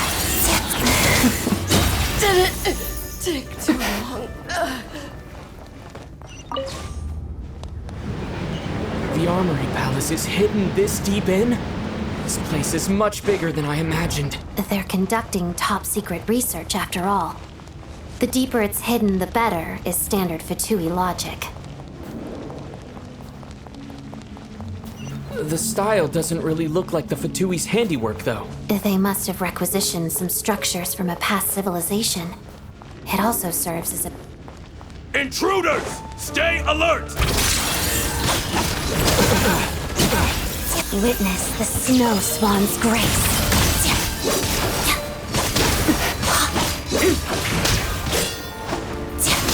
I'm going in! Let's begin.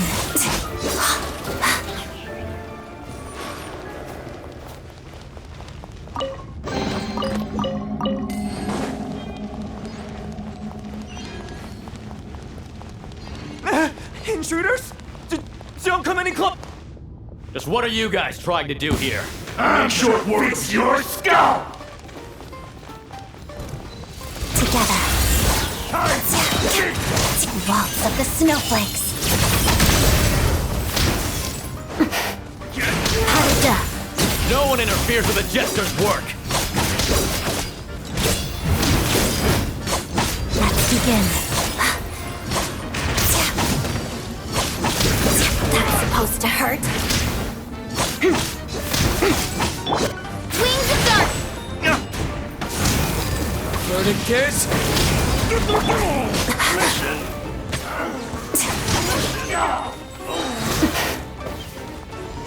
Time for the Crystalline Adagio. Couldn't fix it.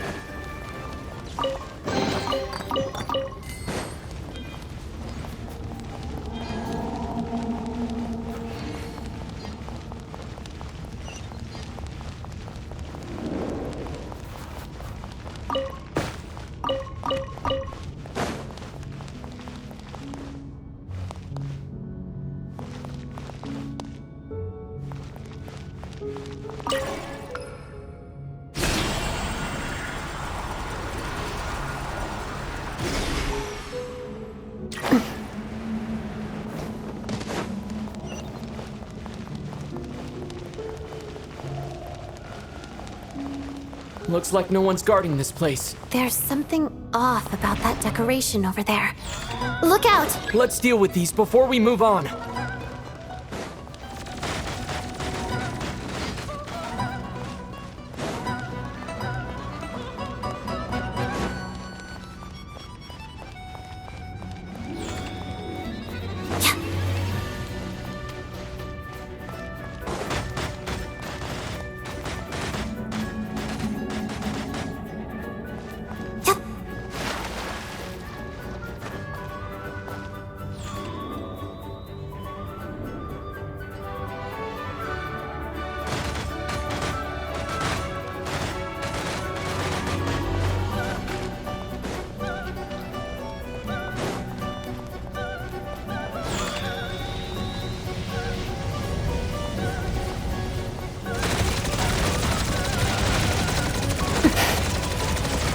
Together.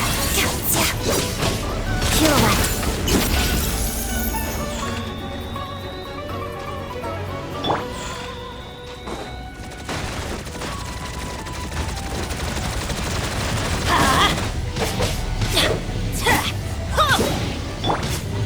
Stop right there! Shadow me.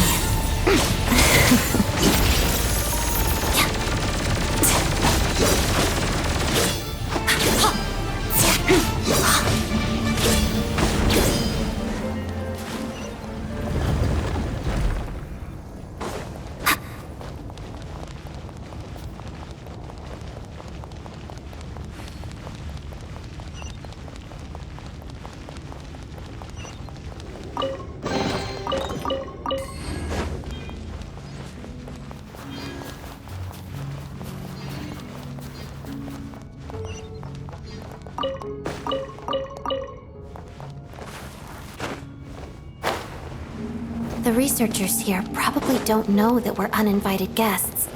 Let's try not to hurt them. What's the big star from the theater doing here? That's Miss Odette. She's a member of the Fatui. Don't tell me you didn't know that. Was the whole reason for Project Stuzha to support the research here at the Armory Palace? Just what are the Fatui and the Tsaritsa planning?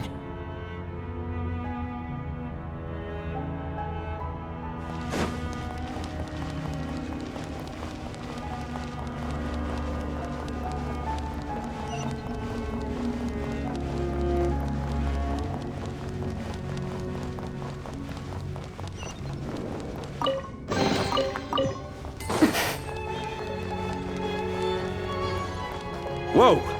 Who are you? Never seen you around here before.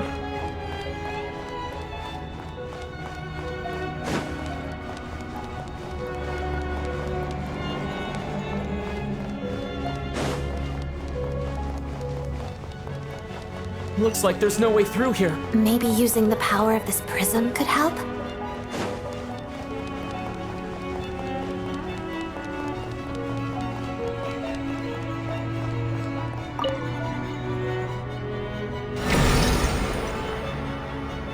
I think I see some images. It's the prism's power at play, causing images of the past to reappear, albeit only as illusion. Paimon. And the Jester. Is this another scene from the past? Yes. It looks quite old, though. I don't think it happened in the recent past. What's going on here? What happened? The source seems to be the Armory Palace. They must have started some large-scale experiment. Wait, what if this has something to do with Paimon? We need to hurry!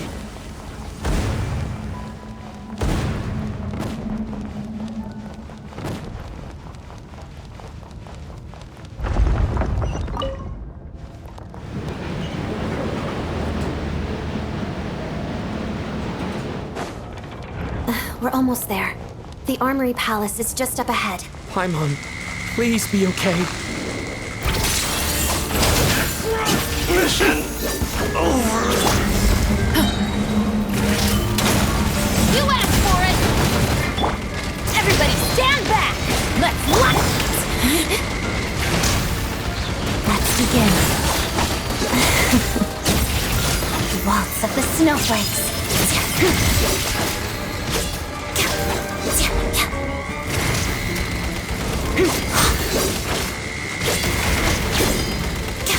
Shadow me, potted dove.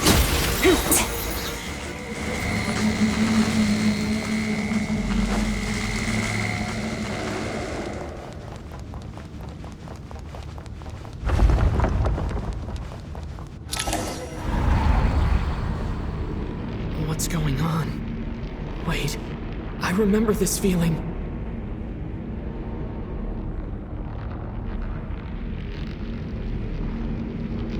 It's the curse of death.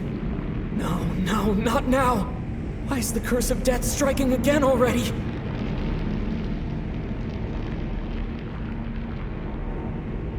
Odette.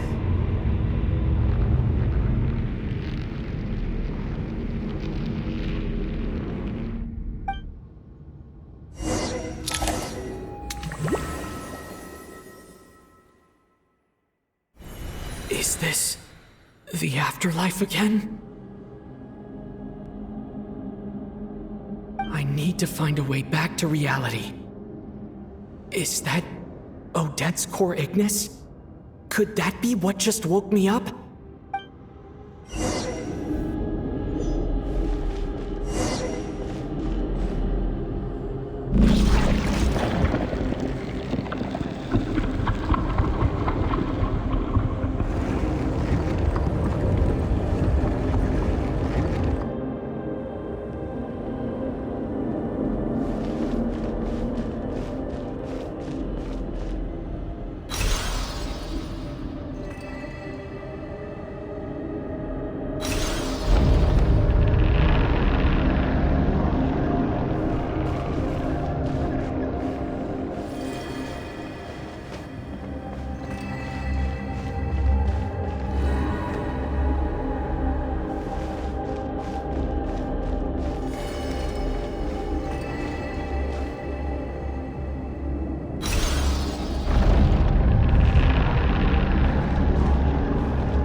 Odette? Odette!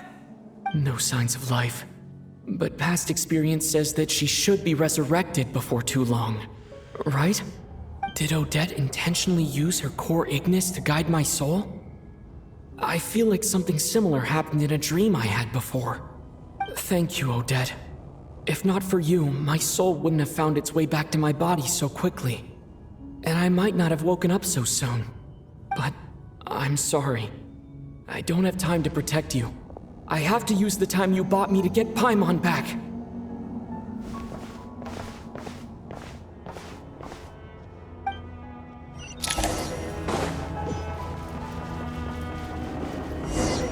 Sure enough, everyone here has been affected by the curse of Paimon! Paimon! No, wait. Paimon probably didn't escape Ronova's curse either. She won't be able to respond to me right now. I'll have to find her myself.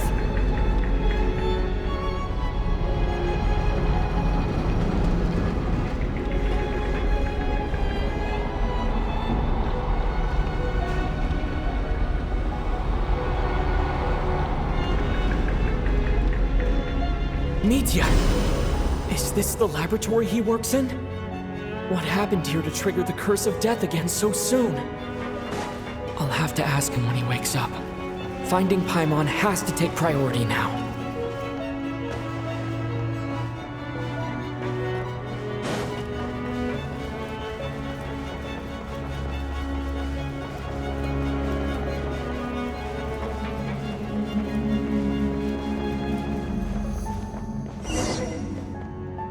Found her! Paimon really is here!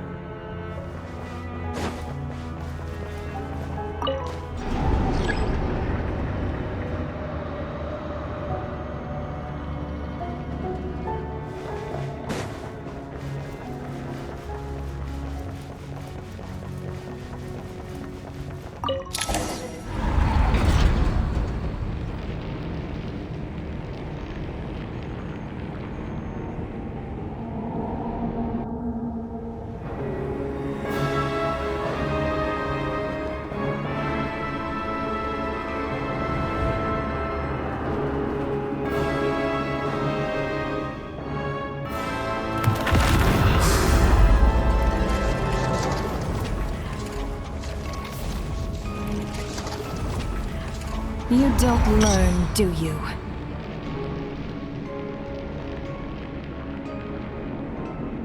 You've already been involved in one mass death, and now you show up at the scene of another. This might have passed for a coincidence the first time, but a second time? Am I to assume you are intentionally interfering in Snezhnaya's affairs?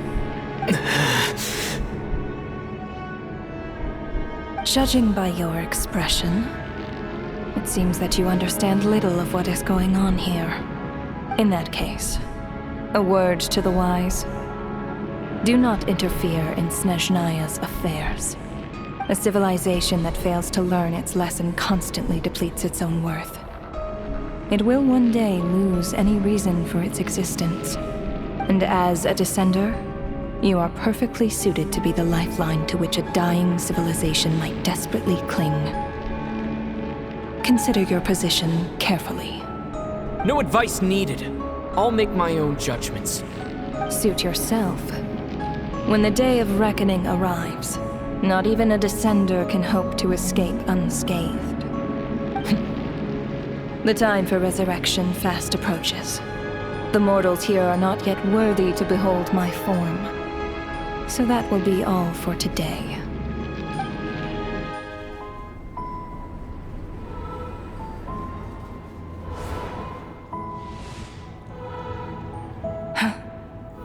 That thing is coming with me.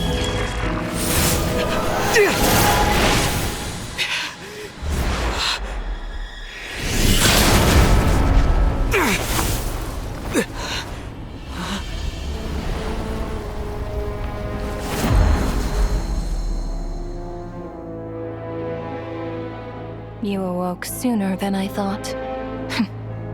The curse of immortality is stubborn, unable to enter the ley lines, yet not content to remain a spirit.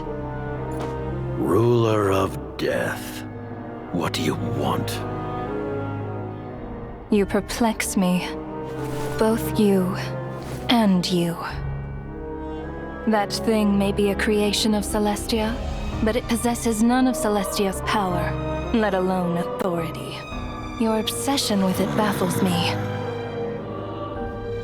No matter, the resurrection will soon begin. It's worthless anyway. I'll reclaim it next time.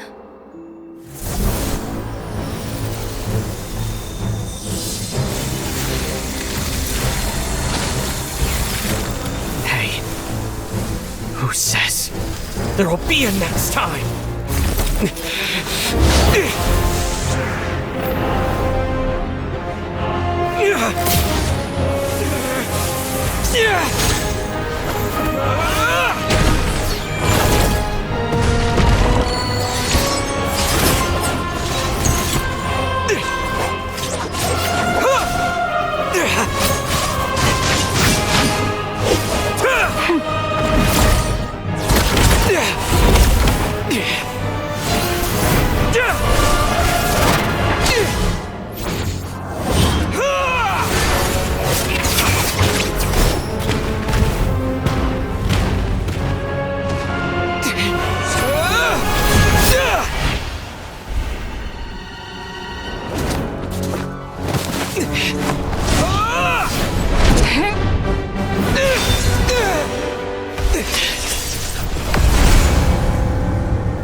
I missed you, Paimon. What are you talking about? We haven't even been apart for that long, have we? It was different this time. You seem to be in pretty good shape. Yeah, Paimon's back in tip-top condition. It's the weirdest thing. Paimon fell asleep earlier, and when she woke up, she found herself here. The Jester and that guy talking to him used some kind of energy on Paimon, and she could kind of feel it canceling out that other thing that was making her feel unwell. So, Mitya helped too? Apologies for leaving in such a hurry at the theater earlier. I was in a rush to verify some theories. Rest assured that your companion is perfectly safe. We reversed the effects that the experimental energy had on her. The Jester specifically instructed me to do so. I suppose this is our first official meeting, Traveler.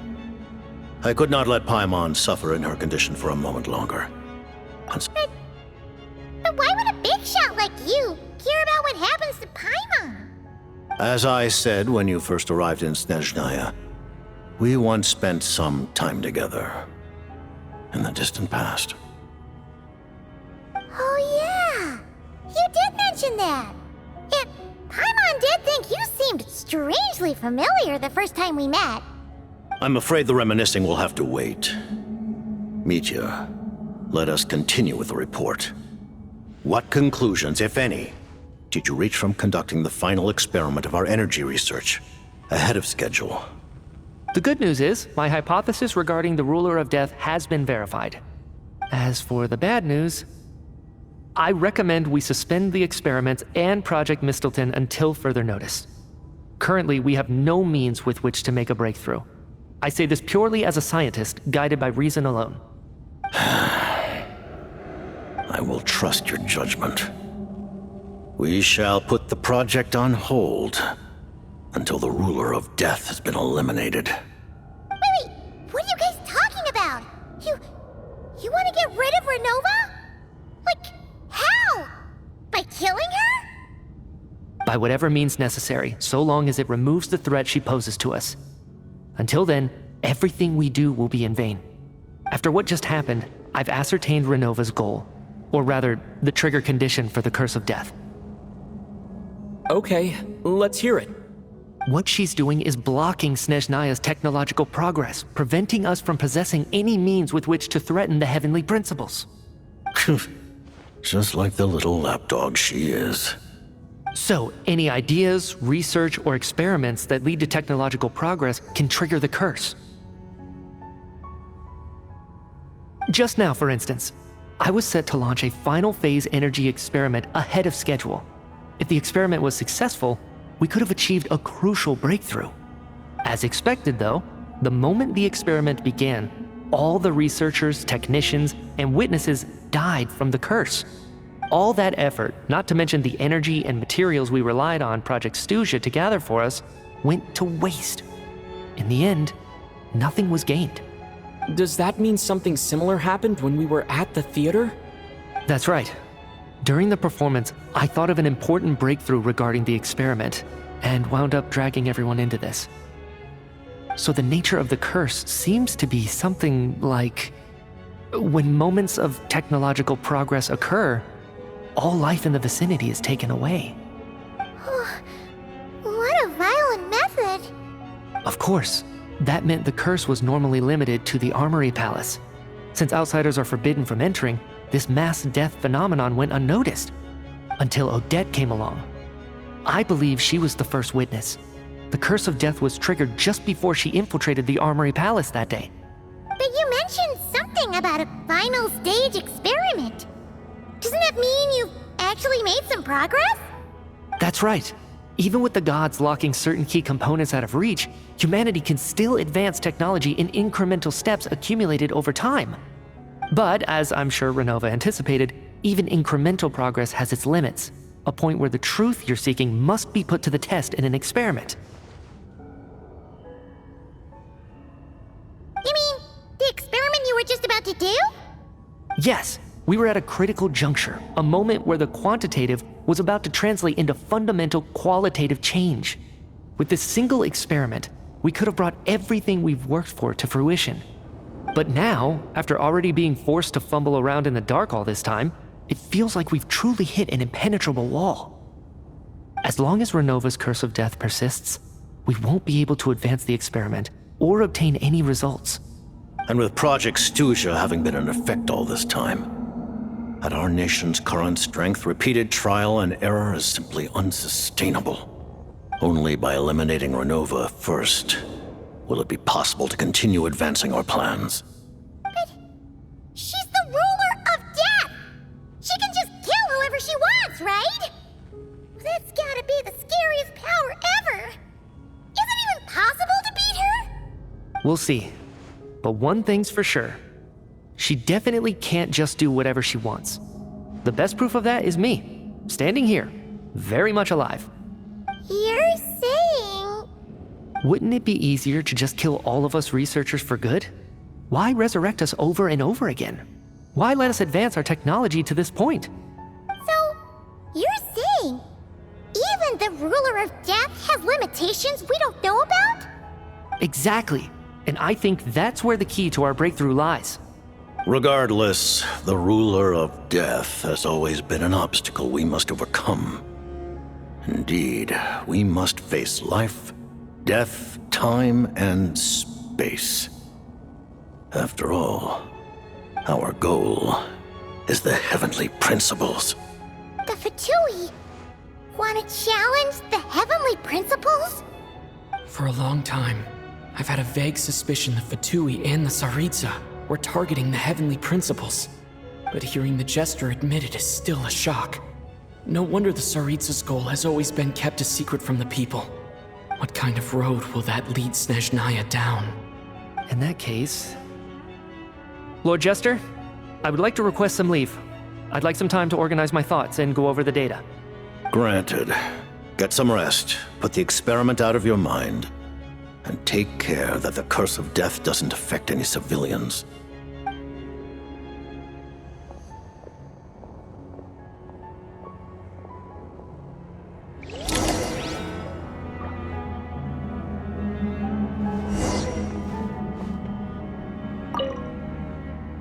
While there is yet time, allow me to offer you my hospitality, honored guest of Snezhnaya. Is there anything you wish to know? I remember hearing the term Mistleton from Columbina.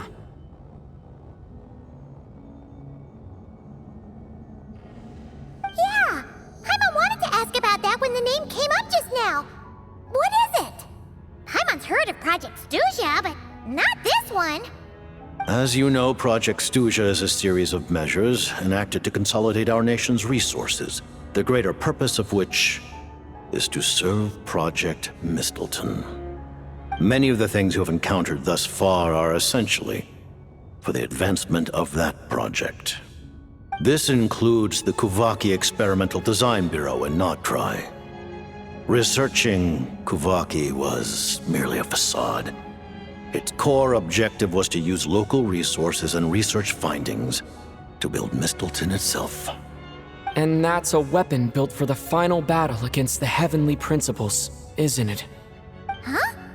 How did you know that? I was given some intel, and I made some deductions. Wait. You must mean that thing over there. Oh, Paimon's gotta take a closer look at this thing. Especially after you guys sent so many people to Nocturne to work on it. Kuvaki alone will not break through Celestia's defenses, let alone challenge the Heavenly Principles. The Heavenly Principles are no doubt accustomed to combating the power of the Light Realm, and elemental energy is simply the power of the human realm, converted to that form by the Heavenly Principles themselves. Any attempt to use this power against its creator would be a futile endeavor. For now, therefore, we have set our sights on the form of energy associated with the Third Descender and the Stellar Linchpins. This may hold the potential to allow Mistleton to contend with the Heavenly Principles. You could say that by reverse engineering the Stellar Linchpins to extract the energy within, we have obtained a source of anti-Celestia energy.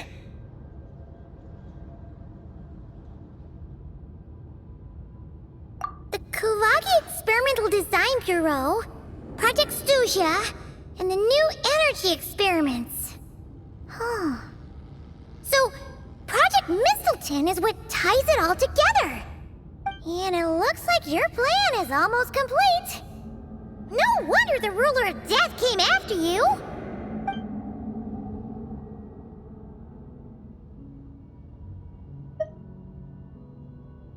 Her Majesty the Tsaritsa has embarked upon an expedition to vanquish a monster. Were it not for this, I imagine she would have been delighted to grant you an audience. Seems like the powers that be in Snezhnaya don't intend to hold my past conflicts with the Fatui against me. The Harbingers have been granted significant autonomy in retrieving the Gnosis. But by the same token, they do not completely represent Snezhnaya's official stance. You read my mind. Speaking of the Gnosis, Paimon's been dying to ask this question since forever. Why exactly does the Tsaritsa want to collect them? Is it something to do with the fight against the Heavenly Principles? The Gnosis will undoubtedly serve as a key bargaining chip when she confronts the Heavenly Principles. Beyond that, you had best ask the Tsaritsa herself. I am not sure if this information is mine to disclose. What do you mean, not sure? Don't you make the rolls? You're the highest-ranking Harbinger! Ugh, never mind.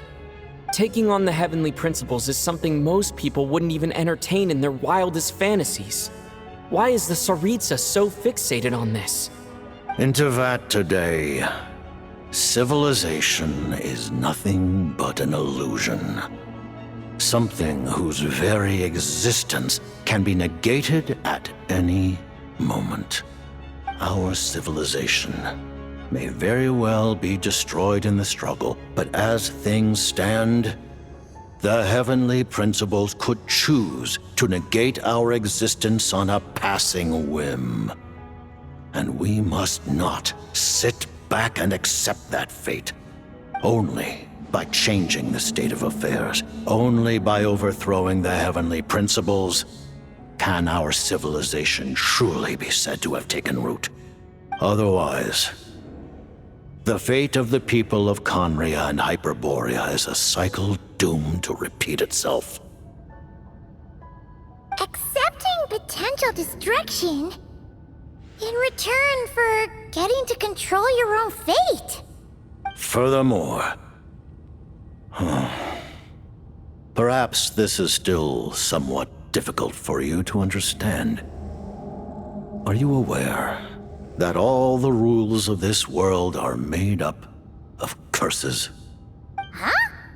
All of them? Paimon knows about the curse of death you mentioned, and the curse of immortality that you and Dainsleif have. Then the birth of the Hilichurls, the rules of Natlan's Ode of Resurrection, those are curses too? Farina's long life seems to stem from a curse placed on her by Focalor as well. Yes.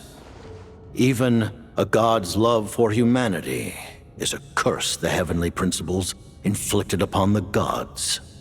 What? The Tsaritsa has always had ample reason to hate the heavenly principles. If she can seize their authority, she will reconstruct the entire world, and when that time comes, humanity will be completely liberated from curses and lies. Look forward to it. It will be a world beyond your imagination. Though the ordinary people of Snezhnaya may not understand these details, in this frigid land locked in a ceaseless struggle against the environment, in this nation to which the gods have never shown favor, we all believe that standing in solidarity with the Tsaritsa in our shared struggle will surely usher in a new and better world.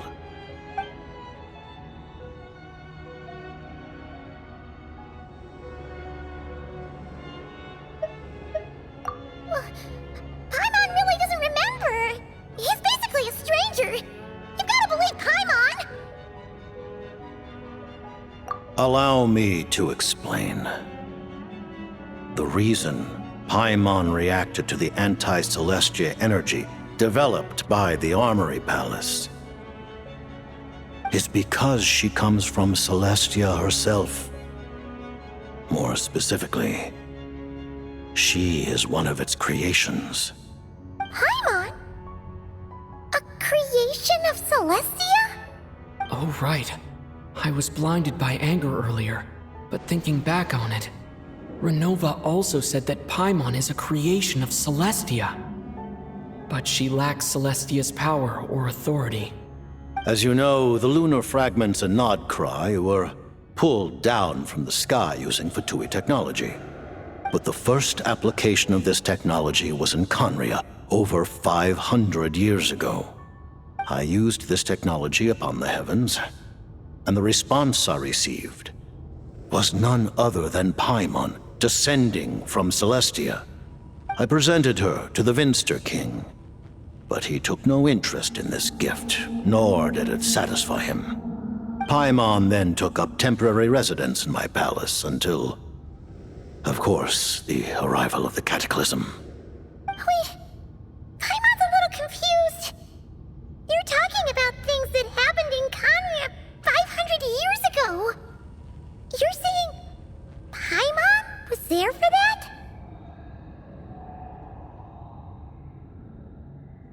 But Paimon doesn't remember any of that. Falling from the sky? Being given away as a gift? None of it! Having lived through the Cataclysm, perhaps you too were burdened with some manner of curse. Although, losing your memories would indeed be the smallest price I've ever seen paid. But it's not just her memory from Conria. Paimon doesn't even know how she spent the last 500 years. She only has memories from the past few years. No matter how hard she tries to remember. What was Paimon like back in Conria? Did she know a whole lot because she came from Celestia? Was she super smart? Unfortunately, when you arrived in Conria, your consciousness was like that of a newborn infant. None could say what kind of being you once were in Celestia. During the time you lived in Conria, your personality was no different from how it is now.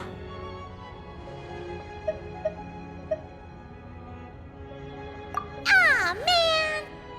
Paimon's plan to get her memories back and become super smart is ruined before it could even start. You know, even though Paimon lost her memories, she still feels weirdly close to you for some reason. That must mean you took pretty good care of Paimon back then, huh? On the contrary, I completely ignored your existence. I was entirely focused on my struggle against corrupted Tier the Wise. But now, as I see it, it is as if you are the only sane thing that survived that era of insanity. And thus, are worthy of protection. Noted. Man, Paimon's gotta stop projecting friendship on everyone she meets. But, Traveler? Even though you know Paimon's some creation of Celestia now, you still want her, right? You're not going to abandon her?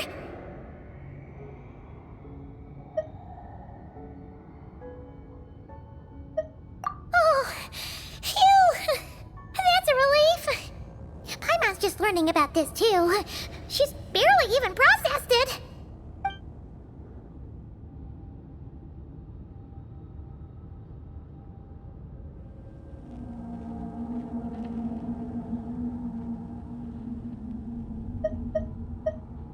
Thank you for telling me so much. I'm a bit surprised, honestly. I didn't expect you to be quite so transparent with me. Given the circumstances, the Fatui need not hide anything from our allies. Allies? To advance Project Mistleton, we must first resolve our issue with the Ruler of Death. And, if I presume correctly, you have no intention of letting her actions go unpunished either, do you? That's right. Ever since she said she intends to reclaim Paimon when we next meet, I figured reconciliation was out of the question. Against an opponent of this caliber, deliberating over our allegiances would waste time we do not have. We must join forces unreservedly with whomever we can, if we are to stand anything like a fighting chance. You're going to challenge the Ruler of Death? Just for Paimon? But Paimon's only...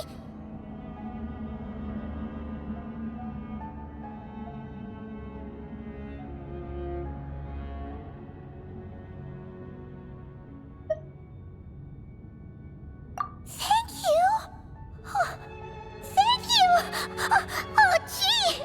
Now Paimon doesn't even know what to say! Anyway, Paimon's super touched! The Tsaritsa will return in triumph in short order, and the Fatui shall hold internal discussions regarding the enemy. The time for us to meet again will come very soon. Got it. Thanks for your help with Paimon. I'll be sure to look after her for you. There was just one other thing. Well, it's just a request, really. Paimon really wants to see what this Mistleton thingy you're gonna use against the Heavenly Principles looks like. Of course, Paimon knows it's top secret and stuff, but she just had to ask. It's okay if the answer's no. Certainly you may. Oh, for real? Actually, maybe it's best not to. What if Ronova suddenly pops up again? She might take this chance to... While the technology is not yet fully developed, it has nevertheless reached the stage where Celestia's creations are unable to damage it. In that regard, you may rest assured. Oh. Wow. No wonder Paimon felt so out of sorts recently, even though it was super far away. Alright then! Paimon's ready to take a sneaky peek at this top secret super weapon!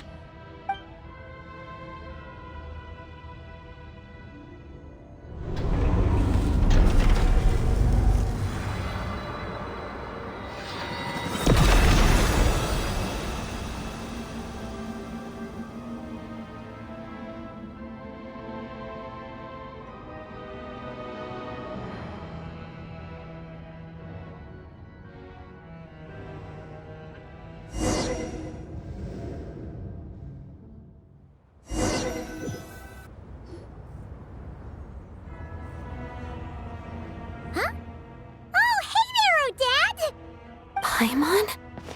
You're okay. Thank goodness. You look well. Have you recovered?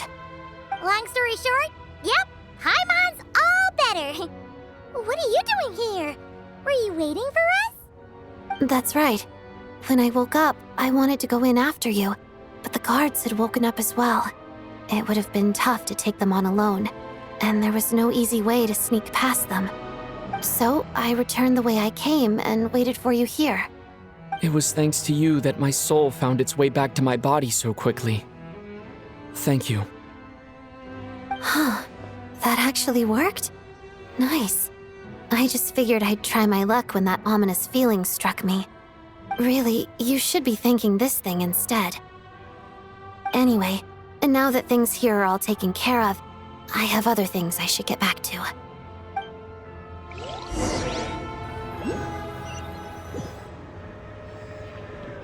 Ah, Director Chuganov, you're back.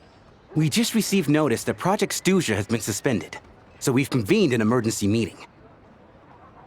This is the preliminary plan. In addition to expanding production capacity, we've also discussed feasible layoff plans to optimize revenue and expenditure structure. Our calculations indicate that the factory's profits will increase by at least 30%. Just give the word, Director. That won't be necessary. Leave the energy for those who need it. Whether they use it just to get by or to run a business, that's up to them. Start preparing to halt production and lay off the staff. Make sure the workers are able to land on their feet and that they are duly compensated. Thank you all for your hard work during this time. Am I hearing you right? Why? After all the tough times we made it through, now is exactly when we should start to turn a profit. I just suddenly don't want to do this anymore. Huh. Does there have to be a reason? Iskra, it's time to rest. Dear esteemed members of the Rokat, given the effects of Lelik's radical actions upon our organization's reputation and social stability, a decision has been made to permanently withdraw this codename from use. Considering that Lelik did what they did for the benefit of the people, the Rokat has nevertheless negotiated with the authorities, ultimately securing a waiver for all penalties due to them. Lelik will be suspended for a period of time. Depending on their future performance, they may be allowed to adopt a new codename and continue acting as part of the Rokat. The purpose of this notice is to remind everyone once again that motives and methods are equally important when one operates in the shadows. Even with Project Stuzha's suspension and our interim operational victory, we must guard against complacency and rashness and work to consolidate the progress we have made so far. We act only for the greater glory and solidarity of our nation. May the aurora shine ever on, and the tundra always stand firm. We act only for the greater glory and solidarity of our nation. May the aurora shine ever on, and the tundra always stand firm. Looks like it's finally over. You mean for us? Just thinking out loud. I've never seen the Snezhnaya Vecha so lively before. I never once thought I'd come here, but I understand everything.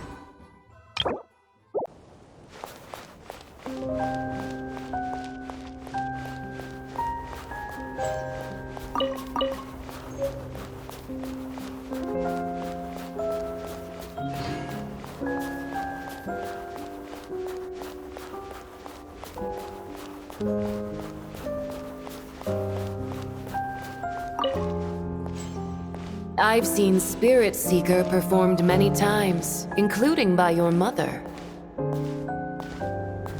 Why do you bring that up all of a sudden? Even though the choreography is always identical, every dancer finds a way to make it her own.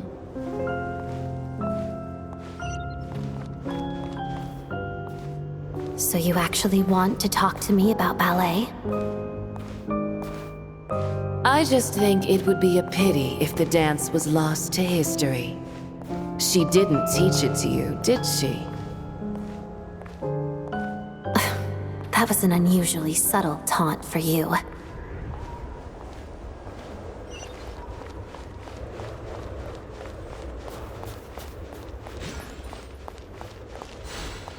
We embraced one another on the snow-swept plains, melting the ruthlessness of time. But when our bodies, in pieces, are cast to the winds, what of our love will remain behind?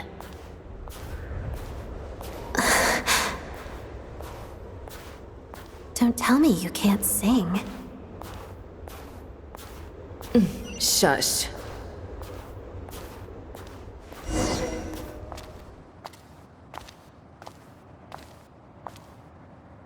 I understand her hatred.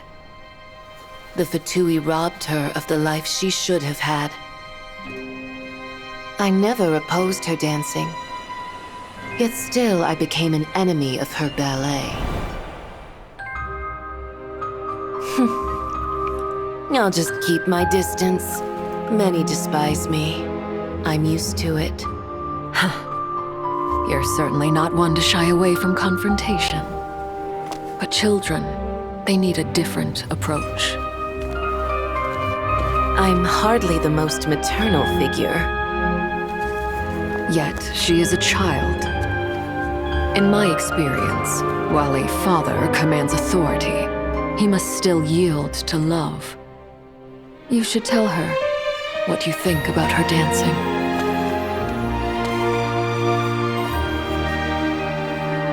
Odette will soon take the stage at the Korylievsky Theater. This could be your chance. Geonosis secured. It went smoothly. I'll be there. Have them send me an invitation.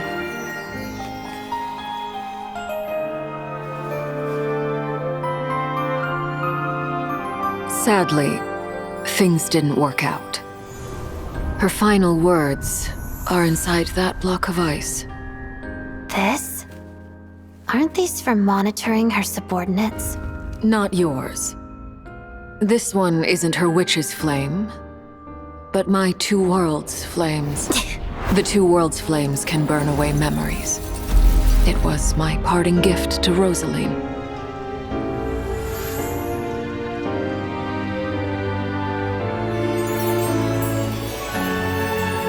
If all goes to plan, she and I will both live to see the Tsaritsa succeed. I believe she'll find peace. But if anything happens to me, she needn't follow in my footsteps. The cryo-energy will fade away in time. Then the two worlds' flames will burn away all memories of the Fatui. She'll be free to dance. She deserves this. I will handle the aftermath. The choice is yours, child.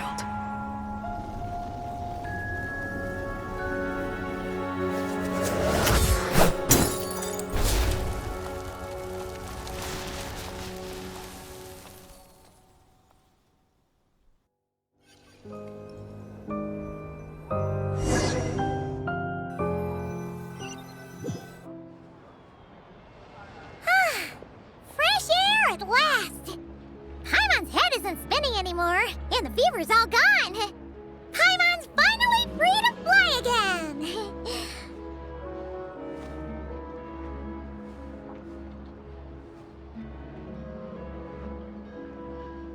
Oh, it's nice to finally know where Paimon came from, too. It did make Paimon a little nervous at first, but it's such a relief now. Like, who cares if Paimon's a creation of Celestia? She's probably not anyone that important. Probably just the fairy of food and fun or something. And like you said, this doesn't have to change anything between us. You're not gonna just... Hey, hurry up! Why are you walking so slowly? You've spent the last few days lying in bed and stuffing your face. I didn't think you'd be able to fly this fast. Says who? Paimon's as agile as ever. They don't call her White Floaty for nothing. Paimon originally wanted to check out the bookstores in Snezhnaya, but she's more in the mood for flying around right now, so let's save that for later. later. Wait! They've got light novels from VII Publishing House here, too! Huh? And this is Paimon's favorite mystery story from Fontaine! Wow! It got a sequel! The local Snezhnaya books look pretty interesting, too, but also kinda heavy. Not the easiest things to look around. I thought you were in the mood for flying around. Paimon can read while she flies. Hey! Look at these two dolls! Which do you like better?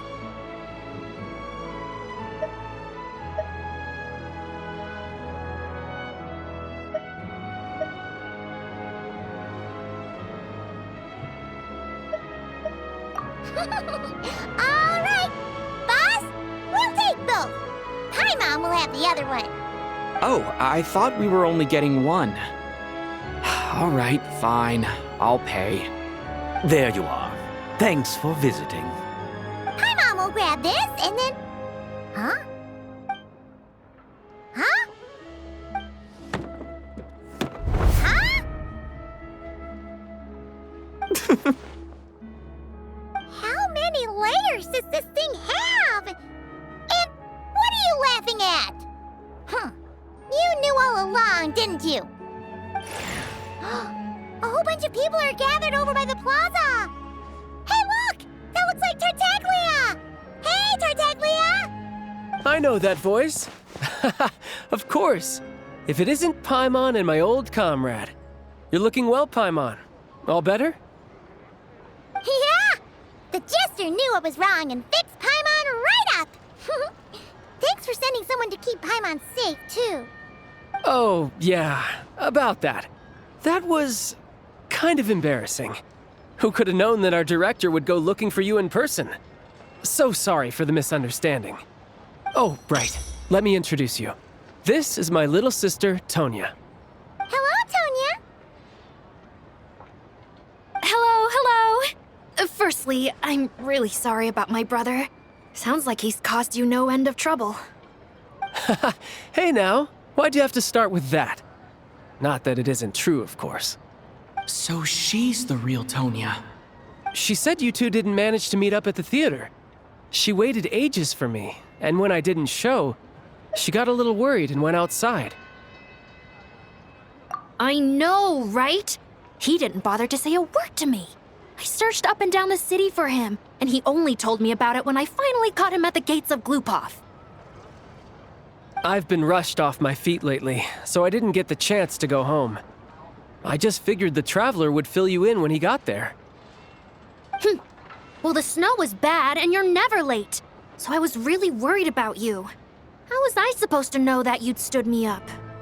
I'm sorry, Tonya. I really am. I'll make it up to you somehow. Just... please don't tell Mom and Dad. Although the mix-up led to a series of misunderstandings, it's probably for the best that the real Tonya didn't get caught up in that mess. Besides, it's obvious that Tartaglia isn't usually one to break a promise. He only gave his ticket to me because he had to look into Lelik. No, it's fine. It just meant I didn't get to see the show in the end. By the way, what did you think? You were one of the first people to see it, you know? I would say... the best is yet to come. Huh? What kind of review is that?